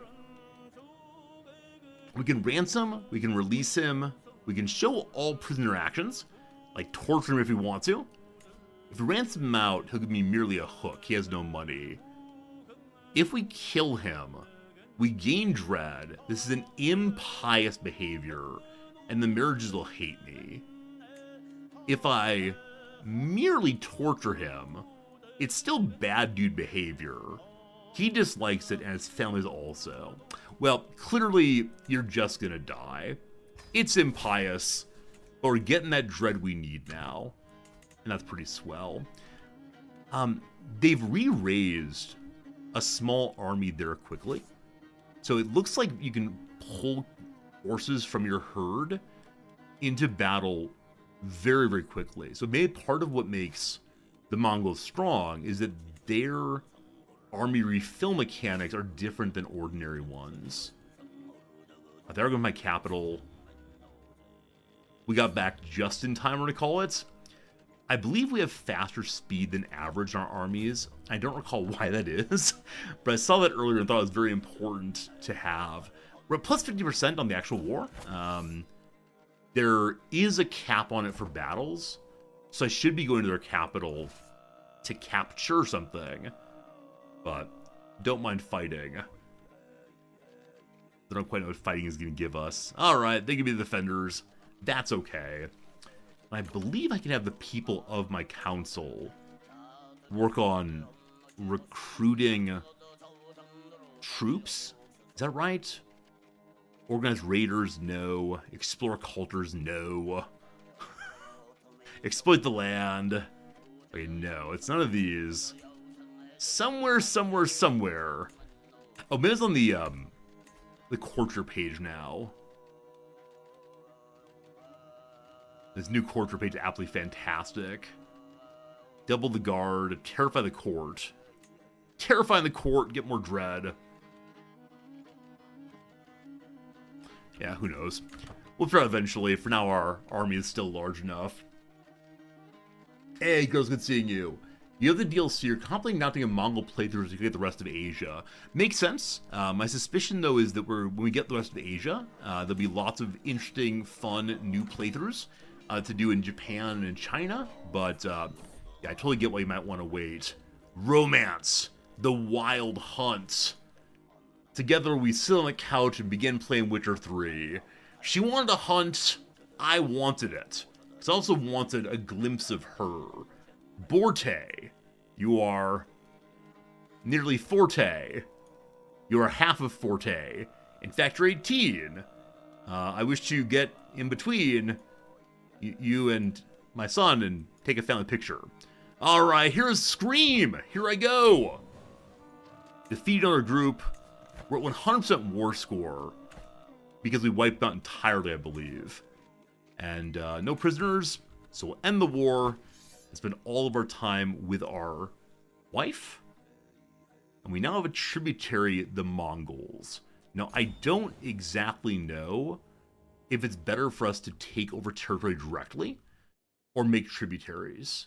It's just not clear to me how this works. But, to the vile High Chief Temujin, may your humors rot in your living body. You're a much greater foe than I imagined. Or put an end to the bloodshed. I'll comply with your demands. Okay, so we now have, when we zoom out, a tributary there. Continue to expand. So good battle, good battle. Garros, thank you for your generous Prime sub. Make sure you check if your Prime sub's available. If so, you can click the button, your old friend Resorty. And yeah, thanks for being here, sincerely. And I appreciate it a bunch, Garros, that you're supporting the channel in the way you do. New button of how tributaries work. Tributaries are a small branch off the river. That's great. That's great. Relationship between rulers when an agreement of a truce is put in place in exchange for a periodic payment. When the deal's in place, the tributary then provides herd tax or prestige to the other, their suzerain. Speaking of suzerain, I do have a couple of videos on YouTube of me playing suzerain on stream. And, yeah, occasionally I get comments saying, hey, Resorty, would you please play more suzerain? Would you finish this playthrough, please, Resorty? I'm afraid it's going on a list of games that I really should play at some point, but I'm just never going to get back to. There are more and more of those. Hi, Shul! Thank you for answering the call and pushing your Prime subscription button. For the Great Khan may be heard throughout the world. That is the goal of this playthrough. How does this work? This button is a tributaries button.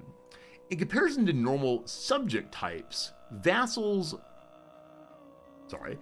In comparison to the usual subject type, vassals, the tributaries have a bit more freedom from their suzerain. They can break free if their own requirements of leader is not met, and they find luck elsewhere. All types of subjects will be displayed in the Realms panel. In the list of subjects, you'll see tributaries' chance of wanting to break free. None? Yeah, none. Special tributary contract where you as suzerain can increase or decrease payments or war support.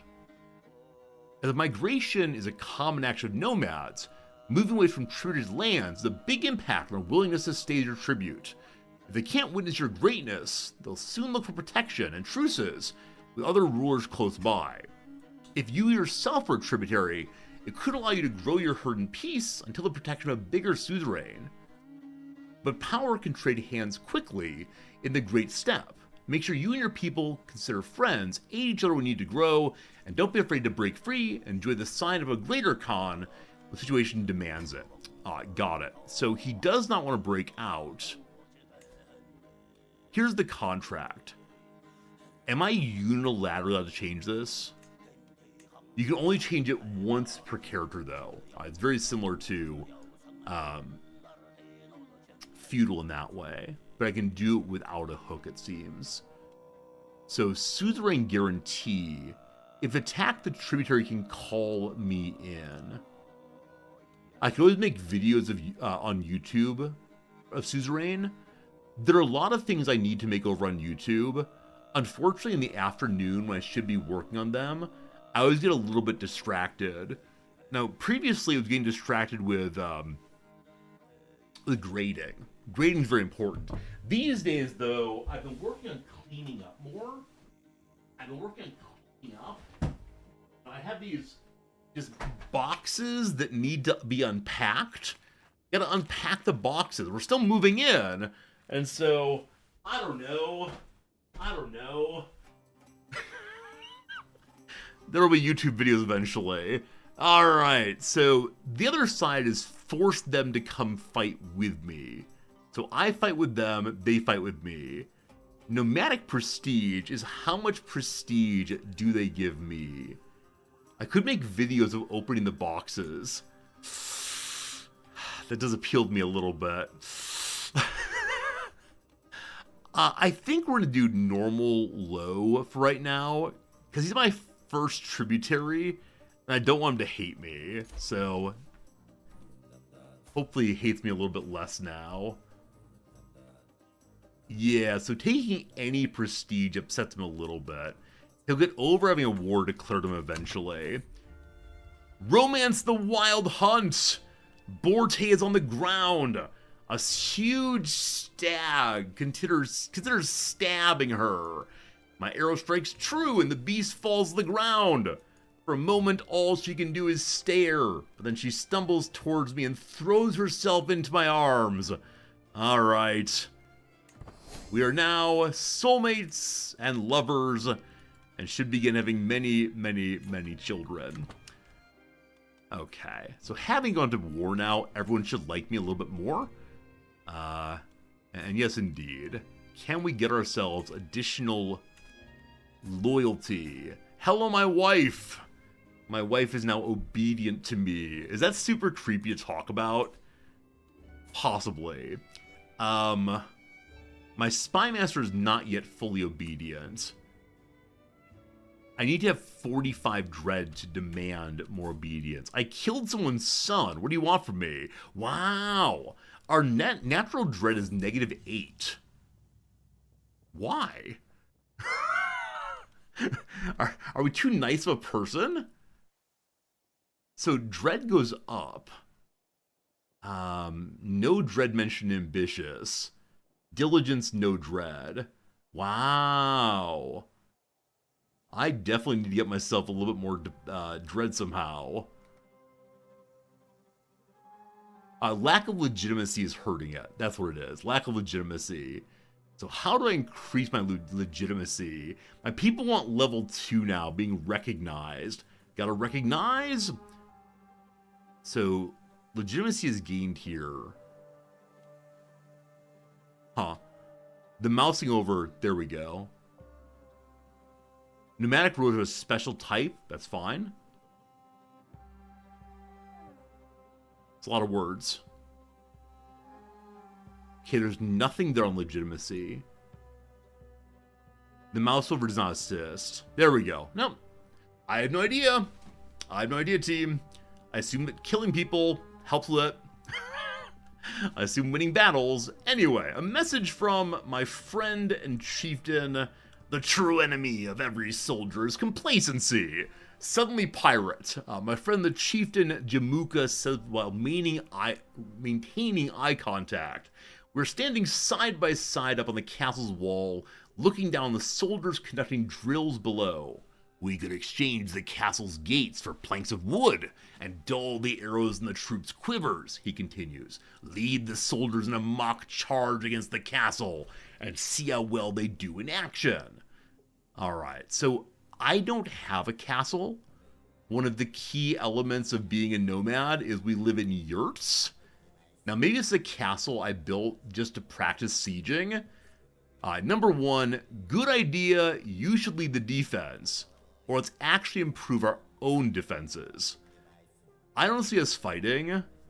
Also, when garrison size goes up by 20%, is that horsies also? I'm sorry, I need to stop saying horsies. I do this during the chess streams also. In chess streams, they say, I'm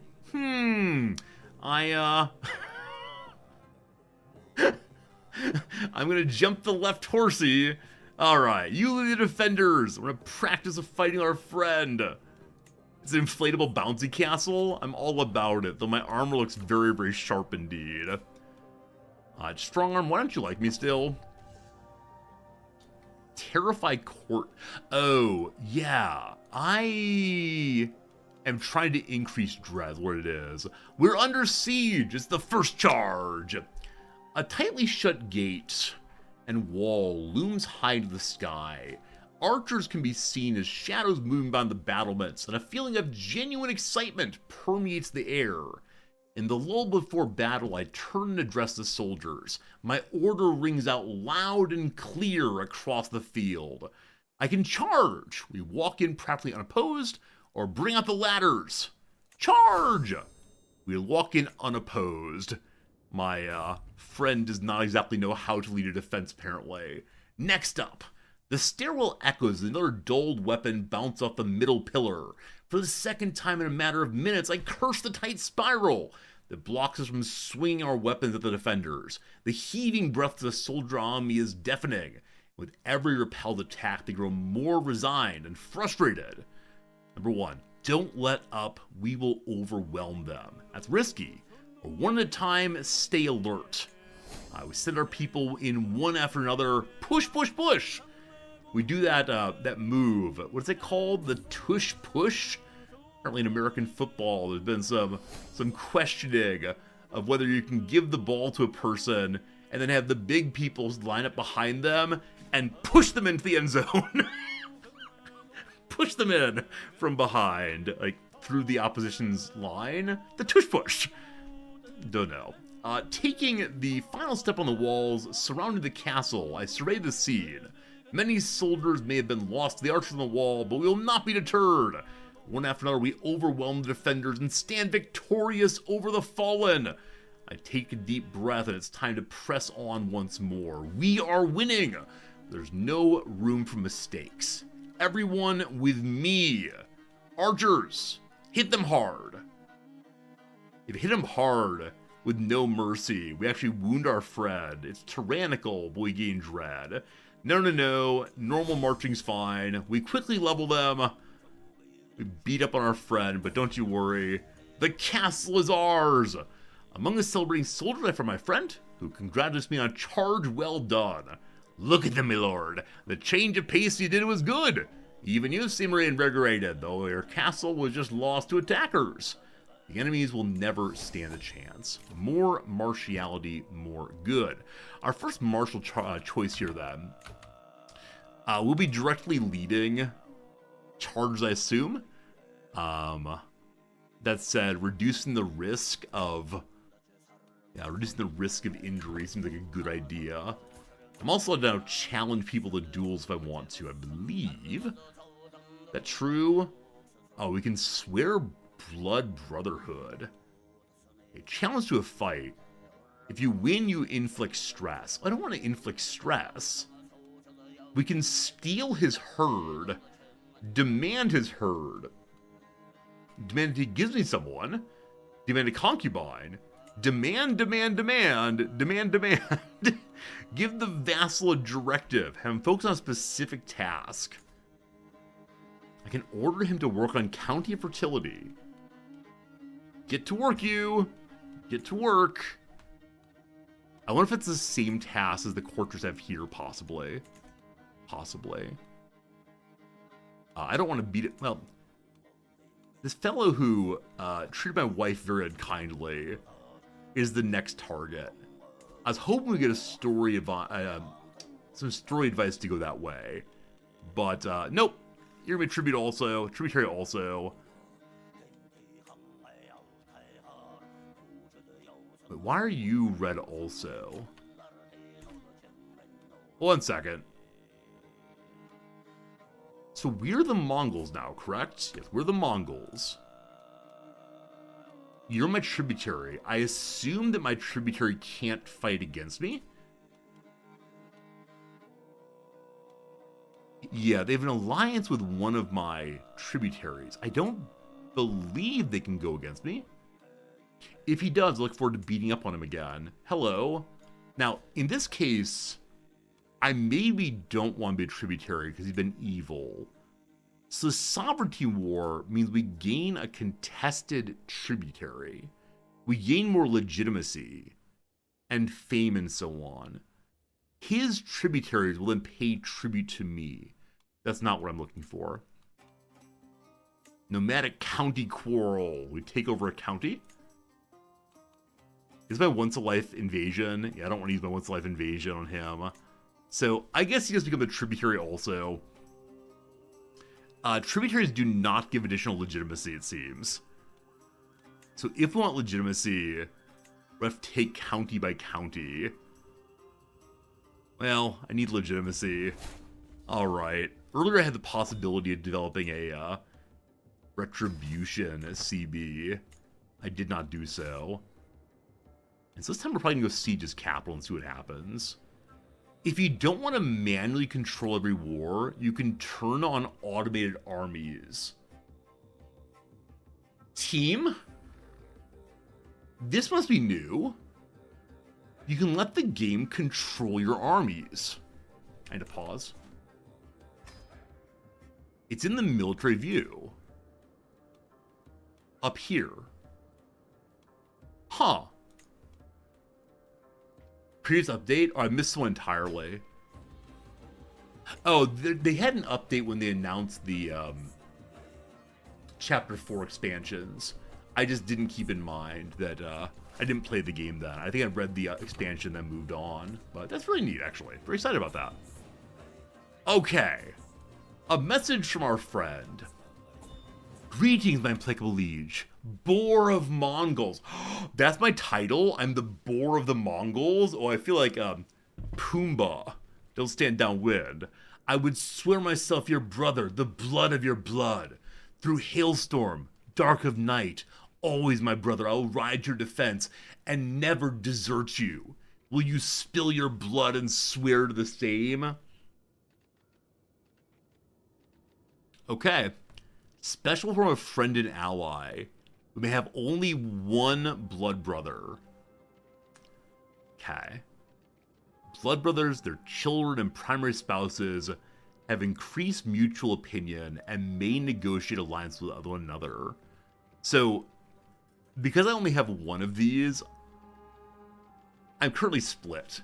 Strategic Resorty says, no, I should blood brother with someone much more powerful who doesn't like me enough. That said, Roleplay Resorty says, this is our oldest and dearest friend. Of course we will go ahead and blood brother him. He may choose warlike, I may choose warlike or clever. Here we go. Jamka slices into the meat of his hand, saying, when we become Amda. The Mongolic term for blood brother. The most notable to hold Amda stats were Genghis Khan and Jamka. We did it! With a trade of knuckle bones.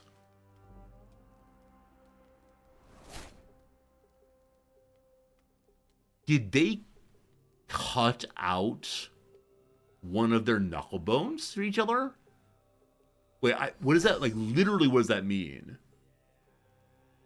Like, what I thought blood brother was, like, you cut open the meat of each hand, and then do a handshake, and the blood goes together. a trait of knucklebones. They swore their oath as children, and later renewed the bond as young adults. Our lives become one. Brother, I pledge to love you forever and guard you well. I swore the same oath, inflict the same wound, and bind my blood with my new brothers. Our pact sealed. We trade fine gifts, eat well, and share a single fur for a night's slumber. We dream of the battles to come. Wow. This is definitely those like a homosocial conduct. Love it. My brother, fearsome as a wolf. I become a warlike blood brother. More prowess, more natural dread, awesome. And better advantage of my armies. Love it, love it, love it, love it. We're all blood brothers now. And then things pop up. My brother offers me a concubine. Wow. This blood brother has been very, very good to me. How do I repay him well? Gotta work on that for sure. Okay, so it's his weather forecaster. She's very, very smart. She's also a good person. Okay, welcome. Welcome to being my woman. And then he wants to send me a knight named Batu, who's an incredibly good soldier.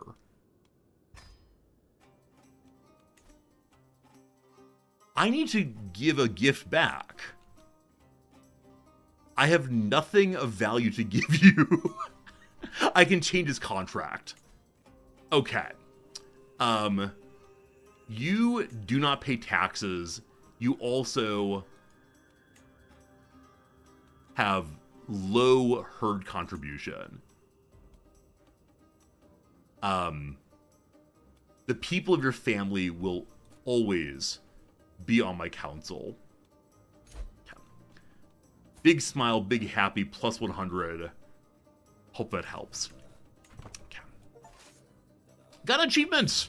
Achievement called Blood of My Blood. Get yourself a blood brother. Mission accomplished. Thank you so much. Okay. Can we draw this fellow back into the mountains? The answer is no. So he's going to defend his capital. I don't mind meeting him there. I feel like luckily we begin as one of the stronger characters around.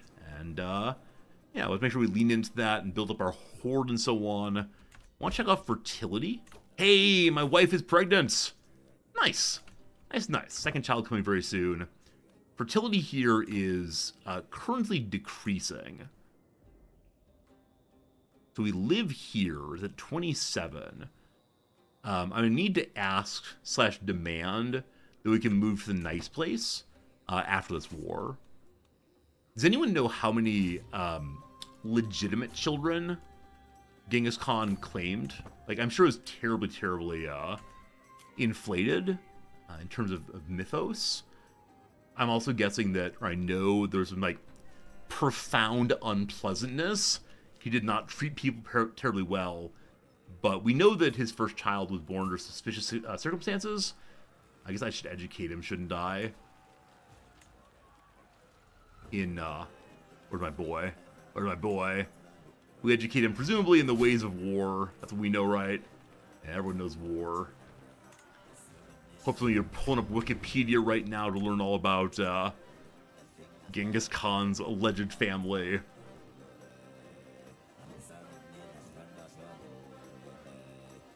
So all this is happening, and we're not yet the greatest of Khans.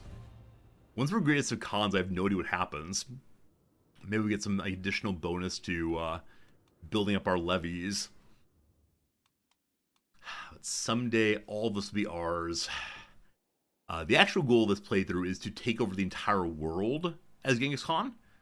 If I can at least take Byzantium, there's an achievement for that will feel good enough.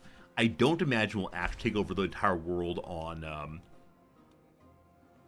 stream. Just gonna be a lot at the end. But if I can like let the AI control my armies and go to a faster speed, it might actually be doable. We noticed that Brother Man here is not able to break into the territory. We captured the fellow's wife. So, for the sake of dread, you know what I want to do. Our dread is currently 2. I gotta get to 45. Also, executing people of our own religion leads to some sort of slight problems. It's less than before, so maybe killing men is considered worse than killing women. Nonetheless, you're still impoverished, yes? Yeah, still impoverished. He's become our tributary in a moment, so I should probably just be nice with his wife. Take her as a concubine. No, we'll go and let him just go free. More opinion. Great. We have a daughter. Hello, daughter. You're a balanced human, just getting started. Her name is Bulagan. Bulagan. We'll see what kind of trait she picks up as time goes by. We got more martiality, and we're now riding on home to finish what we started. More perks, more good. Let's go in the direction now of building up our ability to lead the army well. The enemy stands, knowing full well that he will be a tributary before too long. And then, like I said, our goal will be to move into Mongolia proper. Hey, PZA Total War, how's it going, my friend? Thanks for being here. Hope we're having a very, very good one. And, yeah. I want to play some Total War. I haven't played Total War in a while. We captured 2 people. 2 people. One of whom is the High Chief himself. So this is the war's resolved. And then a man named Kabichi. Kabichi the Brute. Never one to shy from violence, he draws little distinction between physical, social, and mental harm, and all cuts the same in the end. He wants to mash up brains, he wants to mash up bodies, he wants to mash up relationships. This is the kind of troublemaker in our territory, and more importantly, he's very, very good at fighting. So you will join me at once. PZA, what are you playing today? One of the Total Wars, possibly? And then High Chieftain Yasunge, I will free you as part of the end of battle negotiations here. Alright, got a new knight, and you go free. So, we gain 75% legitimacy. He'll be released. We're still recognized legitimacy. That's level 2, which is what I need, I believe. We get ourselves a little bit more prestige. Well done. We are now a recognized leader. As a recognized leader, I believe everyone's chill. Yes. So, we still have 4 malices. The negative dread is the worst one for me. Because I need dread to make people be obedient to me all the way. But it is going in that direction. This must take over more of the neighbors very, very soon. Our neighbor to the north absolutely hates us. 100%. So, he is quote-unquote a large vassal. Oh, you know what? He's not a vassal yet. I only took a county from him. Our goal will be to make him a vassal. We have a truce right now until how much longer? It's on me. This one for 3 years. In 3 years, we're coming for sure. Suggestion is we migrate now. I absolutely agree. We're losing all kinds of fertility here, and so I'm going to have our migration move to... Oh, you can't migrate to places that you already own. Can I just move my capital directly then?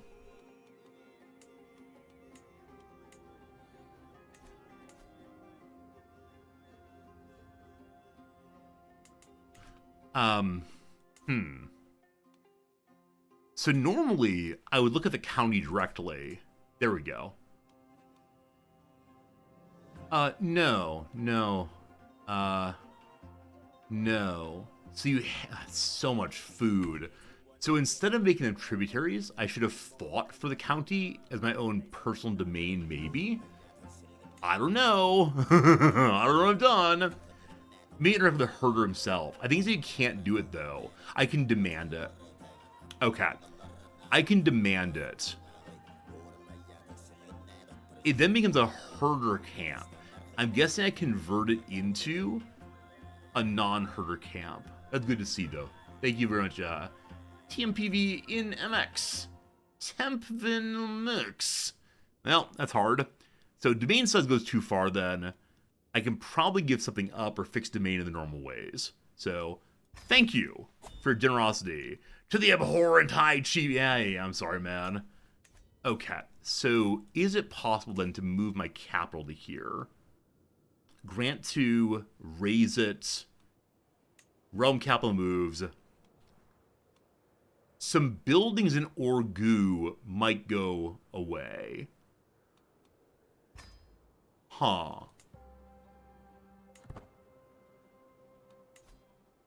Okay, it's fine. So the buildings stopped working in Orgu, but they moved to the middle here. And so now our fertility is relatively high. It's going down in the place we are right now. The fertility equilibrium here very much wants to be at 19. It's at 94, so it will be decreasing. Now, of the ones we hold, I don't care about Chicoy at all. I'm going to give this to somebody else. Who. My half-brother seems good. Enjoy Chicoy. And he is not obedient, and he wants to be in the council very much. That's fine. We have random people in the council he's grabbed kind of in passing. So, who do we replace? So one half-brother's here. And this fellow Oleg Strongarm is a dishonorable villain. You, my friend, will be replaced by our 16-year-old brother. Wait, is that true? Yes. Yes. Yes. Okay. Welcome to the team. You are not good at much. Also, I should have made you a spy master instead. Whoops. Whoops. I wasn't quite looking at that. He's a 14 spy master. Yeah. Yeah. Other brother is a 13, so that's good. I'd fire in some people, but things are getting better than before. Okay. Progress. At 50 money, I need to continue fighting. So the carrots to the south are 627 strength. We're not quite there yet, but they also have a number of alliances with Shepherd and with the Gonbold, their own people there. Here isn't a Shepherd within the Carolds. So I can demand this territory for my own. If I bring up the fertility view, yeah, so places where Shepherds are held are definitely ones that I should be grabbing first and foremostly.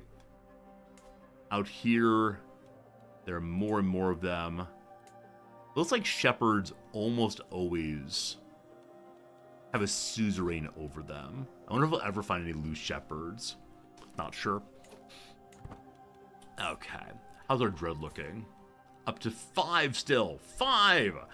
So being a warlike battle brother gives us 10 dread immediately. So number goes up. That said, a tribute of the chase. I bow before you, my chivalrous suzerain. He hates us so much. He wants Karis gone. I took that from him. He dislikes the prestige transfer. He dislikes that I attacked him. He'll get over it in about 25 years. He'll be cool with me. I might want to sway him. I don't have anything else going on in terms of... Oh, very likely to fail, actually. He's very unhappy. Maybe eventually. Regard, I bow before you, my chivalrous suzerain, says the tributary, the High Chieftain Tamagotchi, prostrating him before me. I offer you the service of Buri the Hunter, the finest master of the chase in all of Seligan. May he fell many bucks in your name. Buri's swift shot and swifter eye are renowned for leagues in every direction. Some say his bow can reach as far as his name travels. You know what? Thank you. I'll put him in the job of Master of the Hunt. Cool. Welcome, Buri. A fine fighter. Man, all the tributors are giving me, like, really nice characters. I was expecting them to give me garbage. They don't like me at all. Maybe they want to make sure we don't actually go and destroy them anytime soon. We'll see. Friends, time for a 3-minute ad break. It is noon o'clock my time. We have 2 hours of gameplay remaining. If you're enjoying yourself and want to make sure you see me again, consider following the stream. We start every morning at 8:30 a.m. Japan time, which is 7:30 p.m. over in New York City, I do believe. Different times around the world you might know. So if you throw a follow, you get a notification every time I go live. And also you will show your support for the stream. And gosh, ain't that nice. That's right, ain't it nice. If you're really enjoying yourself, consider being able to watch the crossword by maybe throwing a subscription this way. Your call all the way, of course. Okay, on we go. Push the wrong key. On we go once more. Are all these nice characters actually for assassination? It's possible, we'll see. The A of long distance hiking's AT. So it's the Appalachian Trail, which I believe is spelled that way. Appalachian, maybe. Atomic Energy Oversight Agency. Is it the National Energy Commission? Maybe. Frolicked. Caprice means like uncontrolled, random. Wavy. Rippled, maybe? Stumped. Not sure. Yeah, unfortunately, whatever this dance move is from the braids or ponytail, I just don't know. Is Peer Gynt spelled an E instead? I thought it was a Y. Peer Gynt. We'll see. All right, on we go. MLB Guardians on the scoreboard. They're from Cleveland now. Deadly Sins, for example. Deadly Sins. There's 7 of them. So it could be like a septet. Is that possible? Actually, could it actually be a septet if egad is wrong for Great Scott? I mean, I love his ideas so much, but Great Scott's gotta be egad. Septad? Is that a thing? I don't know. Okay, a U.S. naval craft used in the Second World War. I saw the PT and said definitely wrong, but it was a PT boat. Insert reference here to JFK, and some of you saying, rabble, rabble, rabble, I want you to please play U-boat. The Green Hat novelist Michael, no idea. They may come with a flashlight or remote control, AA batteries. Un señor muy viejo con blank a las enormes. I do not know Marquez, unfortunately, so no idea. Mind. Mind is care, mind is think, mind is bother. Do you mind? What's on your mind? Not sure. Process that culminated in 476 AD. Well. My lack of knowledge of history strikes again. Tally, to add. Laundry day garment, perhaps. I run around in my bathrobe. How about my white t-shirt? What's the A here? Lou Gehrig's disease for short is ALS. Condition known as word blindness. I can't find the word. Aphasia? No, it's not aphasia. Aphasia is difficulty speaking, I believe. I mean, because like alogio, I have no idea. Okay, let's go along. 3, 4, and 5 commonly. 3, 4, 5 commonly. They're numbers. A home of China's terracotta army. Is it in Zhao? Possibly? Maybe travel size. I don't know. Toothbrushes. Is that a thing? Like deodorants. What do you want from me? I have no idea. Hey, Lord Rargasm. Good seeing you. Happy Monday to you. Agency under the HHS. That's Health and Human Service. I have no idea. And then last one for now, a filmmaker and critic who's been called the godfather of American avant-garde cinema. I mean, I know about Alexander Payne. He's not that avant-garde, though. All right. Cabinet maker for short. Maybe the president. The president has a cabinet, possibly. All right. Game is paused. Return to game. Games upon games upon games. That's what I give you here. Hope you'll have good evenings. Curious as always, what kind of games are you playing? What are you doing this evening? Anyone got the old broom out, sweep to sleeping? If you're playing games, I'd love to know. Are you playing a strategy game? Are you playing an MMO? How you feeling your life right now, my friends? We are becoming the Mongolian horde bit by bit. We found more fertility, and so because of that, we are pulling in 80 additional herd beasts per month.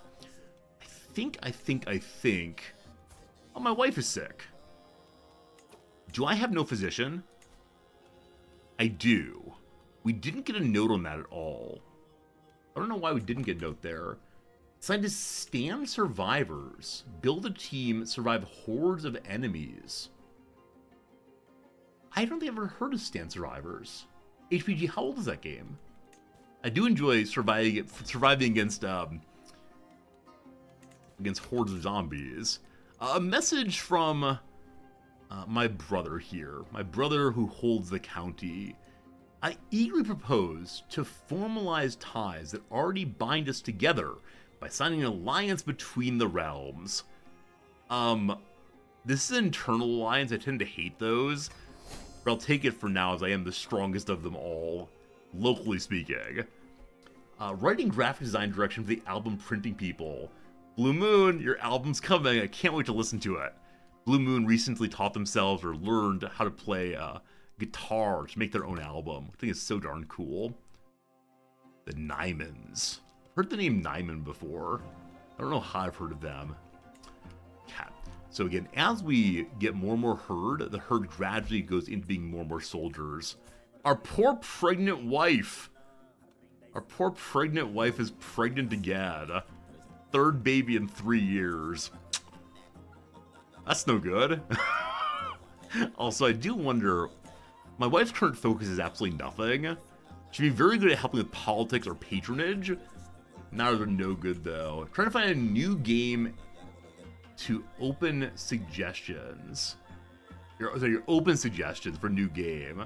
Alright team, our mission of the evening is help Lord Rargasm find a new game to play. Ask questions in chat for Lord Rargasm to begin narrowing down what kind of game not to play, because collectively you all know all of the games. I will ask with the first question, do you want to play anime nonsense? That's question number 1 here. We can use our council to determine like different kinds of jobs that'll keep the fertility higher or force the fertility into more and more animal creation or so on. So herders make no difference at all on fertility. It just produces more herd. If we manage fertility, fertility stays around longer. And so we're going to try to increase fertility in the place where we're currently eating everything. Kurotai Borgian here, of our family, has what kind of skill? Very bad stewardship. Very bad martial. Learning is what they do well. Help the Stargazer understand future weather or explore cultures. Okay. And lastly, you'll stay on stewardship also. So this time, only one person can improve fertility in a location. I guess I'll try to help the ones that are nearby so we can retreat if we need to. Blueman, you played a lot of anime nonsense, your tolerance is high. Maybe I'll attempt to do some anime nonsense on stream someday. RPG story-based strategy, no MMO. I mentioned this earlier. I have like no financial incentive here. I'm not going to get money or kickback for this. Right now on Humble Bundle, there's a bundle for, I believe, $10 minimum that will give you all of the XCOM games. All of the XCOM games. These are really good for story. These are really good for strategy. These are really good for a lot of things that really scratch itches for me. So, yeah, I recommend checking out the Humble Bundle. All of the XCOM games. I don't know why this movement feels good for all. I think it's suggesting the universe and world. But yeah, it's so good, so good. To rule the world. Here it comes, team. Here it comes. It's increasingly clear. From the lowest peasant to the most noble of vassals, they're all whispering my name. Whispering of my might. Whispering of war. From the corner of the crowd, Resort T, Resort T, Resort T, Resort, etc. They seem support for my cause. My people see me as a ruler worthy of the world. The strength of the Orgosh is mine to wield, and wield it I shall. Olgarosh is the Mongol title. To strike outwards what's expected of me, to claim by might what should belong to me. I'm destined to rule, to subjugate around me, and make them part of my high chiefdom. With my people behind me, I cannot fail. We become a conqueror. So stupid. Here we go, team. You start receiving support from your vassals and your people, but beware, you'll see your support wane if you stay at peace for too long. Lose too many wars, become subject to a realm, or fall from grace. If you die, your children will take up the mantle of conquest.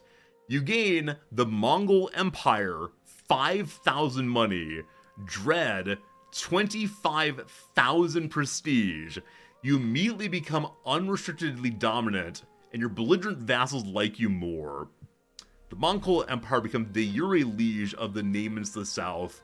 We gain 25,000 herd. So I thought this playthrough was going to be, I very slowly build my power up to the point where I can then declare myself the Great Khan. But nope, it's just a simple event, and then, boop, there you go. I'm a little disappointed by that, honestly. I was ready for a fairly long preparatory playthrough, and then, ta-da! But here we go. As Khagan, you'll have new duties and responsibilities, now expect to hold court, etc.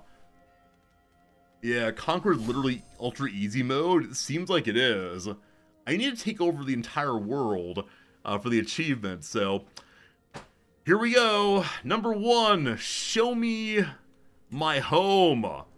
Ooh, behold, the man with the stick.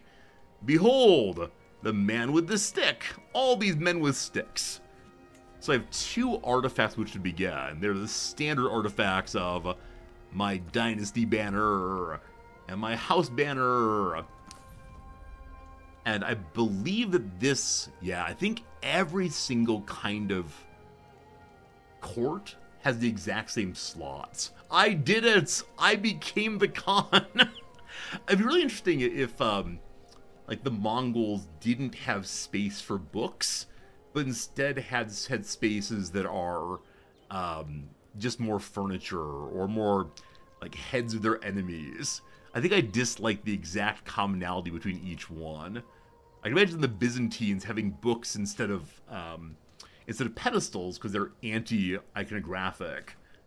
Your 5 years ahead of me and didn't get Conqueror. Might be RNG. Many source Seymour. I have no idea why I got it. I've done absolutely nothing special. Alright, we're quite famous. We're over our herd limit. So we stop getting more animals. Oh my goodness. We can upgrade our yurt. We'll start with that. Alright. Baby yurt becomes yurt level 3. What do we get here? More domicile buildings, more vassals, more herd, more fort, more. Cool. And you can build one thing at a time. No problem at all. Cool. 25,000 prestige. Alright, probably time now to go around demand obedience to any vassal who is not immediately obedient. Hello to you, Tamachi. He will become obedient because he's afraid of me. Good. We can start a legend if we want to. So, we can start the Hunnic Heritage legend, rather. Our people can trace our lines to the families of the Huns. The founder of the dynasty was in fact the ferocious Attila, who brought Rome to its knees. Or the glittering visitor. Alangua, the mother of all Borgia, was visited by a strange glittering figure every day and night. Like a great yellow dog, he crawled into her yurt via the moonbeams at night and the sunbeams at day, and gifted her 3 sons. She warned her divinely conceived sons they must stick together like a bundle of 5 arrows, or be broken like 5 lone arrows. Insert South Park reference here. Alright, I think we're going to begin with the Glittering Visitor. I had that happen to me. To me, I say.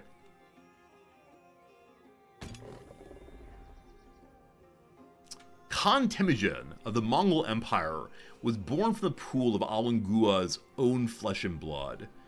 With the natural power of his great lineage, was there ever a doubt he'd achieve great things? There was no doubt in mind. Temujin was to unify all of the empire of Mongolia under his rule. In the name of Alangua, the bickering of lesser lords and ladies about to reach its end, and all would come to call Temujin their liege. Temujin's legend culminates in a marvelous adventure. His great deeds of arms were such that all kings had wonder thereof, and many nobles and commoners came to the encounter, for they wished to see his legend in flesh. Alright, we're working on it. Roargasm says, you bought the XCOM bundle. I love that I asked everyone to help Roargasm, and who got the answer right? This guy did.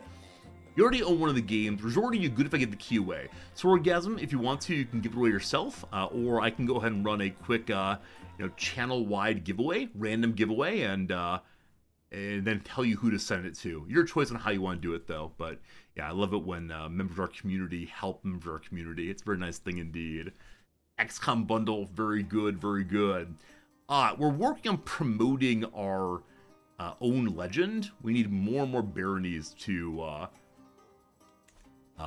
believe in the truth that is my parentage.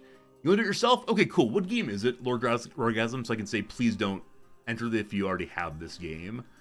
And it'll probably be a Steam code. But, friends, it is time for us to do a quick little giveaway. Kind of unexpected. Always a nice thing when it happens, though. Roargasm will be giving away XCOM Chimera, or Chimera? Chimera Squad. Let's go and pull this one up real quick so we can see what it is. Point to it and say, ooh, ah, ooh, ah. Play free to you right now.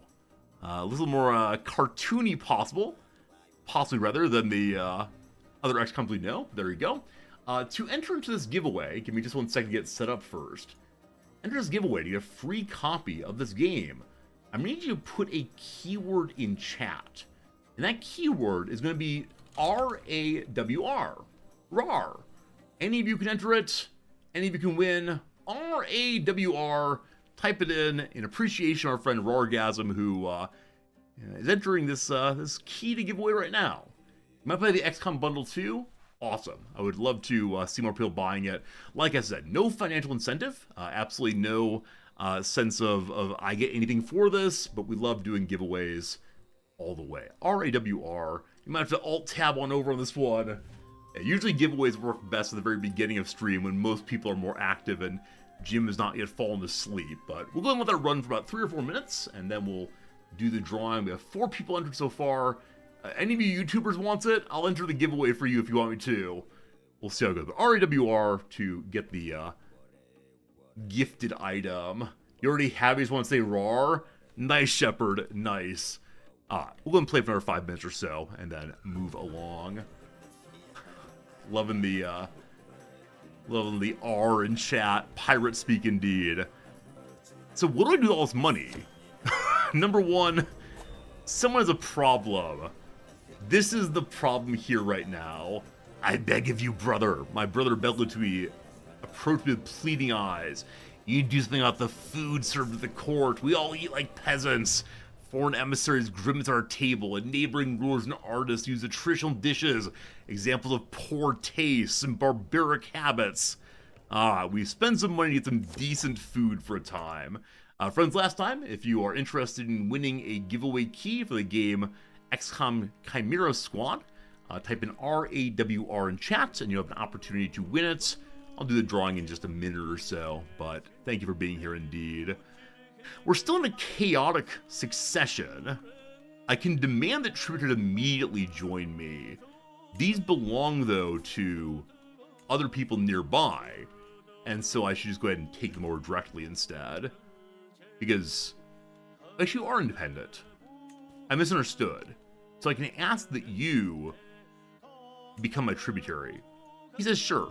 Doesn't like it, but sure. I should probably fight through some of these people. We'll see, though. All right, doing the drawing. RAWR. Got about 10 entrants.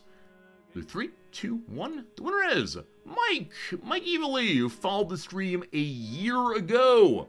Congratulations, Mike. Appreciate being part of the community. Rar, thank you for your generosity. If you go and send the key on over to Mike, sure appreciate it. I'll do a little yay in chat to make sure that we had a fun time with the giveaway. But again, thank you for contributing to the cause. Always happy to do giveaways for anybody who wants me to do so, as long as the game is relevant to our community. The High Chieftain bows to me. All of my belligerent vassals like that I've proved my worthiness by taking over more people. Who else wants to join? Ilga might join. What's your issue? They're bold. You understand, if you say no, I will come and destroy you at once. I'm sorry, where are you from? You're a shepherdess. Hello, shepherdess. Where do you live, though? Where do you... Alright. We got some territories. They have meager riches, and they are mine, oh mine. The Mongol Empire doth grow quickly, as it does so. Ilga will never bend to your charity. I'm sorry, what? Who are you? What are you doing? You're up that way. We do touch. And so I think it's time to get down to business. Bring them to heel all at once. I'm going to go ahead and give control of the army to the AI. And see what they do. Oh, I didn't realize until just now, we have 20,000 troops currently. I don't have any weapon or armor myself, I believe. Yeah, we had nothing. So, I should probably be careful we don't die in battle. I mean, our personal combat is 31. We should be okay. Also, there are a number of holy sites nearby I need to bring in line. A sweaty, tired, and in need of food, a long day of training with troops comes to an end. As we search for a place to camp, we spot an old and abandoned castle in the distance. There are a lot of castles out here in northern Asia. There should not be, but there they are. Widening my stance, I declare, this is where we'll make camp tonight. The sun is setting. With every step towards the ruin, it looks more ominous. Before long, the soldier whispering about ghosts. Let's venture inside, or hide outside. Let's go on in and see what we find. Hey, Lord Rargasm, thank you for gifting a subscription to Ellisdol. Ellisdol, enjoy your emotes and such for a whole darn month. And looks like Lord Rargasm is starting on their second 100 subs. Lord Rargasm, thank you for getting sub to Asira also. Asaria? Sorry, I said your name wrong. Whichever way, Lord Rargasm, your generosity continues to be overflowingly kind. Thank you, thank you. I can't do a 100, but thank you for today at least. Very kind to you all the way, and glad you're enjoying hanging out with us as always. Darkness, dampness, desolation, desperation, and all the rest in the castle. Uh-oh, has Rargasm decided there shall be no unsubscribed people in channel? Rargasm to Fetafist, thank you. Picking out those unsubscribed and helping out. Thanks a ton, Rar. Very, very generous of you, very kind to you, and it is very hype indeed, your generosity. We're in this, this castle. Peering up the decaying stairs, I spot what might be the remnants of lush tapestries and old paintings. Looking down spiraling steps, I see only darkness, reaching far down to the ground beneath the castle. Do we look upstairs? We might find a bunch of treasure to add to the current loot pile, or what's hidden down there. 92% chance of facing my fears. One prowess, less stress, but you're not afraid of the basement. That's how it goes. Orgasm, thank you for gifting also to No Tears. 104 total gift subs. The number keeps rising. Everyone is a winner tonight. Hey, Glass of Empty, how is the new content? So unfortunately, because of the playthrough I chose here, namely the Greatest of Cons, Temujin, I am not engaging with the content of the DLC as much as I could otherwise. The beginning of the playthrough, I had a really fun time exploring how fertility works, how we create characters who are loyal to us. But then after a while, I got a event that suddenly popped up. Hey, you have all the prestige in the world. Hey, your herd is going to go ahead and destroy the world. It's amazing. It was great, but at the same time, it led to a tremendous amount of confusion and distance from the normal playthrough.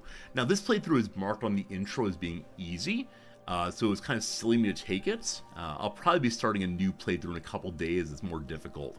This one, though, is a let's get to the Byzantines and see what happens. All right. Someone, my courtier Kojin the Fair, comes forward and says, "You would claim descent from the vile sinner Alangua?" My courtier Kojin greets me this morning with an outstretched finger and a rabid look in her eyes. Blasphemy! She was a wicked woman of unholy vices. She was not impatient, I've been led to believe. She was deceitful, a sinner if ever there was one. Along with the conviction in her voice, she's brought numerous records and written anecdotes of Alangua's impious behavior, which does not make me and my claims to her lineage look any good. This is all nonsense. Unfortunately, she's smarter than I am, 15 versus 12, and so it's likely that we will fail in convincing others that it's false. Or blasphemy, go away. Get a little stress. Blasphemy, go away indeed. Hey, John Doe, good seeing you. He's been heard in a while. Brother to brother, I love you, man. John Doe, if you're actually my brother, say hello to the kids. Otherwise, thank you for the love. It's been a very love-filled date on stream, and I'm very, very grateful for that. It is so silly that we are using the entire army to go smush individual counties. We gave the AI control of our armies, which is a really interesting update recently. If you don't want to do the fighting, I'll do it for you. That said, it will fight as well as the AI can, which is so you'll probably have more losses than you would otherwise. But yeah, it's interesting letting your player focus on different parts of the game and not need to do all of them at once. So that's cool enough. Another child number 3, Chiledu. Well, one of these days we'll take over the entire world. I don't know if you knew this. It's actually the case that Genghis Khan took over South America and started a country there to give to his son. It's called Chile, and it was named after Chiledu. There you go. That's fact. I would never deceive you here on stream. Never, ever. It is the case that Genghis Khan's allowed to simultaneously attack everyone in the world. Occasionally it's the case that the AI one goes way too far, way too hard. But I don't mind. Actually, can I ask you to subjugate first? I can offer vassal, just say no. I can steal his herd. I can send him nice things. Yeah. Bring him in as tributaries. So the AI should split their forces now. This very much is the AI playthrough of the Mongol Empire. Hey, John Doe. You're not my biological brother, but I'm glad that I give you good advice. That's very cool of you. Thank you. To the implacable Kangin Temun of the Mongol Empire. I think Orkina would serve you well in bed. Hello. She's honest. She's also lustful. We now have 2 of 3 concubines. I believe we need to have concubines to get prestige. Yeah, we need to have 1 more concubine, and then we're in good shape there. You can declare war while having troops raised. As this kind of character, yes, you can. The Conqueror never ever stops unless you want to. We'll see. Sweet smiles and little eyes. My son and heir Hussein sometimes lies and tests boundaries. He often avoids suspicion with his sweet demeanor, and people always forgive him when he gets caught. I wonder how much he'll get away with. Our boy is charming, so no bonuses to war yet, unfortunately. Hey, Orgasm, thank you for generosity. Up to 105. Oh, the number keeps going. Number keeps going, my friend. Are we going for the Con achievements? We are going for Con achievement. There's a very hard achievement that is... Hello, AI? Pardon me, I'm going to have to borrow half of you. There's a very hard achievement that is... as Temujin and his family, send the entire world under your command. Something like that. It is definitely a challenging take over everything. But with me at the helm, I should be able to do this, as long as I understand more fully how to keep people loyal to us. We'll see how it goes. The wonderful tale of the glittering visitor continues to spread. So how many people now believe that I... It continues to spread, as I've told it only in my home barony. We are actively promoting it, but no one believes it's actually born of the gods. Regardless, it continues to spread. More and more folk from all strata of society have begun to weave their own perspective into its rich tapestry. So says Orkina, at least. Lord and lady alike, our certain tale sets out their undeniable right to rule, she muses. But if you wander into a local tavern, it'll be rife with those who's dedicated to the common small folk land and their honest, industrious ways. For whom is our legend told? About the nobles? If this happens, we get more prestige per legitimacy level. Or it's about the average person. The average person believes this. Or it's about me. It's about the average people. And we just want to support them all. Oh my goodness. Roorgasm, gift subs to Zadri. Zadri goes ahead and does a community gift sub to Bellicose Drake. Look at that little love line going along today. So much generosity. Just craziness. And I've now turned off automation so that one of the armies goes back and takes this. I need to be very careful here in making sure we, don't lose either war, despite the 20,000 troops. The Blade of the Tengri. I've seen heathens fight. I know with what great viciousness they strike down the faithful. In the name of Tengri, I will stand against them with the courage he grants me. We have the trait, the Faithful Blade. Alright, so burning with righteous fervor, Temujin will not rest till all heathens are defeated. I've never had this trait develop on my playable character before. I've seen other people with it, but yeah, our goal now is to become a fanatic and strike down more and more people who are not like us. I'm a monster. I'm a monster. Why did it come to this? I think it is time for me to understand the religion of which we are taking part. Where's the description of what we do here? Also, should we reform this thing so that we are the both temporal and spiritual leader of the world? Tengris view their existence as sustained by Tengri, the eternal blue sky, and Iji, the fertile earth mother. Adherents are expected to keep the world in balance by living an upright, respectful life. Deceitfulness and subversiveness are highly stigmatized. This is why we're taking over the mountains and the plains. The mountains bring us close to the blue sky. The plains bring us close to the ground. Tengri and Ezja were somewhere in between, possibly. So subservientness is the worst. We must dominate instead. Okay, where is the holy site? So the holy site here is not yet ours. Ours, when I speak of ours, it's merely our religion. So the Kiralts, you'll be the next target here presently. Okay, how are our vassals feeling about our rulership? They like me. You are not obedient. Why not? Please become obedient. Thanks. Everyone is currently obedient. You don't like me much. That was the war force. Okay. The fertility in our current grazing area is dropping by 1.1 a month. That's going to continue dropping more and more, unfortunately. We'll see how it goes, though. I have so much money that I can easily raise my men-at-arms. Totally forgot about them. But yeah, let's go ahead and get full-size men-at-arms.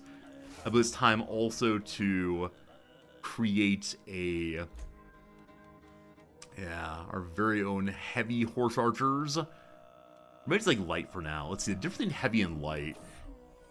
48, 26, 48, 30 versus 124. So better in every respect except for speed, of course. What's the difference in terrain? So the horse archers don't care about the winter. The heavy ones fall through the snow, presumably. The heavies are worse in swamps, I believe. Is that true? They're worse in forest and taiga. And this area is taiga in part. So maybe with basic horse archers for now. Seems good to me. And they'll immediately put it up to full size. I like it a lot. Okay, we have to station them somewhere. You get the capital, that's fine. Everyone gets the capital. We have 8 more knights also. Then we add another horde regiments. We'll have some basic lancers. They're heavies, probably. Roar says you're down to do one more giveaway. You get CK3, Anno 1800, or Age of Empires 4. What are you doing? What do you do? Are you the channel's Santa Claus now? Are we have to like make sure we're not nice, we're not naughty? Niceness all the way. Ho ho ho, Lord Roorgasm. All right, team, we're doing one more giveaway. This was not planned, I promise. This giveaway, you're gonna choose out. Sorry, you choose what game you want to play. Of again, what was it? What was what you said here? CK3, Anno 1800, or Age of Empires 4 Remastered. Friends, time for a new giveaway. Let me go ahead and restart this thing. Once again, the code of the day is RAWR. If you type the channel RAWR, we'll do a giveaway and see who wins big. Whoever wins big can just choose their own game of those 3. If you've already played those 3, do consider not signing up, please. But man, super generosity happening here in a way that is unexpected, and in some measure unprecedented, happening all at once like this. So thank you. Our first concubine has produced our first daughter of a concubine. Her name is Yesugen. Borjigin. Okay, she's lovely.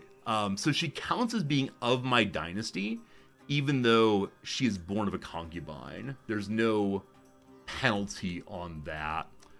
Oh gosh, what you doing, Orgasm? Everyone's getting picked off one after another. Pew, pew, pew. Like laser tag with subscriptions in here. Alright, you're sieging very well. You're sieging not yet, but soon. Wait. No. Video game, you're just wrong. There's no way that our horde of 10,000 loses to 827 people. Yeah, game is unable to figure out math sometimes. Like, a lot of people are dying, it's the snow time and so on, but still, there's no way we lose that.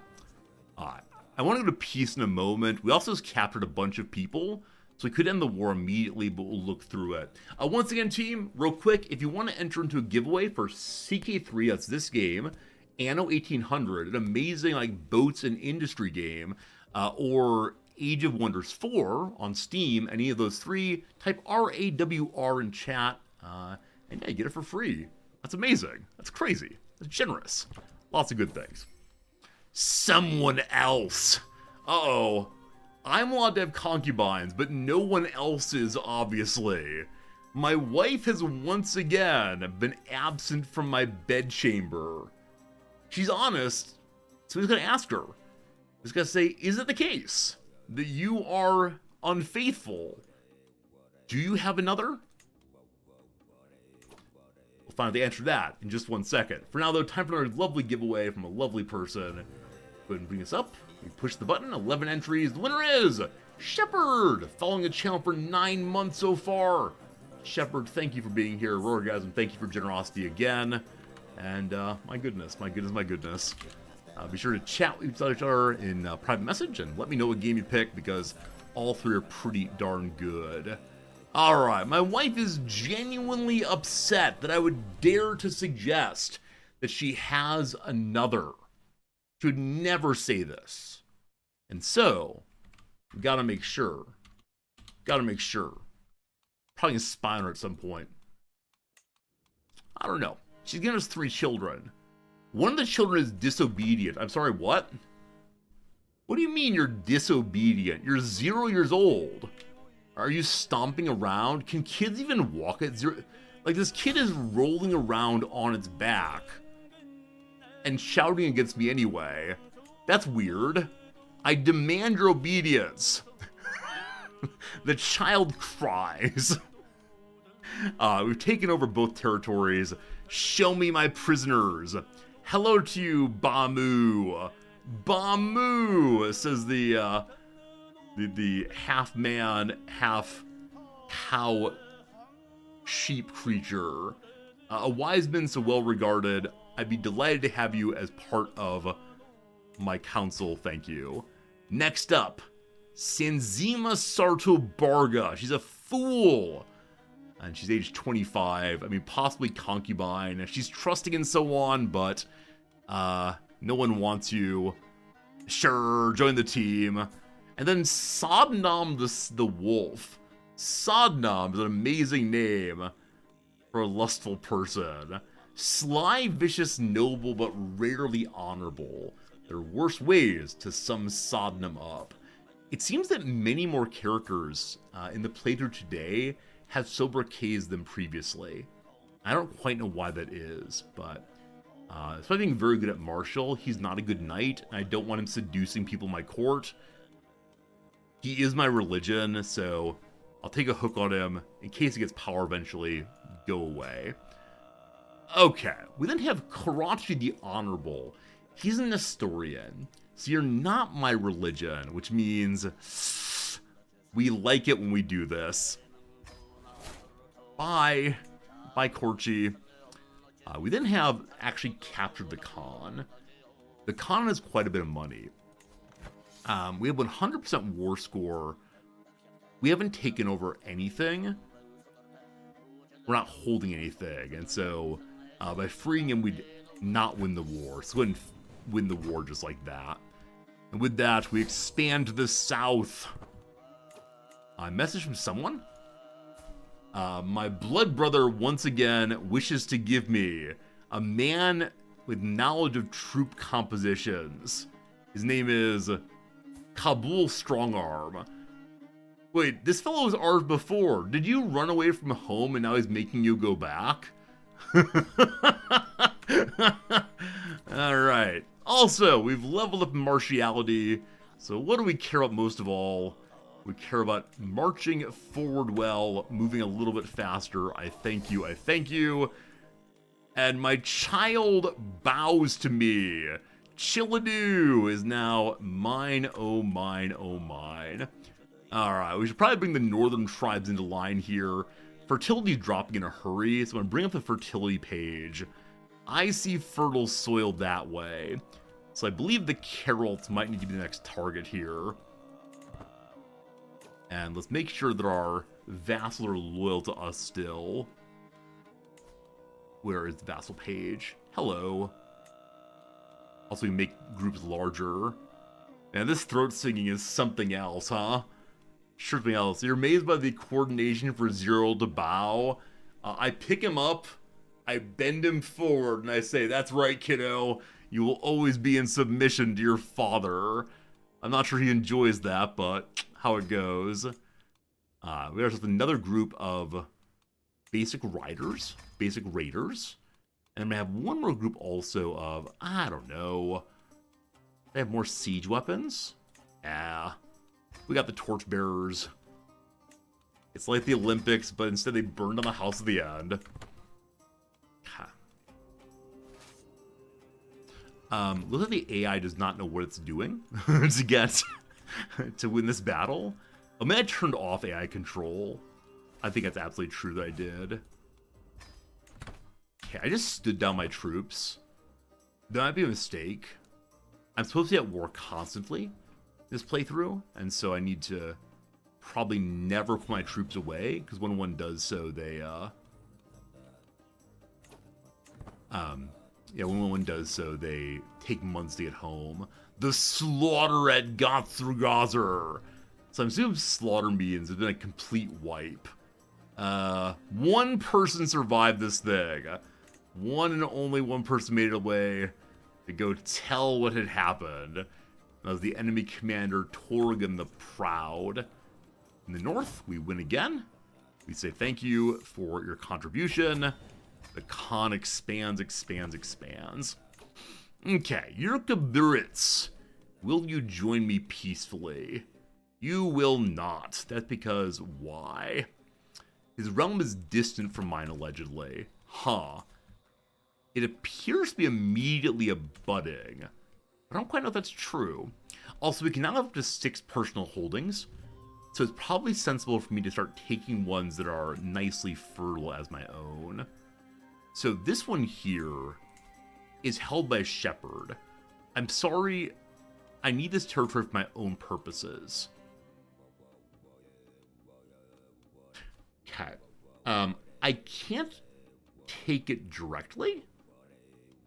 Is that true? So I can revoke... Let me find an ordinary nomadic leader. Your shepherd is also. Not the ones I need. Alright, ordinary leader. Here we go. High Chieftain Tamachi. I'm allowed to... No. So previously I had a way of taking people's titles. Why can't I do so now? What is my level of authority? It's down here.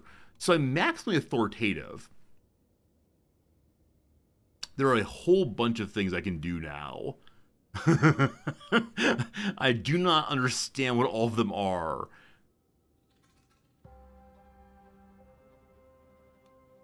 Team, I might need help with mechanics. If you know the answer, here's migration. We'll have to read this real quick. When playing as a nomad in the Great Steppe, you have the possibility to migrate. Migration is important for nomads, a great way to find new lands for your herd to graze and grow big. Herd represents your people and their flock, and your herd needs land with good fertility to keep it fed. Let's have a look at how to find the best spots in the steppe where fertility will benefit you and your realm. Choose a new location based on county fertility, like that one right there. Fertility lands on a scale from 0 to 100 and will deplete at a steady pace as you inhabit their lands. When it's been depleted, you need to migrate to a location to keep growing. The distance you can migrate is dependent on tiers and dominance law you enforce. Realms with a large domain and high dominance will have different needs for migrating, and at some point not needing to migrate at all for the person growing the herd. Such a location you potential to migrate to, click a de jure title on the map. Boop. Okay, so it really needs to be something that you yourself are not in control of. So migration has to be outside. Okay. Depending on the chosen location, you'll see pins on the map telling you the specific county fertility or some of the domain fertility for the entire de jure title. So 210 in the Oirots. The chosen location of the migration always holds at least, no space, at least one nomad or herder you'll have to negotiate with be granted access. You can offer them herd, gold, or a hook to help you convince them to accept a proposal to migrate to their area. So they'll accept immediately. He's a small herd, I am the greatest of Khans, etc. So, yeah, I want to go there. Okay. So, the one I want most of all, he will not give me. Negative 930. He's my tributary. So, you can move to tributary territories 3 years after you've taken them. Before then, you cannot do so. So this place has a nice area. He will let me go for free. So beg Zirgal, here comes Resorty. Cat. Having moved, we're now a nomadic camp. We're no longer... Wait, we're no longer the Khan. We're just some guy. Oh no, I destroyed the Mongol Empire. Oh no. Oh no. Oh no. I just wanted to move my capital a little bit. Save scum time, I'm playing Iron Man, because of course I am. I want my Mongolians back. Did I actually destroy the Mongol Empire? Oh, I think we need to have some sort of, like, check on that one. Because the game says, go migrate. Oh my good, so, oh boy. I'm not landed, I'm traveling. You can't see chat where it is. I open the outliner. Maybe here instead. Sorry, we're working on finding the best place for chat in Paradox Games. Yeah, the outliner might get in the way of it. Someday we'll find it. Someday we'll find it. Okay. So, let me... what do we even do? Let's find the Mongol Empire if we can. we can call it something else. You prefer where chat on Twitch is? I mean, we took a vote last time. I'll do it again. I know it's a new thing and people hate change, but chat on screen is good for VOD watchers, I know. Yes. No. Don't care. Votes happening now. If you click, I'd like to know. I'm a yes in some measure, but I know if you all don't like it enough, I definitely will turn it back off. And again, a Paradox game, there really is no good spot. Hey, Demon Sir, thanks for the raid. I appreciate it. Okay, you can search for titles with this key. Is that right? No. So C is character search. Hey, how's it going, Demon Sir? What'd you play today, my friend? Isn't there a title search button? Maybe it's here. Okay, so Mongol Empire does not exist. Good. Okay. It's time to prove my dominance over the area and subjugate those who live here. All will be trampled under our hooves as we take what's rightfully ours. So if I'm landed again, I can recreate this. Okay, 7 of you say no, 4 say yes, 5 don't care. Very good, very good. Oh, man. Okay, so we have to get re-landed. Troops go home. I don't remember how to become landed, unfortunately. We'll figure it out. So I think it's a decision, maybe? No. It's not an activity. It's here. Capital overview. No. Well, I can level up my camp some more. Oh, we're walking the road. We're on the road. Right, we're moving from one place to another. Someone took my cultural head. We found a place to call home here. We lost all of our alliances. Oh my goodness. And so I think I can recreate the Mongol Empire now. I didn't lose my conqueror of all things.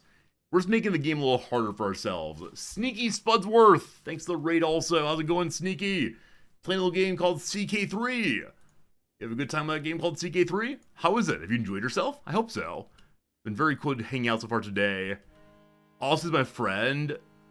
I'm playing an Iron Man, and I don't alt F4 out of games. Feels unsporting. So now that we're landed, though, I believe I can find Mongol Empire. No, Mongol.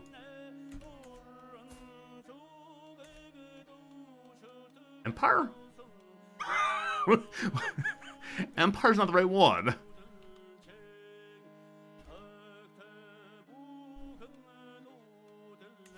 Mongol Empire?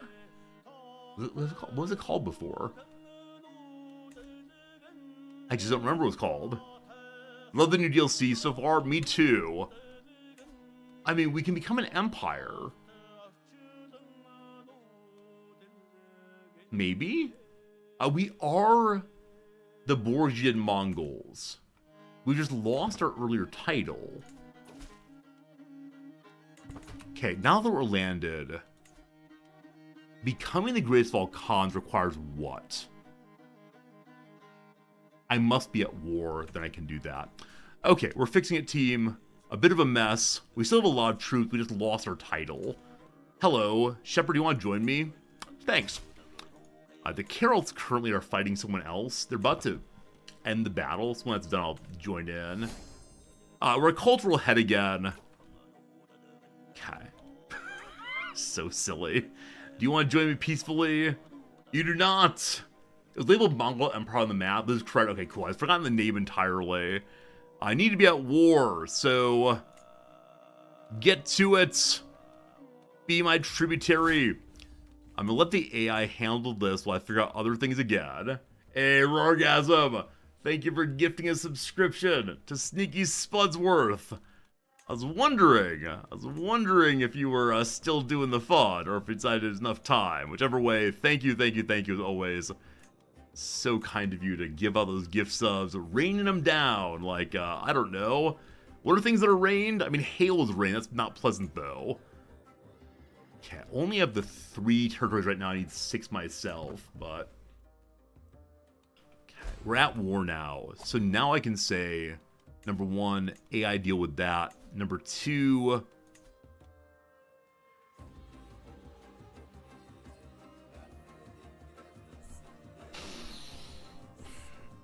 Didn't that say you're not at war? It didn't say you are at war before?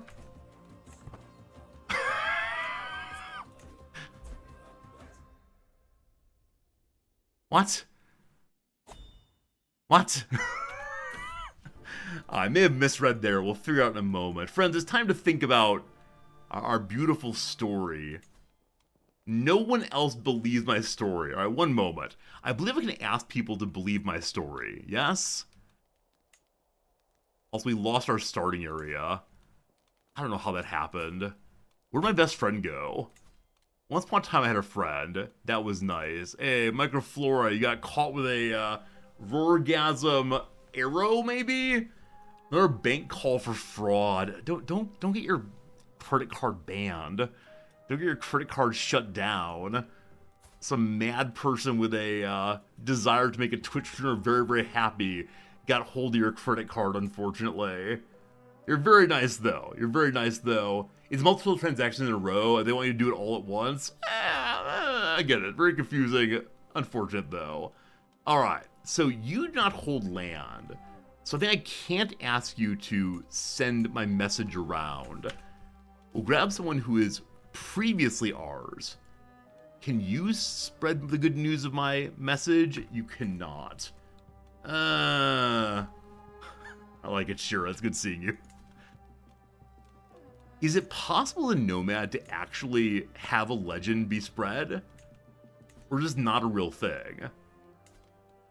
Will my legend forever be believed only by me? Because I thought usually there's some button that says, ask them to tell your story.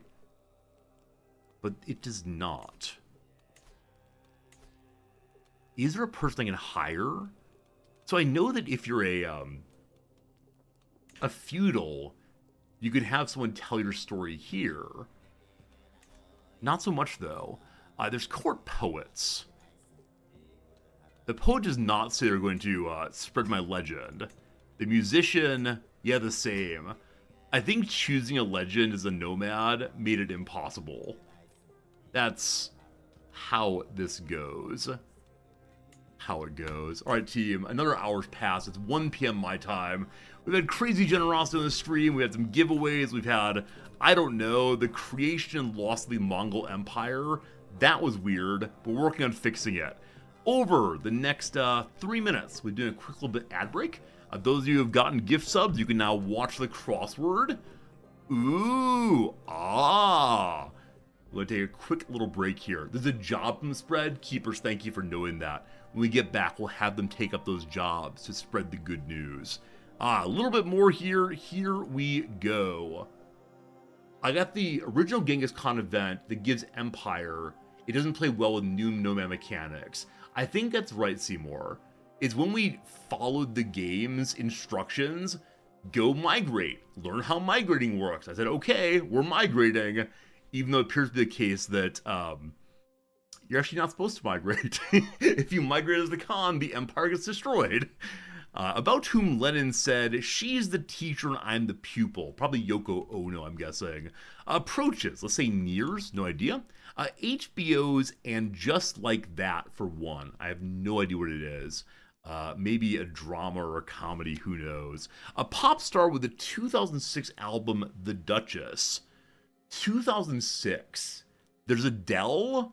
There's Lorde. There's, I don't know, Taylor Swift? Do any of those names fit? Lorde does not. Adele does not. Unless you give her another E and call her Aidely. No clue. Writer Jing Yan, who is the 2000 Nobelist in literature. So I guarantee that when this person won the award, I looked into them. I have no idea, though. Dramatically ambitious students. Like grade grubbers? That's what they are for sure. Dramatically ambitious. Pre-meds who whine about A-minuses. A Big Ten school whose mascot's a kind of seed. Oh, I'm sure I know this, but man, the idea of it being a seed. I mean, the Buckeyes. Aren't the Buckeyes a kind of seed? That's Ohio State, I think. Takes a rain check. Waits till later? Not sure. Final figure? Maybe a sum, possibly. Anima and animus in Jungian psychology. I think these are archetypes, maybe? Maybe. To the Downs. Frolicked. I still want this to be cavorted so much. It's presumably a CA. Because the other vowels just don't feel quite right. Copped? No. I think CA seems best. Stumped say. Oh, the bottom is a bit low. It keeps doing this. When I first started playing the game, it scrolls down slightly. It's very strange. Gotta find a way to lock that thing in. Stumped say. I mean, at a loss. But Cronenberg is definitely right. On a... Of a... Or a... winner of the Best Actor... Best Director Oscar in 2024. No idea. Pennsylvania Mountains. Something? Respectful greetings. I said salutes earlier. I mean, like, salutations? LOL. I am laughing. LOL. The breath came out of my nose faster than usual, but I'm actually not laughing. But I want to encourage you. I want to say the thing you said is funny, and we all know it's funny. Probably ha ha ha. Cool. Abigail Van Blank, a Dear Abby pen name. It's Van Buren, I believe. Yeah, Van Buren, B-U-R-E. Wait. U-R-E-N, there we go. Two more in the back of the game, I promise. A condition known as word blindness. I said aphasia earlier, but aphasia doesn't actually fit. No idea. Last one for now. Progenitrix. I mean, some form of mother.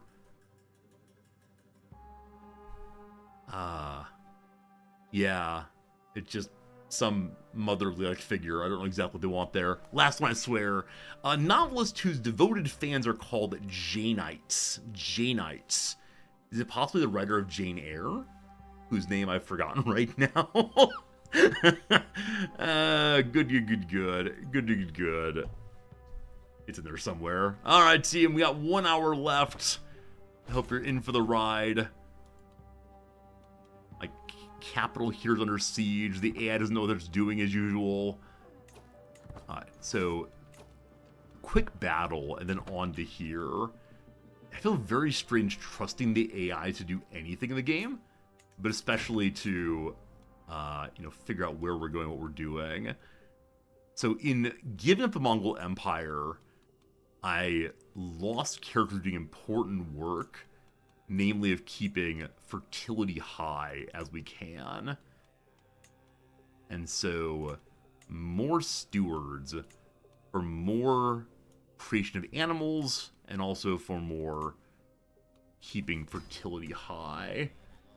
Alright. Hey, George. Your cat's sitting on a keyboard. Any wild message the last few hours? You sent one message at one point a while back. I don't recall what it was, but it's nothing major. Cat. I would like to see if these people who were ours previously will join us again.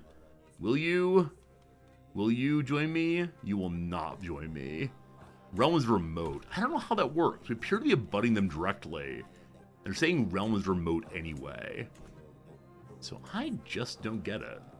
Like, is the remoteness based on where our actual capital is, possibly? If so, will you join? We can offer him peace. That's just a white peace, though. We're not fighting you. Yeah, so it might be proximity to our capital that matters for asking people to join. Also, AI, what are you doing? Like, seriously... So I believe it's the case the AI does not know how to fight 2 wars at once. You've got to give it just 1 war to fight, and it knows what it's doing with that, but these are 2 very small battles, and yet the AI is kind of walking in circles, being very, very confused. Don't know why that is.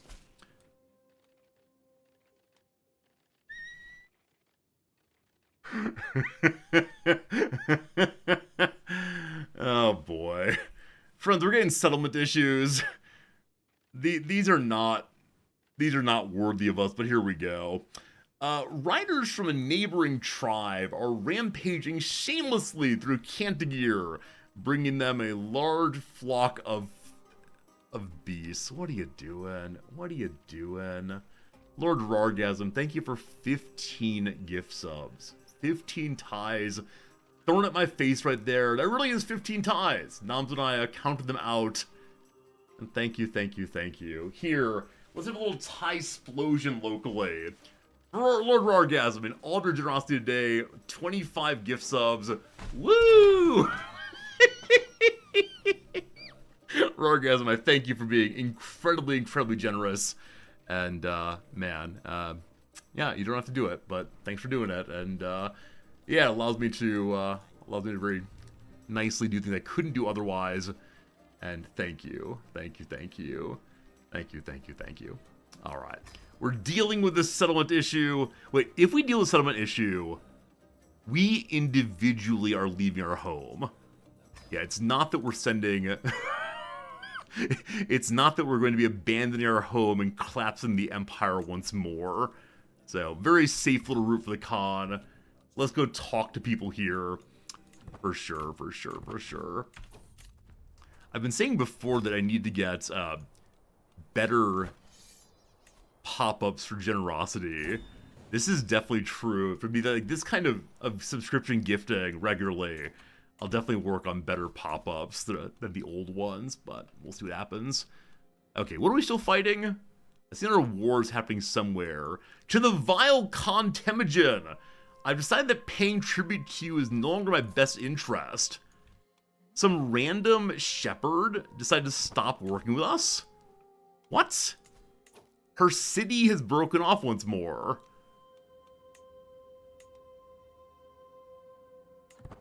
Okay, we must be neighboring. But this is not neighboring, apparently. I may have broken I may have somehow broken the Mongol...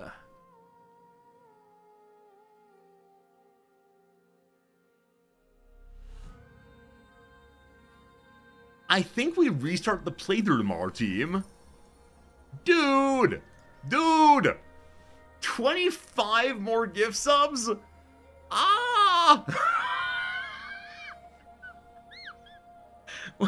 What are you doing? What are you doing? Oh, man. Oh, man. I'm getting emotional. Thank you. Thank you. Thank you. Thank you. Thank you. Too many ties. Too many ties knock us over. I don't believe anyone will ever be unsubbed this channel again. Oh my goodness. Oh my goodness. Dang indeed. Dang and yay. That's 150 total gift subs. Thanks. Appreciate it. I promise I'll get back to your message on Discord today. This is the worst part of it. On Friday or Saturday, Rorgasm sent me a very interesting message on Discord about something really, really cool they're doing. And I read the message and said, I want to think more about that. And I still have not responded. I want to think about the message. I'm sorry. I swear I'll get back to you very soon. That's right, if you want a message from Resorty, you better gift at least 25 subscriptions. I'm the worst. Absolute worst. So yeah, I think we should restart the playthrough tomorrow. I made a move that the game encouraged me to do that collapsed the Empire. So it makes a lot of sense, I think, to do it over again. Because... without the Great Khan event, I think that the playthrough is like destined to fall apart regularly. True? So we need to be not at war to get the Great Khan again. I'm okay with just white piecing this thing out. They will not accept white piece. Alright, very, very good. Very, very good. We'll finish this real quick. And then maybe 25 gift subs does not give a proper Severance review. The problem is my wife and I are currently watching season 2 of Severance. And we're really enjoying it, right? It's great fun, good. But at the same time, it is the case that I only have limited thoughts. And I want to do the correct amount of,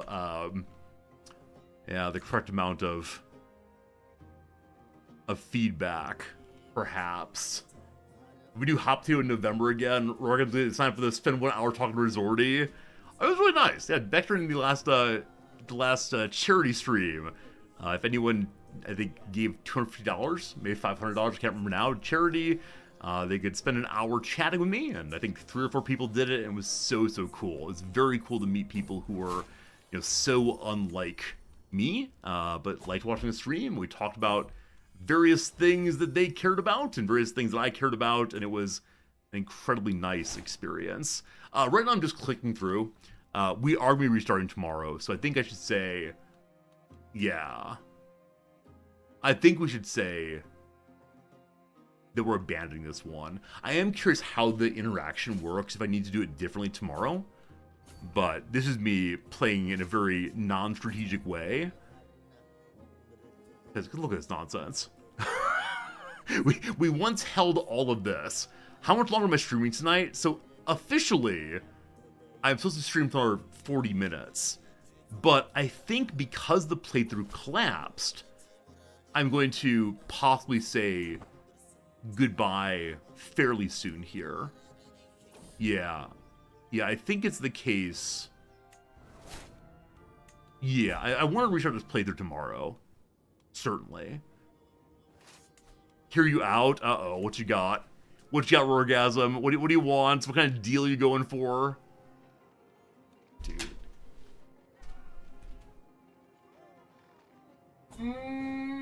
Ooh-wee. Ooh-wee. My friends, that's 50 gift subs. That's 200 total gift subs. I don't even know what to say. I need to take this city Orgasm, what do you want? So, do you want, like, I will, you now own me for the next 38 minutes. I told Noms, my wife, who's home from work today, that instrument 2, we're going for a picnic, I have to do that. What do you want to see for the next, 38 minutes? Do you want me to continue doing this playthrough? Confusing and disappointing though it's been, which you will see again tomorrow. Do you want to see some chess? Do you want to have like a just chatting stream about anything you want to talk about? I will stand here and rate all the places I've ever lived if you want. And answer the Discord message. You will definitely get more. Like, do I have to stand here and write emails on stream? There are a couple emails that I need to respond to. Is that what you want? I can like record videos on how to tie ties. Imagine I was already stream emailing. I've done it before. Yeah, I've written emails to. I mean, there is an email I've talked about doing on stream before, namely email the board of directors of Paradox and ask if they'd be interested in playing a multiplayer game of Crusader Kings 3 with me on stream.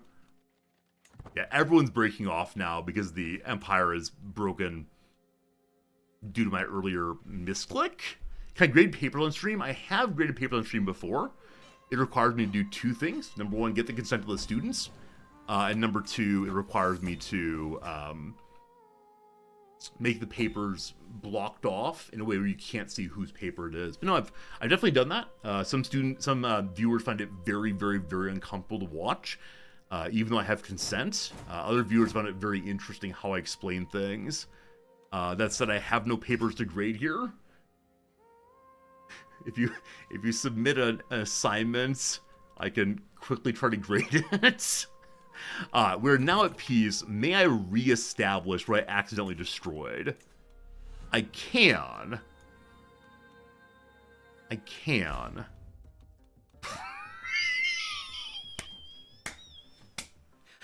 Alright. So, if you don't get the Great Khan via event, then the fellow who takes over the Khanate after you says no, and literally every other minor Khan says no also. Remember when all of these territories were mine? Remember we had a dear sweet pile of friendship? That's not true anymore. Should I make a post over on the Paradox forum? We could spend a little bit of time doing that. That is like CK3 related content. Because it feels like I need to tell them that, whoops, I broke the mechanics. So, friends, welcome to Writing Forum Post Stream. Here we go. Paradox Forum. I'm not even sure if I have an account there. I read but I do not post. Alright. Forum here. I post the forum, I can include the clip link. Hey, thank you. A number of you took clips, and I appreciate that. I do have an account here yet. My name is Resorty. And my password here is, I have literally no idea. As resorty@gmail.com. My password is surely this one. Do I not have an account here? Let's see.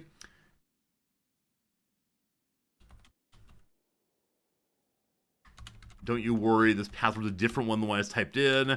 How long is it? No one knows. Okay. Where do I live? Wait, I get emails already. So must it be the case that I...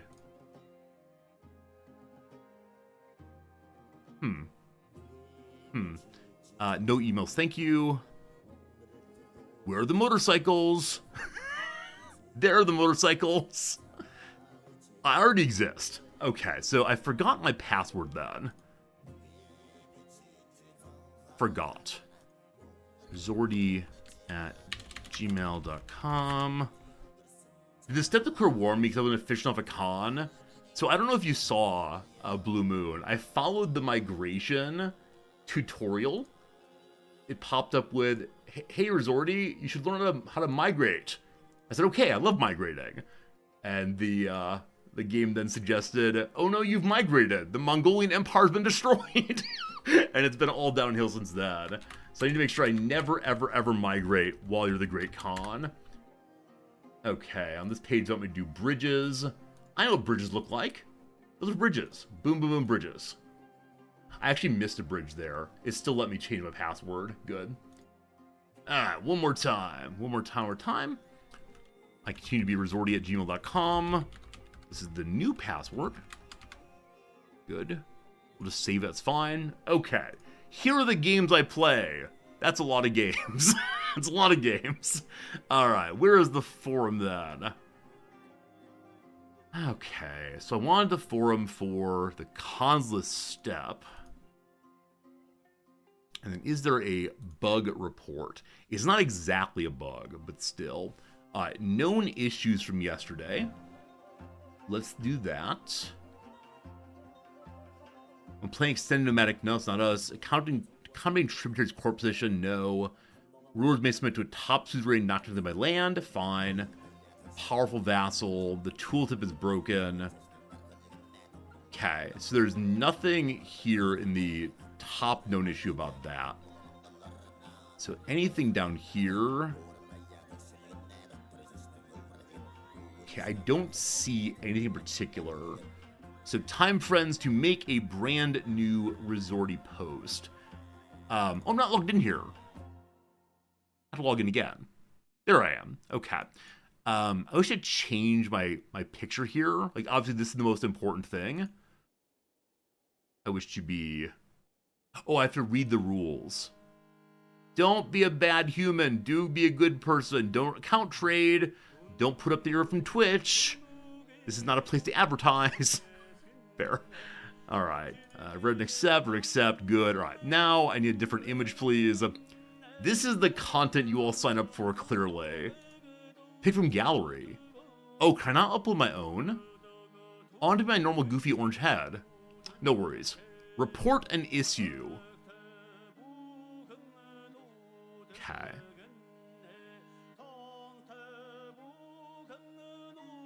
Okay. Sure.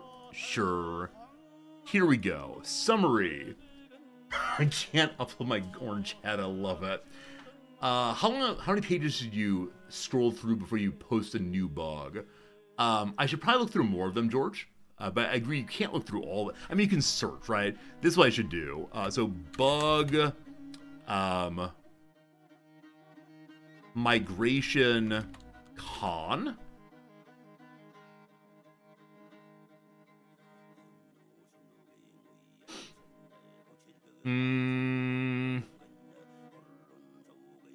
So I want to look only in the forum we're looking in. Titles only? Sure. Nothing? Are we good? Dragon Reborn, thank you for following for exciting content. I've got a message. Welcome to the forum. Thank you, Tiny Viking. Here we go. Summary. Following tutorial collapses Temujin Empire.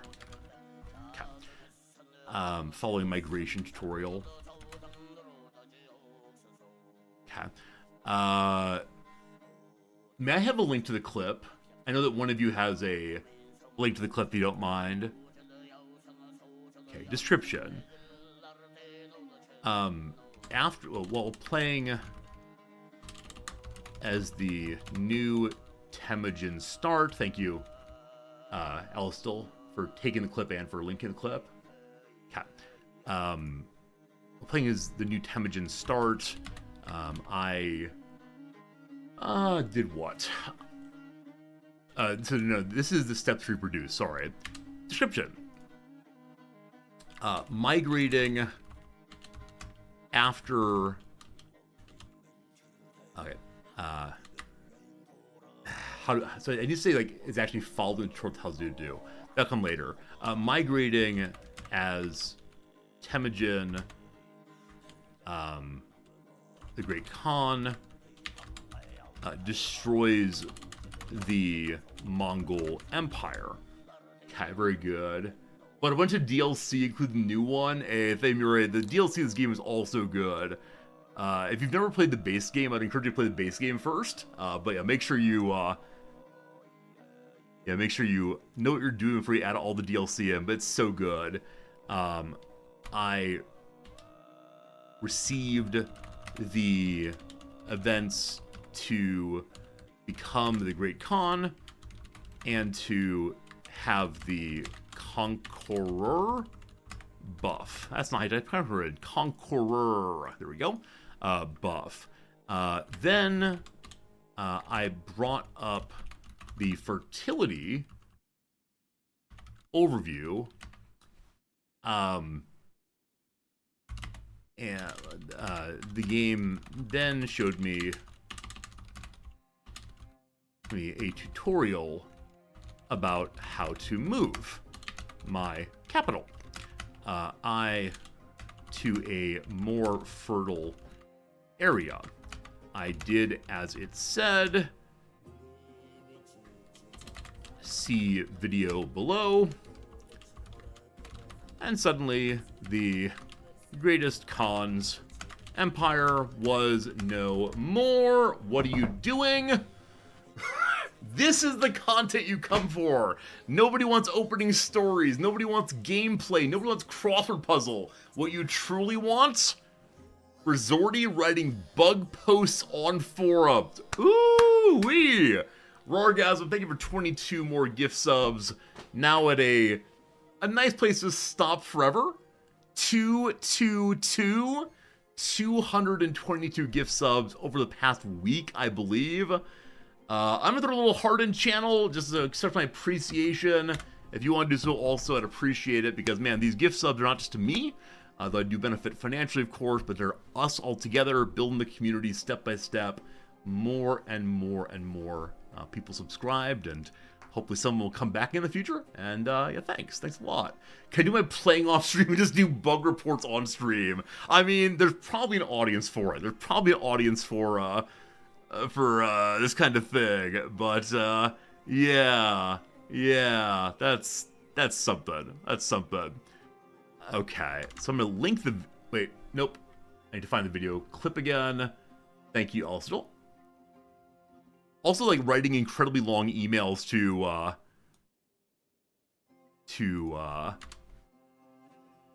corporations is a good idea. My favorite on-stream email is still writing to Tyne Sylvester, the maker of RimWorld, on how to pronounce Cassandra's name, whichever way. Okay, I'm gonna move the C video below. I think this led to nearly all of his tributaries abandoning him, and then it was no longer possible to continue the playthrough as intended. Okay, see below. Which version of the game is the issue occurring in? Okay, gotta find what game we're playing. Do I next put up a bug report about all of the different typos I found? There have been a number of typos in the recent playthrough. Gotta remedy that. Alright, so we're playing Chomfron 116. Chon? Is it Chon or Chom? Chomfron? Who is Chomfron? I know the names are usually of particular people. Chomfron 116.0. Alright. What features are involved? I mean, events? I think it's just an event issue. Maybe gameplay? I'm not sure. Save gun attachments. I don't think you need those. You have my little video. Alright. If I ignore it, do you think it'll stop? I don't want it to stop. I make sure you're taking care of yourself. Make sure you're being good to yourself. Make sure you're not, leading to, not be able to buy the games that you like. But Rargasm, thank you for 28 more gift subs. That's a lot. That's a lot of gift subs. That number has climbed up again to 250 total gift subs. And, why me? That's the question. Why me? There are thousands, nay millions of other streams, and why are you doing it here? Oh boy. Why not me? I can answer that question in great detail if you want me to, but there you go. Bug report uploaded. My tie is wonky now, so it is. Alright, look, it's me! Look, it's Resorty! It's not a therapy stream, it's true. It's not a therapy stream, it's true. They give it 250 total. I have 66 badges. Wait, why? Oh, you get badges in this game in this form for buying games? Yeah, everyone who got a gift sub today, I hope you're enjoying yourself. I hope you're having a good time. And Lord Rargasm, you are the hero of the day. The hero of the week, the hero of recent times, but let me say directly, like, you don't need to do that kind of thing in order to be a channel hero. Just show up and hang out with me, that's awesome too. But man, Rargasm, you've been like really over the top today in a very cool way, thank you. Okay, I wish to look at the bug thread again. Bug reports. Am I here now? Am I here now? There we go. One view, it's up there, fantastic. A team, I don't know what to do right now. Unless we want to write like some kind of snarky message about, suggestions. Hire a copy editor. At least for the tutorial, right? I understand that there are lots and lots of different events in this game, but every new player is going to go into the new tutorial and read about how to play as new characters. And that tutorial should be absolutely perfect. More crossword, more better. I guess we can finish out the crossword. That'd be a way of going. One more Steam game giveaway? I mean, Roar, if you want to. Roar, do I just make you like a channel VIP and let you run your own giveaways? Sure. What giveaway do you want to do, Rargasm? Your call. Your call. A fun way to end up today's stream, despite the frustration of it all falling apart. And your fair streamer's also falling apart. Yeah, if you're feeling like being a little generous, that's totally cool with me. And just let me know I can help do so. Because, man, something else for sure. Almost every new tool had spelling errors. It's true. It's just weird, Seymour. Because again, the new tooltips and the tutorials are going to be engaged with by everyone. And again, sure, there's probably some minor errors in some place, but when you're trying to learn a new feature, when you're trying to do your homework to understand how to play the game, having errors there is just so off-putting. It's lack of care, it feels like. I'm sorry, that's kind of rude of me. I promise I love you very much, Paradox. And any responses yet? Any views? No. No one loves me. Let's see here. Time in Sweden. Are y'all working? Y'all working? 6:40. Get to work soon, folks. Speaking of which, how are things looking on the business side? Let's see. Oh, kind of up and down. Past year. Hey, we're up. Well, we're down. This is when I bought the stock for the memes. That was fun. That wasn't fun. Alright, I guess we are going to go ahead and just do the crossword for the last little bit here. If you want to see... Oh, sorry. I'm making jokes about Paradox stock prices. Hopefully you can intuit what exactly I was talking about. Yeah, but Roar, if you want to give away a game, just let me know what game and I'll run the giveaway for sure.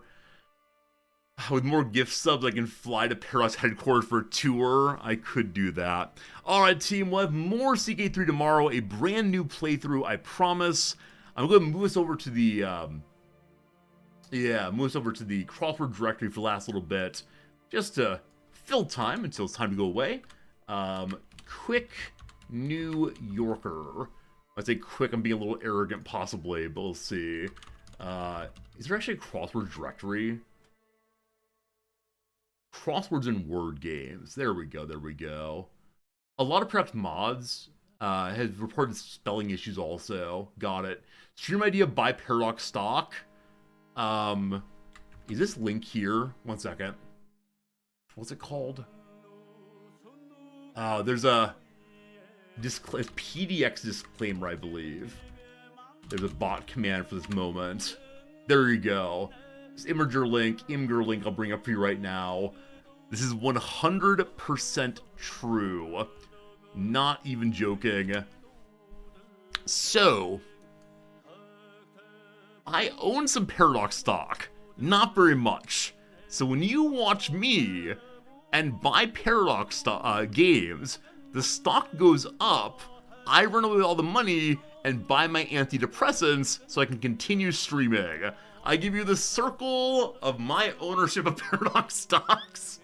It's not very much. I'm not retiring on it. It's mostly for the memes. But it's true. It's true. This is the circle of our stream. This slot right here has previously failed. And so if we lose this bit, then you don't get more streams. That's pretty awful for everyone. All right. I'll see you tomorrow if you're going to be here only for the gaming. What a ridiculously silly stream today. What a good time.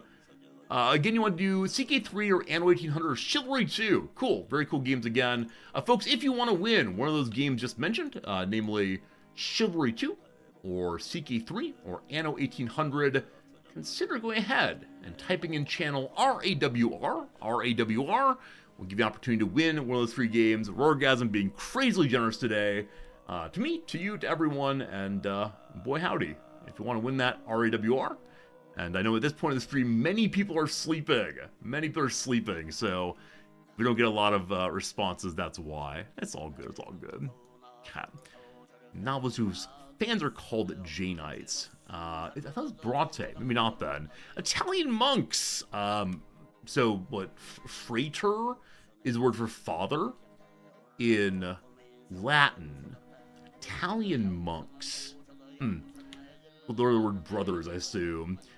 Dutch Golden Age painter Franz, no idea. What Sam plays in Casablanca, he plays piano. He also plays it again. Words on an empty storefront, perhaps. Like for rent, maybe? Would be that both some and OSU are wrong. Well, that's how that goes. Alright. Discussing incessantly, like ranting about possibly? I'm not sure. A studio that produced Citizen Kane. I assume it's RKO, but I'm not sure. A warning on some parcels. Fragile. Must be Italian. Once again, friends, RAWR for opportunity to win a game of your choice. Among the games CK3, Anno 1800, and Chivalry 2. Last call for signups. I know many people are sleeping now. How it goes. Mocks. Derides. Impose. So the agency of the HSS is the Food and Drug Administration, I guess. Is that true? HSS? Impose. Assert, maybe? We'll see. The Blank of Authenticity. A Theodore Adorno book that critiques the language of existentialist philosophy. I've actually not read this one. I do not know for sure on that one. A Rally to Pep Up. Peps Up? Unsure. White and Blank, a Weird Al parody of Chamillionaire's Raiden. White and Nerdy. My suspicion is that many of you, when you heard White and Nerdy, said, that's kind of me, isn't it? That's kind of me. I definitely have that feeling. Units in geometry or English class. Feet. There's what? Feet in a, in the rhyme scheme of poems. There we go. The drawing! We got 5 entries this time. The winner is Belgian Guy. Belgian Guy, a winner is you. Have fun picking one of those games over on Steam from our channel friend, Lord Rargasm. F1 Neighbor is the escape key, absolutely positively. ESC there. Blank du meine Güte. Ach, de meine Güte, possibly? Something like that. I don't know how German works. A word that's definitely used. Not sure. What's the cross, though? Dramatically ambitious students. Well, something is definitely wrong at the end there. I have no idea. Popstar here is Fergie. Perk up instead. Dramatically ambitious students. Oh, theater kids. Theater kids. Theater here. Cat. Figure out eventually, no problems. Bad Bunny's Blank Noche and Miami. I said EFTA. That's wrong though. Otra? Like another night in Miami, maybe? Takes a rain check is to reschedule. Reschedules in particular. Impose. Assess. Like you're assessing a levy or taxes possibly. Okay, so those are all done. We now go to the crosses again. Oh, you know what? The dance that might use braids or ponytails, probably hair something. What's it called? Like head banging. But no, it's not right. So something in here is definitely wrong. Okay, we're doing the crosses now. A body of Western Hemisphere nations I do not know. Deadly sins. Deadly sins. There's mortal and venial sins. Deadly sins. Huh. Oh, is it a heptad? One second. Heptad. I don't remember what number hepta is. Well, we'll see. The Green Hat novelist Michael, no idea. Oh, the word capered would work, wouldn't it? Capered is to frolic about. So, mind is to heed. Stumped. Oh, not stumped like limited, not understanding. But stumped instead could be to stand on a stump and give a speech, orated. Did Zoran... No. Zora Neale Hirsch does not make, Christopher Nolan. Christopher Nolan won this. And so, the Green Hat novelist is Michael Arlen, apparently, or Arlen Michael. Okay, something is wrong here. Now, Peer Gynt might be spelled differently than I remember. The dance... Oh! It's like choreography, but hairography? Hairography. Okay, in choreography, where's the last R? Hairography? So, is the Atomic Energy Oversight Agency not the National Energy Committee or Commission? But the NRC, like Natural Resources Commission, maybe?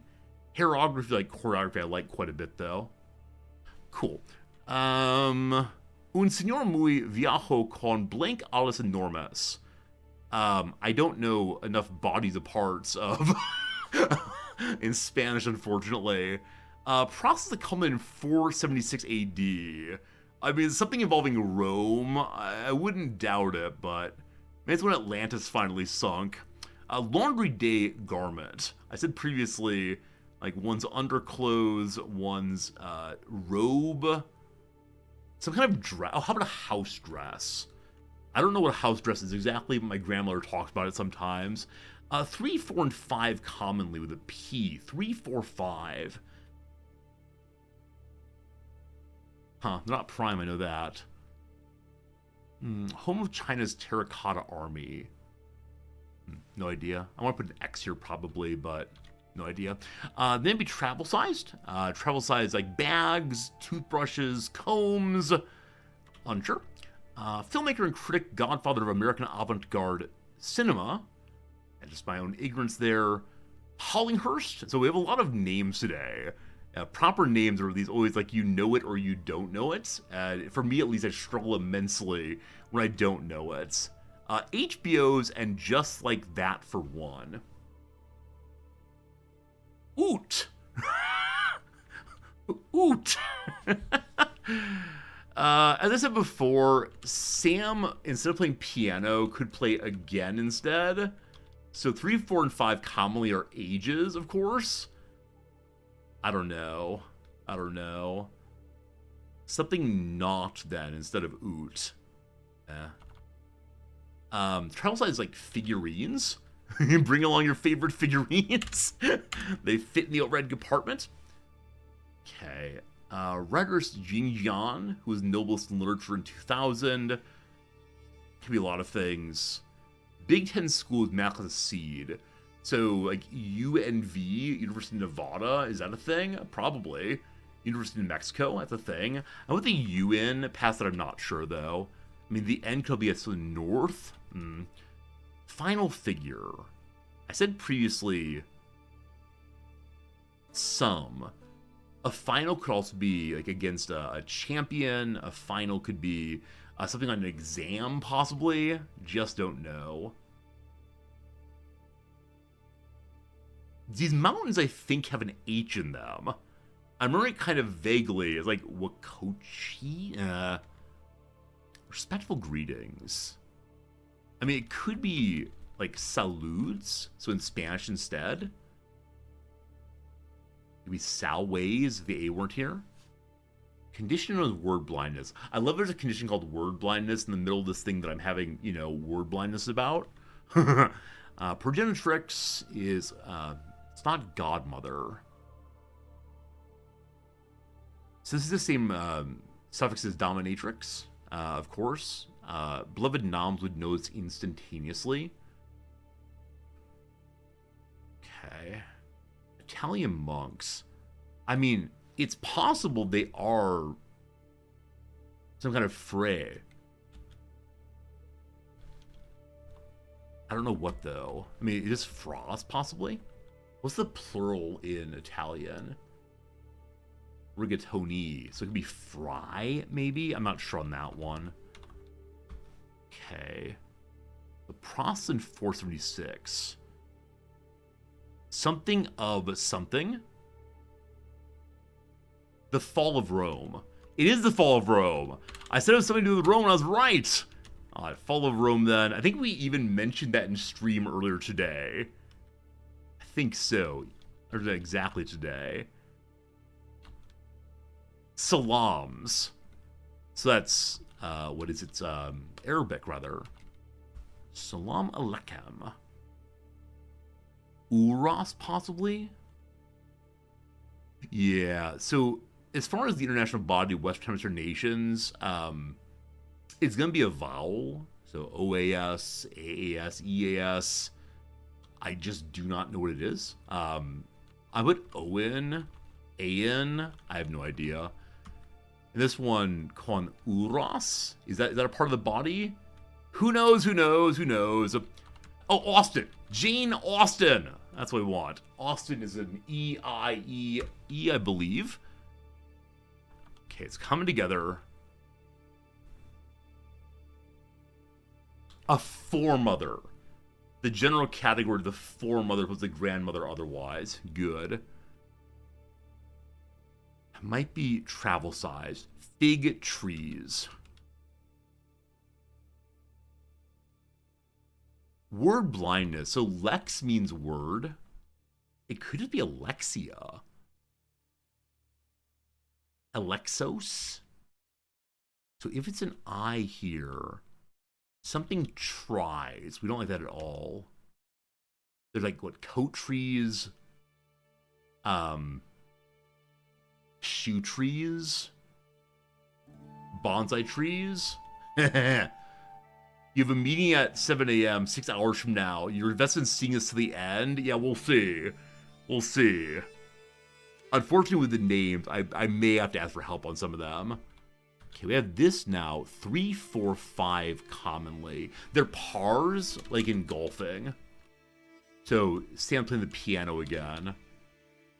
I just don't know this France painter. Painting I'm very, very weak on. Travel sides. There's something here that I'm missing, unfortunately. Just like that. So, for rent could be incorrect. Like, so, there are HBO. So, HBO is a, filmmaker, prestige TV maker. They have boxing. They have, the Larry David show, I think, was on there. They have, like, bumpers, probably, advertisements, slogans.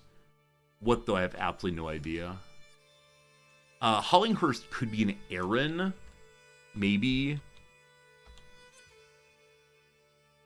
The what of all... So not knowing an Adorno book is a big, big problem. What came to mind actually immediately when I said the blank authenticity was the veneer of authenticity. That I misspelled immediately. But that's not going to work with NR there. Yeah, unfortunately not. Okay. Final figure. You could have an overtime. You could have, like, attempts. Like, if it says, like, final throwing. 33 down might be wrong. I wouldn't doubt it. I wouldn't doubt it. Like, go away. No tagging. The door is locked. There's nothing to take. Yeah, I'm not sure on that one. Oot. Like, reboot. Yeah, I don't know anything about that, unfortunately. Oh, boy. Team, do I ask for help? Do I ask for help on this one? Especially the mountains, I'm not going to get. Yeah, it's just not going to happen. I believe Uros is something in Spanish. Well, Koros. Way Koros is the name of a mountain. Sure, why not? I'm going to say Alexia here. Something tries. So travel is a illegal move in basketball. We know that. Travel size ease. Tries. Also, is Jane Austen named with an I? Doesn't really matter. I'm not going to know this name, unfortunately. All right, team. What do you know? Tell me what you know. Let's finish this thing together. I only got a minute and a half ready to go away, unfortunately. What do you know? We got it all but the bottom left corner. Assuming that this is correct, which probably is not. Toiletries! The general category of toiletries. I love it. Thank you. Reboot might be right, but what is and just like that? I don't know it at all. Oh gosh. Wait, why is pull off screen? Oh, I meant to turn off the don't help me. I turn off the game instead. Thank you. Thank you. Here we go again. So with toiletries in place... So, discussing incentives might be on a rant. Empty store for like 2 lease, maybe?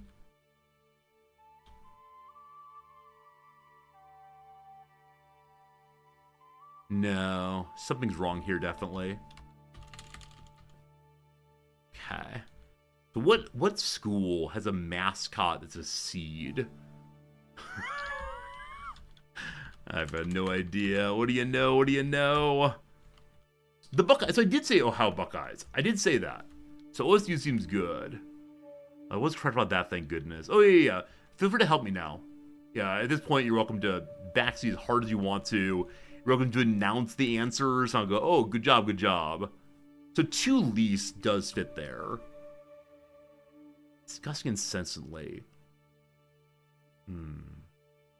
11 down is Poconos. Thank you. Oh.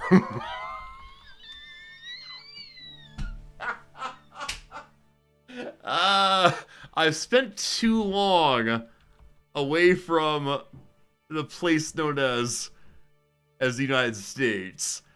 Because, like, hey, what's Los Angeles? It's Western Standard Time. Of course, it's Pacific Standard Time. I would have gotten Poconos off of that for sure. So, unas!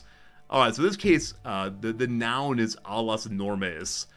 Noun adjective phrase. Unas, of course, is a number good. That's actually probably the worst mistake I've made in a puzzle in a long time. Because it wasn't a mistake where I shouldn't have known it. It wasn't a mistake of simple typing. It was me announcing Western Standard Time's a thing. Okay. Do we know Xinjiang? The blank of authenticity. The allure. Hollinghurst could be an Ellen, an Allen. Franz Hals, thank you. So that helps with, like, so Tomas? Tomas maybe is a name here? Discussing incessantly. Omnibus. Nope. Filibuster. On I guess being on about is a thing. Like, he's on about whatever. Alan Hollinghurst is a possibility there. Lao is a possible name. Final figure. A bet, possibly? Not sure. NRC is Nuclear Regulatory Commission. Hey, thank you for knowing that. Something of authenticity. Mona Smekas. Mona Smekas. I mean, Iona is a name also.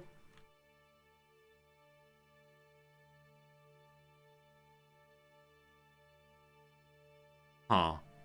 Final figure. Like the take at the end of a day. Get, let, bet, met. Net! Net, net, net, cat.